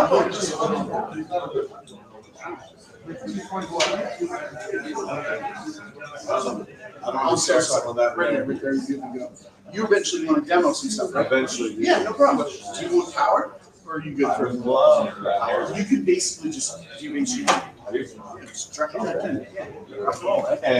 there's no like remote component or anything I need to worry about? No, you're good. Once it goes up on that big screen, you'll be able to see it. Brilliant. So this is right? All right, sweet. I mean, they're So how hacker is just this? We're like, yeah, just move the chairs. It's great. So there's 2 components we want to do today. We want to be able to have an interactive opportunity to chat and have our developers that have been working on some conscious things meet and ask some customer life discoveries, etc. And on top of that, we want to see, I think, some of the interactive, is it the CAD one in particular? Or what? We'll show the TAC registration, CAD, TAC registration, Fordon, CAD, and Fordon. Woo! One more. So we get some live plugin demos going up as well. So let's take the next 10 minutes or so and make sure. I'd love to encourage everyone to kind of come forward. I totally get it. Some people are breaking off and moving into networking mode. That's cool, hanging out in the back and stand. But if you want to get engaged, have our developer community kind of get a sense of customer feedback, slide forward if you can. That'd be awesome. So I'm going to try and make this literally as less, even less structured than we normally are. So it is 4:15 now. I think we should take the next 15, 20 minutes, have sort of like sprint style stand up. You know, you scrum sort of like, what are you on, what are you stuck, any blockers, what do you want to share? And then allow Nate to have the bulk of the time to kind of go over some of the plugins and then answer questions around how they might work or what you're trying to get it to work like. Yeah, sweet. So let me just start with an informal poll. How many folks here, so there's going to be a form that we push live out tonight that says, hey, I think I have something I want to demo tomorrow. How many sort of coding challenge teams are represented here in the room? How many people are building something they want to try and demo tomorrow? Just me. No, there's one. Are you guys doing something? They were definitely. Yeah. How much? Raise hands, just a quick count. 1, 2, there's it's unfair because Kat's also sleeping in the room over there. So I think you can. So why don't we start with like back the napkin pitch, if you don't mind. Like don't reveal secrets. Why don't you just like literally just your 30-second thumbnail of what you're trying to accomplish. Okay, so here's the 3 things that I've got putting together. The first is, if you've noticed on your map Taylor Swift being here, that's an iPhone tag tracker that I am running, that I'm building over here. So because I built it in the Swift language, that's just my testing, and I know it's separate from everything else. So I'm really interested, and I know we were just talking in the last panel about, I know in our agency, iPhones have been a big stumbling block because there's so much we can do with Android, but everybody has an iPhone in their pocket in our, in a lot of our agency regions. So I think I'm really interested in, if you're an agency that iPhone is an issue, I would love to hear from you what some of those things are. The other thing, I want to find about Lansar. I couldn't get the Lansar stuff to build, so I want to talk about that, I think. But the other thing was perimeters and setting up kind of computer vision with perimeter cameras. So being able to rapidly deploy in dynamic environments cameras that was like a Raspberry Pi, and that can generate alerts to TAC. If there's other use cases that's triggering for you, I've got some test stuff going with that, but I'm really curious if that anyone's like, oh my gosh, yeah, we could use this for these kinds of things. I'd love to hear it. So here's my things. That's more than 30 seconds. No, it's good. Very good. How about Stefan? Anything you want to share about what you guys are trying to accomplish or what you're looking to build? Yeah, maybe. Yeah, maybe. You're like, where'd my team go? Yeah, the 2 guys are coding over there. You can go up and talk if you want. Sorry, we just Yeah, they want to. Yeah. I want to hear that beautiful. Gonna be streamed and everything. Yeah, Oh, like that. Oh, sorry. No, you were perfect. You were good. Funny. Also, we're just 3 guys from Rheinmetall, Canada here, so there's 2 developers that have been working last 2 days, and I'm visiting, gathering information. So we're more into building custom solutions for customers. We have a big team of TAC developers, and we try to get an idea of what could be useful, and we could release the source code afterwards. So the guys found some service, some spatial data service by Bing. Did I get the name right? Yeah. Yep. So we're integrating that. I know that there's the map source that's already there, but that comes as an image. But we're going to import all the entities so the guy can interact with it and maybe write status. And the guy did something that's going to be based on your location and easy to filter. I given the guys feedback from what I heard. We try to keep it simple. We try to lessen the burden. But if you have a suggestion and you want to go see the guys and say that kind of filter would be useful, or we want to see the information that way, or let's say the example, you can bring up all the point of interest around a certain area. So I heard some people saying, okay, we're gonna help the town next door, so you don't know where are the bank, the school, everything, so you just locate your area, you say bring up everything, and then you filter what you don't want to see. We thought this could be useful as tourist mode if it's not your locality. If you wanna go next door, there's two guys, they're right there, they're gonna raise their hands, and if you want to see the plugin where it's at and give feedback, we're ready for that. Thank you. So I think the way we're gonna do this is, who had issues with ITAC that they want worked on? Because I know a couple of you guys talked about it, my panelists. And come find me. Yeah, why don't you guys pair up? You can go in the dev room to give them some feedback. Would you mind, Brad? Okay, I know we're talking maps. Cole? Hi. Cole's one of our great panelists from New York State Troopers who's really into map data, so why don't we pair you guys up? Can you give them some feedback? Okay, are you talking to me? Yes, I'm talking to you, Cole. Can you give these guys some feedback on their development idea for mapping? I'm sorry, one more time, I'm coming to you, give me a second. Is this on? You guys hear me? One more time, sorry. Can you give there's some developers working on mapping. Can you give them some feedback on their idea? Feedback, Cole. Can you give them feedback? Not live right now. She's asking you. She'll ask you to group up. Just huddle in the back with them. Review what they've done. Yeah, right. Yeah. Yeah, I'm kind of preparing developers and my panelists to give you some insight. Who else is developing? By the way, Cole literally just got done saying he wanted an ITAC tracker, so. Okay. Yeah. Oh yeah, 100%. That's why I'm not calling you guys out. I'm not calling you guys out. So who else do we have that's developing?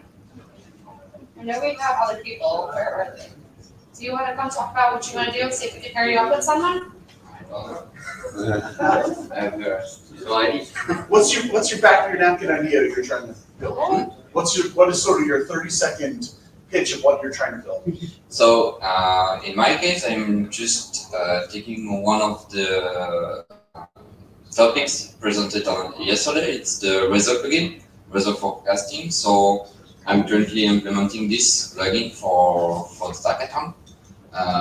The main idea is to providing the possibilities to people to get the weather information on their location or from the others, or depending on the point where you are pointing on the map. And the main idea is also to providing the forecast for 6 hours or day forecasting for 4 days, for example, for the first implementation. So thank you. So this is Jean, and he's working on the weather components. Is there anyone in particular who would want to give him some feedback or maybe ask, maybe they could give you some sense of how it's working, what they might want? Anybody particularly want? Yeah, awesome. I was gonna say, yeah. You just got it. All right, so would you guys mind pairing up with them? Just doing another one? Awesome. So it sounds like each of our projects has some feedback panels. That's pretty awesome. I was hoping, is there anyone who hit a stuck, like a tangible, I'm trying to do this with that and it couldn't work or it broke or I can't get access to something. I just want to make sure there's no stucks or blockers kind of hanging in there. Is there anybody who has never developed in TAC who's interested in developing in TAC? We heard a little bit of that from our Space Force friends. I know. Yeah, I swear I'm not calling everybody out. I'm just trying to make sure you guys are Sometimes planted. She's so good at this. So what I would say is probably not this afternoon because Nate will be finishing up the panel, but I think Nate will be able to give you some definite pro tips on how to maybe get on and start developing. Absolutely. All right, so maybe you guys can wake up in the morning. Yeah. All right, awesome. I think we're good. I think, so let me just ask this. Does anyone have a burning question or a feedback item they needed? Otherwise, I think we want to get to those demos and see some more of how the plugins get working. Sweet. Let's move to plugin demo time. Nate's just going to grab his rig and try and connect, and we'll start to make the tech work. Yeah.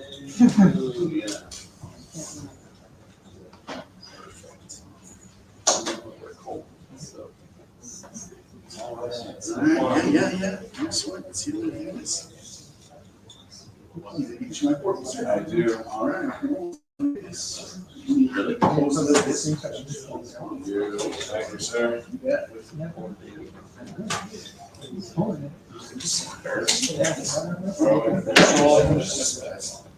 I was going to quickly start with, do like literally 3-minute version of the registration plugin in case anyone's still trying to get on. Then show the MFM plugin by connecting the remote and in-person servers, and then go to CAD and record on. But happy to. Can we do tab last, because I know there's some people in this room that actually want to talk about requirements. Oh yeah, fantastic. Would that be okay? Yeah. Very awesome. Should, Wow. I will, I'll hear, rock and roll. When you've got a Linux laptop, it's like 50-50 if it's gonna, It's usually F8. if only I was on that. No.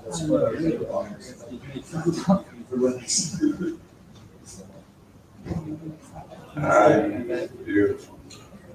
So now you can see as I attempt to set up some screens here.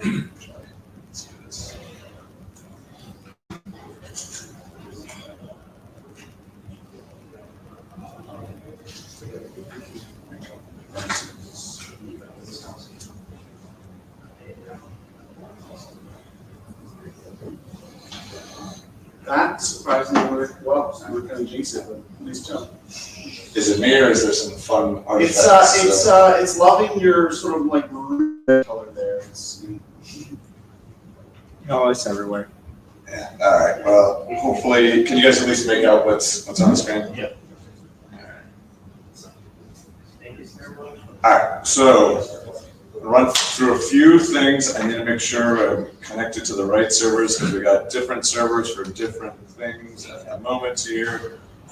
Okay, so first thing up is the registration plugin, which is that QR code that you can scan to quickly get somebody else up on your TAK server. So jump out, start from the beginning here. So we've got the TAK registration plugin. Pull that screen up so you guys can see it a little better. All right, yeah, fun colors. TAK registration plugin is the QR code. Let's jump into that. There's 2 tabs to the tool: the share tab and the scan tab. Share is for the person who wants to, who's already connected to the TAK server, wants to create a QR code and share it with somebody else. Scan is for the new user who wants to get on that TAK server and needs to scan a QR code. So I'm on the share tab. There's a handful of optional parameters you can set here. The first is the expiration time. It defaults to 60 minutes, which means once you generate that QR code, it is usable for the next 60 minutes, after which time, if somebody scans it, they will not get connected to the TAK server. So if you're standing next to somebody, you want to generate that QR code, you know you're going to scan it, and then you don't want that to be usable anymore, you can set that to 5 minutes. For the TAKathon here, we set it to something like 30,000 minutes, so it's good for the week. Next up is allowed uses. This is where you can say, once I generate this QR code, because while I can scan it directly from ATAK to ATAK, I might also print it or email it or something else where it could be long-lived. How many, or it could be copied, how many uses of that QR code will I permit? It defaults to 1, but you can set it 10 if you want to get 10 users up using the same QR code. Or you can do what we did for this week and set it to infinite, at which point, you guys actually hear me okay there, at which point you can continue to use it until that expiration time is up. Last one up here is the use passphrase option. If you leave it unchecked, there's no passphrase required. All you need to do is scan the QR code and then you're on the server. But if you want to add a little extra security so that that printed out QR code left on the bus doesn't get picked up and used by someone that shouldn't use it, tap that checkbox and then you enter a passphrase. I'm going to just put in A, B, C. And the last option down here is where you select the TAK server. So at the moment, I'm only connected to one TAK server. It's this in-person TAK server for the TAKathon here. So we'll just go with that. But if you had multiple, then you drop down, you can select which one you're trying to generate QR code for. From there, I just hit generate QR or generate registration token. And almost immediately you saw the QR code came back. That's actually being generated. The information in the QR code is actually being generated on a TAK server in a TAK server plugin, and then being sent back to the ATAK device. So now what I'm going to do next is pull up the other ATAC device here. And again, I'm going to go into the TAK registration plugin. This time I'm going to jump over to the scan tab and hit scan registration code. And if I can find my phone here. So as soon as, you don't need to take a picture, as soon as the camera kind of in live viewing mode detects the QR code, it will either immediately try to generate that account for you, or in this case, because we have a passphrase, it will prompt me for that. I'm going to put ABC. I don't know that I should type that. ABC. And I hit OK. And it goes to attempt to register a new account, the new account with the TAK server.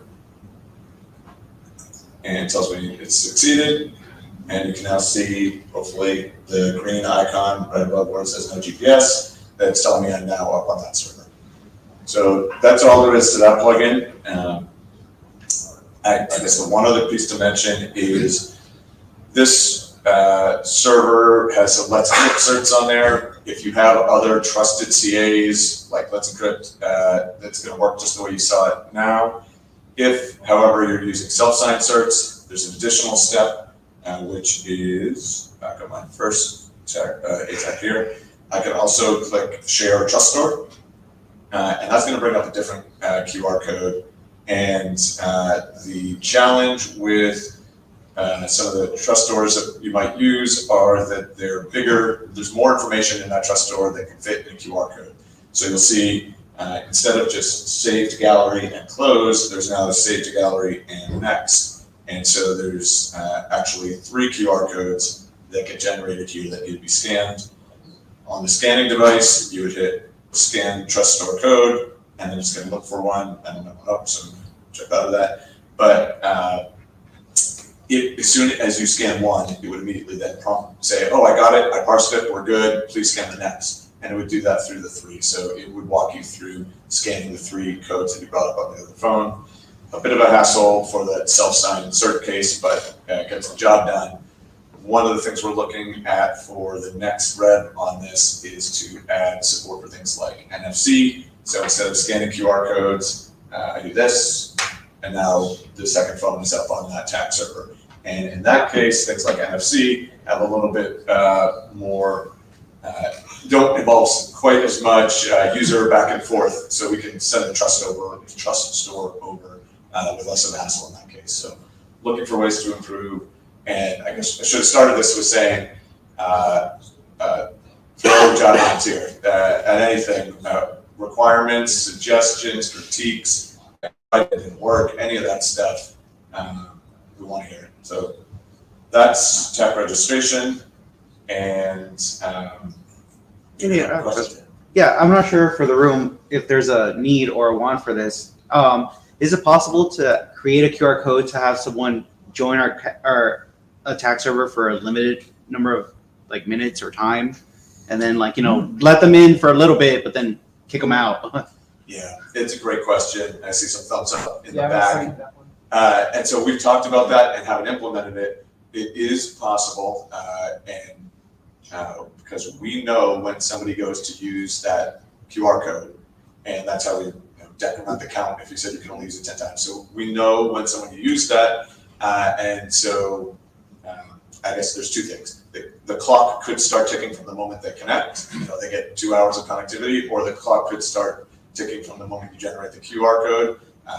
Both of those are very technically feasible, not there today. But based on your suggestion and some thumbs up from the back of the room and from the room, I think might be something going on. What was different than what you're doing today? I mean, I thought you do have So a time expiration. The time expiration for this is how long is that QR code good for? Oh. As opposed to how long Force is retention. Yeah, right. So you can't use that QR code. Yeah, right. So like if there's a demo event, right, and you have a bunch of these different people who never use TAK, okay, I could easily join them, but then once the demo's over, I don't want them hanging around in my TAK server. Right, and you might want both. You might say, I want the QR code to only be good for the next 45 minutes, and anyone who joins during that period should be allowed to do it. And it might be in that case, I wonder, in some cases it could be a duration, or you may even want to set like a wall clock thing. Like Yeah, you I want think- it until Sunday at midnight, that's when. That would probably be more useful, right? Like a wall clock for when they're allowed to be in the tax server, and then your separate time of like they have 10 minutes to do it, and if not, they have to come back and ask me for another QR code or something. I would rate that as 5 times more useful, just being honest. Yeah, no, this is good. Trying to compare. This is am. good work, I'm not crapping. Yeah, I mean, thank you for this. That- This is that- huge for people trying to share a tax server. It's insanely complex sometimes. I agreed, and we're, no worries on, honestly, thick skin, go nuts, tell us what's needed here. So, you're gonna watch me take some notes here, I'm Yes. sorry. Look So we between want, live programs requirements is. so we want, expiration. While he's recording us, I'll also tell everyone, and this will be a matter of what Nate covers and all that, but it'll be, we have 25 minutes till the room turns back to no pumpkin, so I just want to make sure we're cognizant. We've got 25 minutes left, 25 minutes. Yeah. Oh, yeah. I could write stuff down. Okay, fantastic. Then I'm gonna quickly go to the next one. So, next plugin up is, let's see if I've got the right phone here, the Mobile Federation Manager, or MFM. This is the one that lets you control all of the tax server federation parameters from your mobile phone. This is also the one that I was, if I mentioned in the past, said is fully functional but needs some lipstick. And so you'll notice we don't even have a real icon here. And when you jump in, you get this kind of ugly screen. So aesthetics aside, definitely know there's some usability issues with what's here at the moment. We were working on pure functionality. Now we need to put a designer on top of this. But basically, you're going to get these buttons that map more or less to the high-level capabilities that are exposed in the tax server web administrative tools. So you can look at your active connections, your defined outgoing connections, your federation configuration overall, and what am I going to support, what port am I on, what versions of TLS am I allowing, all that kind of thing. And then your federates, where you can get into mapping groups and all those kind of things. So I believe just about everything you can do in the TAC admin console you can do through here, and we just need to lay it out in the right way and get some icons and all that goodness. So the one thing in the meantime that I want to do is just go out to my outgoing connection, and because I've got a million servers defined in here, it's asking me which one I want to work with. You can already sense an optimization here where if you've got all red and one green, maybe we default, but in any event, we now get to a point where it says, oh, there's one outgoing federation configured, federate configured. It's this remote TAC cloud, and we jump into that. And the other thing I want to bring up here is here's the corresponding TAC server admin page. And you'll see that we've got the remote TAC cloud, and here in this case, the word remote is corresponding to the fact that we have an in-person TAC server and a remote TAC server for this TAKathon. And you'll see that it's currently disabled. And so here in the tool, I'm going to just toggle that switch to, say, enable connection. At the moment, there's not like a save button on here, and toggling it doesn't do the trick itself. So you need to actually back out a screen to get the change to reflect, but you'll see that automatically here in the web admin tool, we're now see that federate configuration went from disabled to enabled, and now we have an active configuration, and I don't know who is over, just a handful of folks over on the remote connection, remote TAC server that are now piped in. All right, so I'm not going to go through all of the other buttons and screens here. They map to web admin console and work in much the same way. But thoughts, questions, comments, concerns? Would you have to have the admin credentials on your ATAC device to? Great point and question. Yes, in today's world, you have to have an admin cert on there. My hope and vision for the future is we go from a world in which there are normal certs and admin certs into a world in which there are certs with permissions associated with them. And one permission might be federation management, and another might be data sync management, another might be whatever. And go to that finer grain access control model where you can put a cert on here, and if that phone's compromised, someone's not going to just they can mess up your federation, but that's all they can. I know we talked about it a little bit the other day, which being able to kind of hybrid with your previous one, enable maybe some QR feature set to allow kind of this federation happening at the operator level in the field. Yeah, no, that's a great point. So anyone listening online, the comment was, how about a QR code to allow all of this kind of stuff to happen in the field with a couple people with phones. And so one of the things that is not in here today, really the one thing that's available in the TAK web admin console, but not in the plugin, is the ability to create a brand new federation from scratch. You can manage to your heart's content ones that exist, but a new one you can't. Mostly just due to time, but and funding to this point, but also there's a few extra things to think through. Like how do you securely pass the CA PEM file from one to another? And there's a bunch of things that you don't want to get wrong or risk opening up security holes here. And so what we want to do is enable it in a secure way, and I would love to enable it. And then on top of that, once we have it, throw on that QR code thing that says, you've got a server, I've got a server, we're sitting there with our phones, scan my QR code, now I've got your CA, you've got mine, we both hit a button, and now we're federated, as long as we've got the right permissions to do so. So I'm with you 100%. Okay. So let's see, that was MFM. The next one we want to go to is, I think we said TAKathon last, right? Yeah, so the other one. So let me jump over to Cordon. And Cordon tool. You're not showing it if you're. Thank you. All right. So next up here is the Cordon tool. This is all about being able to set up that perimeter around an area, staff it with folks that are going to control access in and out, and be able to identify when particular buildings are cleared and safe to move forward with. So where do we want to, you know what, I want to go down to, so that their data for the building footprints are currently loaded in via KML files, so that we can know where the building actual shapes are and turn them red and green as they get cleared and not cleared. And so I've got a handful of different KML files loaded in here. We're getting, for Air Force bases, this is a relatively straightforward problem to solve in terms of getting the data. There's GeoBase, there's ACES and other systems where CE teams have gone out and mapped out bases and put it all in a database. We could just grab those, and that's what we've done.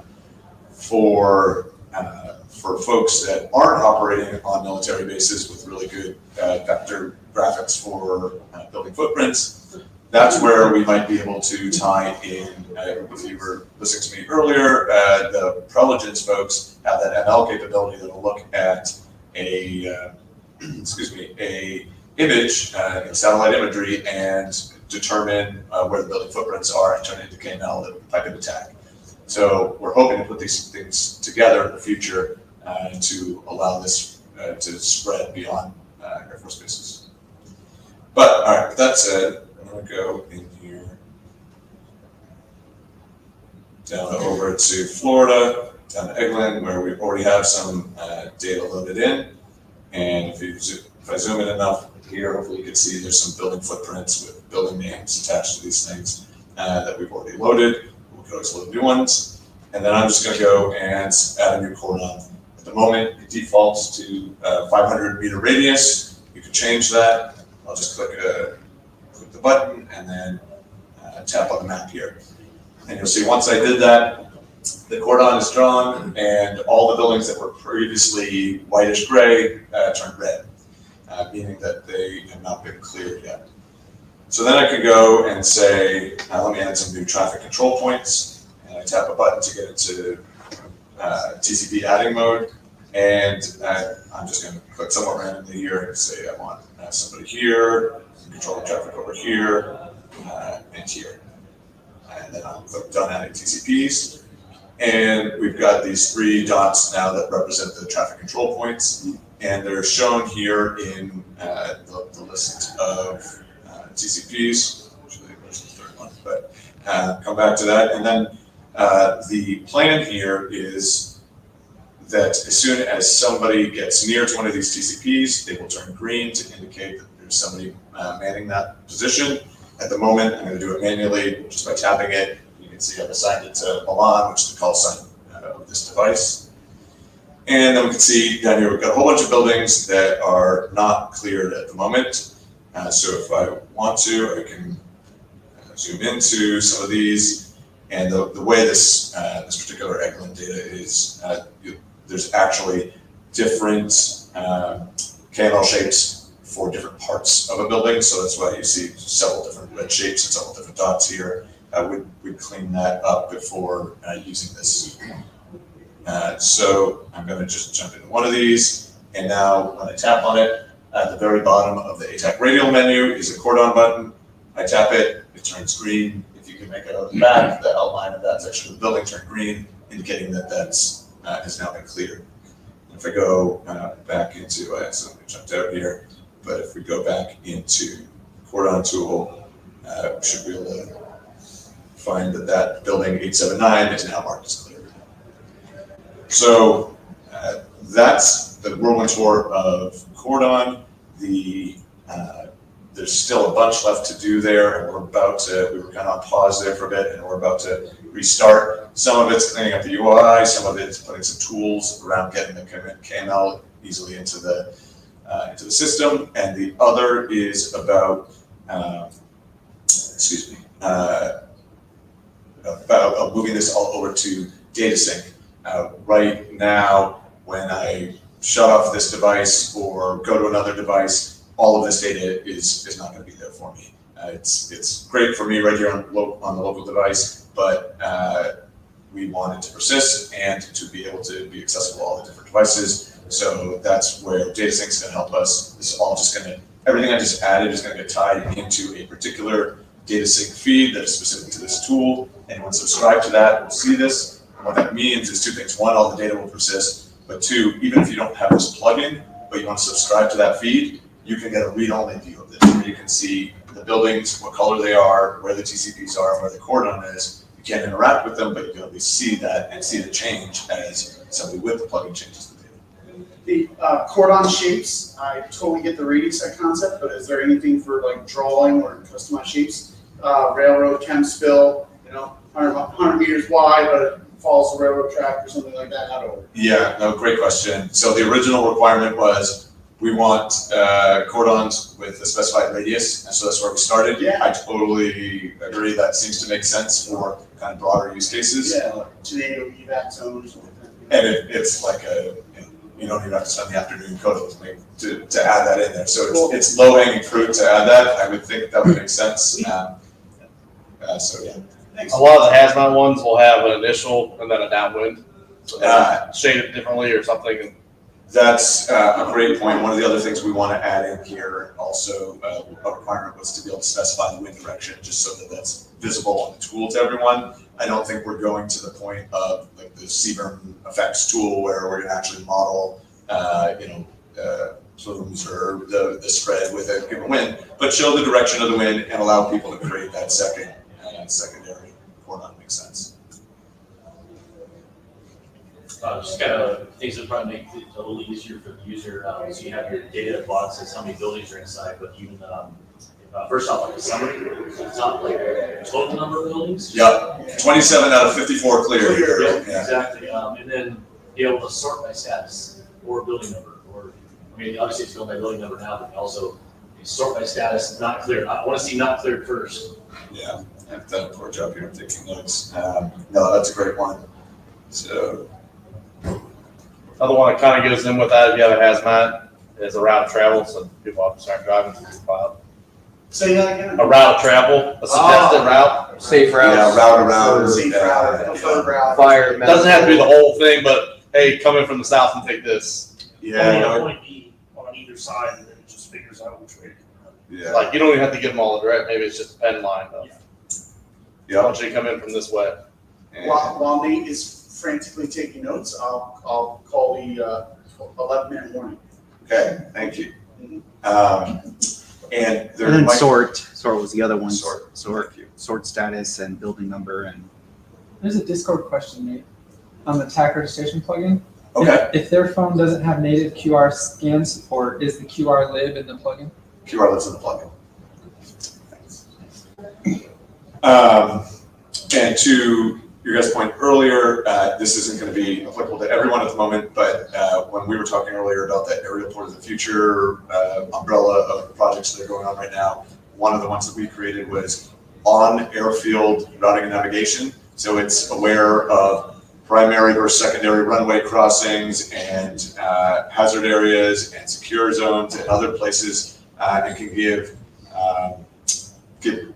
guidance for traversable surfaces on an airfield. We might be able to tie that kind of thing into not just route around, but route around in a way that's not going to put you on a runway or something. All right. Any last things on order?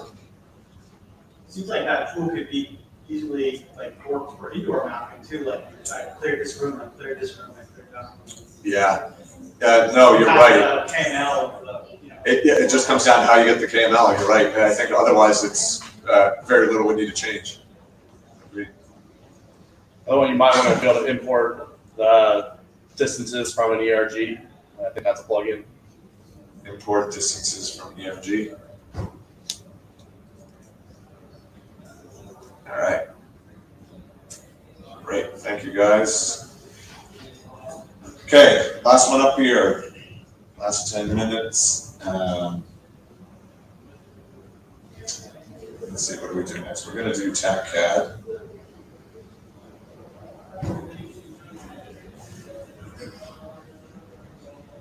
All right, so see this stuff feeling okay, great. TAKCAD and TAKCAD. Now let me pan away from all of this for now, so it's not a distraction. All right. Here's the TAKCAD plugin. This is the one that I was mentioning really just came into existence in the past few weeks. We were able to open source this, so it's out on GitHub. After requests, we also put the pre-built APKs out on GitHub for 4.8.4.9 SID release of ATAC, just because it is not yet on TAK.gov, purely through lack of cycles before this week's events. So here's a tool at the moment. There are two tabs, one to report an incident and the other to view a list of active incidents. And so ultimately we know that folks would like to integrate this with existing, oh great, thanks for got it focused on. Integrate this with existing CAD solutions. But for the moment, you can specify incidents right within the tool. And so to do so, you just give the incident a name, some event one happened, and then you give it a summary. And so we've got something, substantive. There we go. All right, so now I've got a title and a summary, and I'm going to go and specify where this happened. And so maybe we say something bad happened over here. And so now I've got a name for the incident, a summary, and a location, and then I just hit submit. And if I am actually both on the same TAK server, we saw this earlier actually. Leo. Oh, no, I'm on the wrong TAK server, sorry. If you have two devices on the same TAK server. There it is. The other one popped up in the other one. Oh, maybe I am on multiple TAK servers then. So, all right. So I don't know why that delay occurred. We'll have to look into that. Maybe something with our network here, but it's just sending a COT message. It just needed to get from one device to the other through TAK server as a COT message. And So what comes up is this pop-up that says the incident title that we entered, the incident summary, and an ETA, which is telling me that I currently, as a potential responder, am 1 minute and 28 seconds away. Right now, that is in driving time. We plan to show both driving and walking time, and somebody did nicely point out that it currently says minutes per second rather than minutes to 10 seconds up there. So we can fix that label. But then I have the ability to say no, I'm not going to respond to this, or yes. And so in this case, I'm going to hit yes. And then what we'll see is if I think we're dealing with something fun with the network here at the moment. I'll give it another moment, but what I will see in a bit here is that under active incidents here, we should see a list of incidents, including the one that I just generated. Yeah, Kat. 4 minutes? Okay, thanks. Hopefully the clock doesn't take longer than 4 minutes to get over here. The incident will pop up and list who is currently responding, list their ETA, and then as you tap on it, you can go and actually see the route that was generated for them, so you can see what direction they were being told to go to. There it is. Wow. I could carry it from one tap over the other. 7 minutes.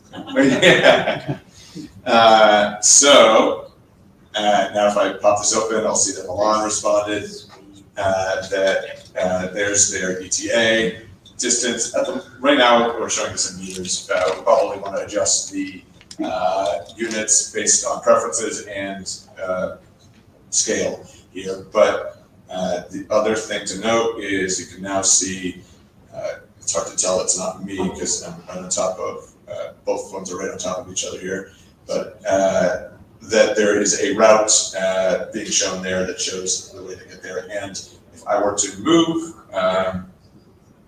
interesting, but if I were to move the responder, the ETA in the active incidents view would update to show us a shorter ETA and shorter distance, so that as each device is moving, updates are being sent, so you can see real-time view of when folks are going to get there. And if the route recommendation changes, the route's automatically updated there too. So I think I'm probably out of time.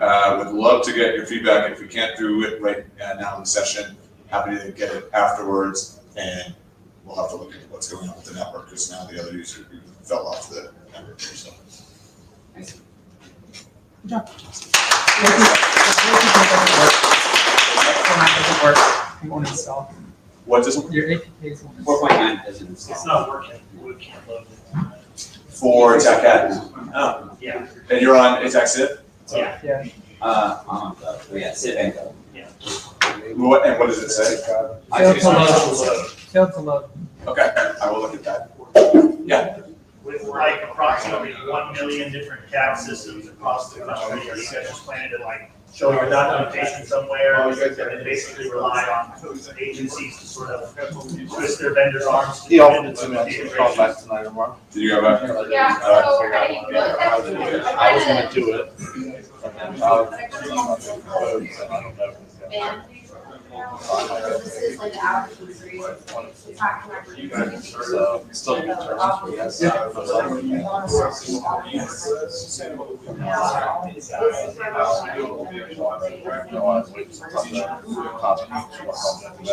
Let me, I would say I would help, but I'm gonna give someone a probably. This isn't all good. Yeah. It's okay.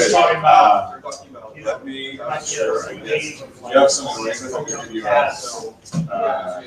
So email address. they needed some way to get in this standard. So if a thousand code systems want to integrate, this is kind of the way they would enter regardless. And maybe makes Can I make one announcement? Okay, so we have to be out of here by 5. Can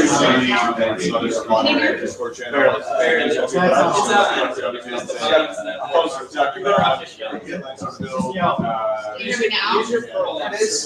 Hey! No host social at Boxcar Tavern now, if you would like to go, because we have to be out of here by 5 o'clock. Thank you very much, and I apologize for yelling.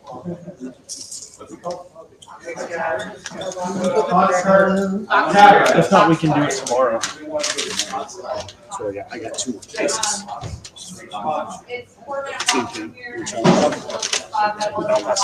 Thank you. Are those batteries priced?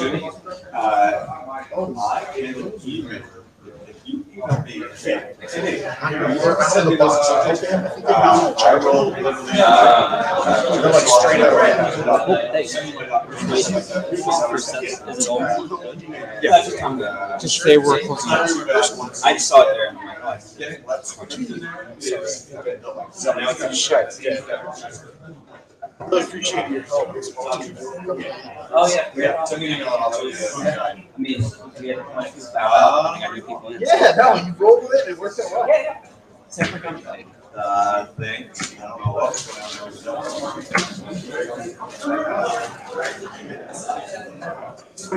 Yeah.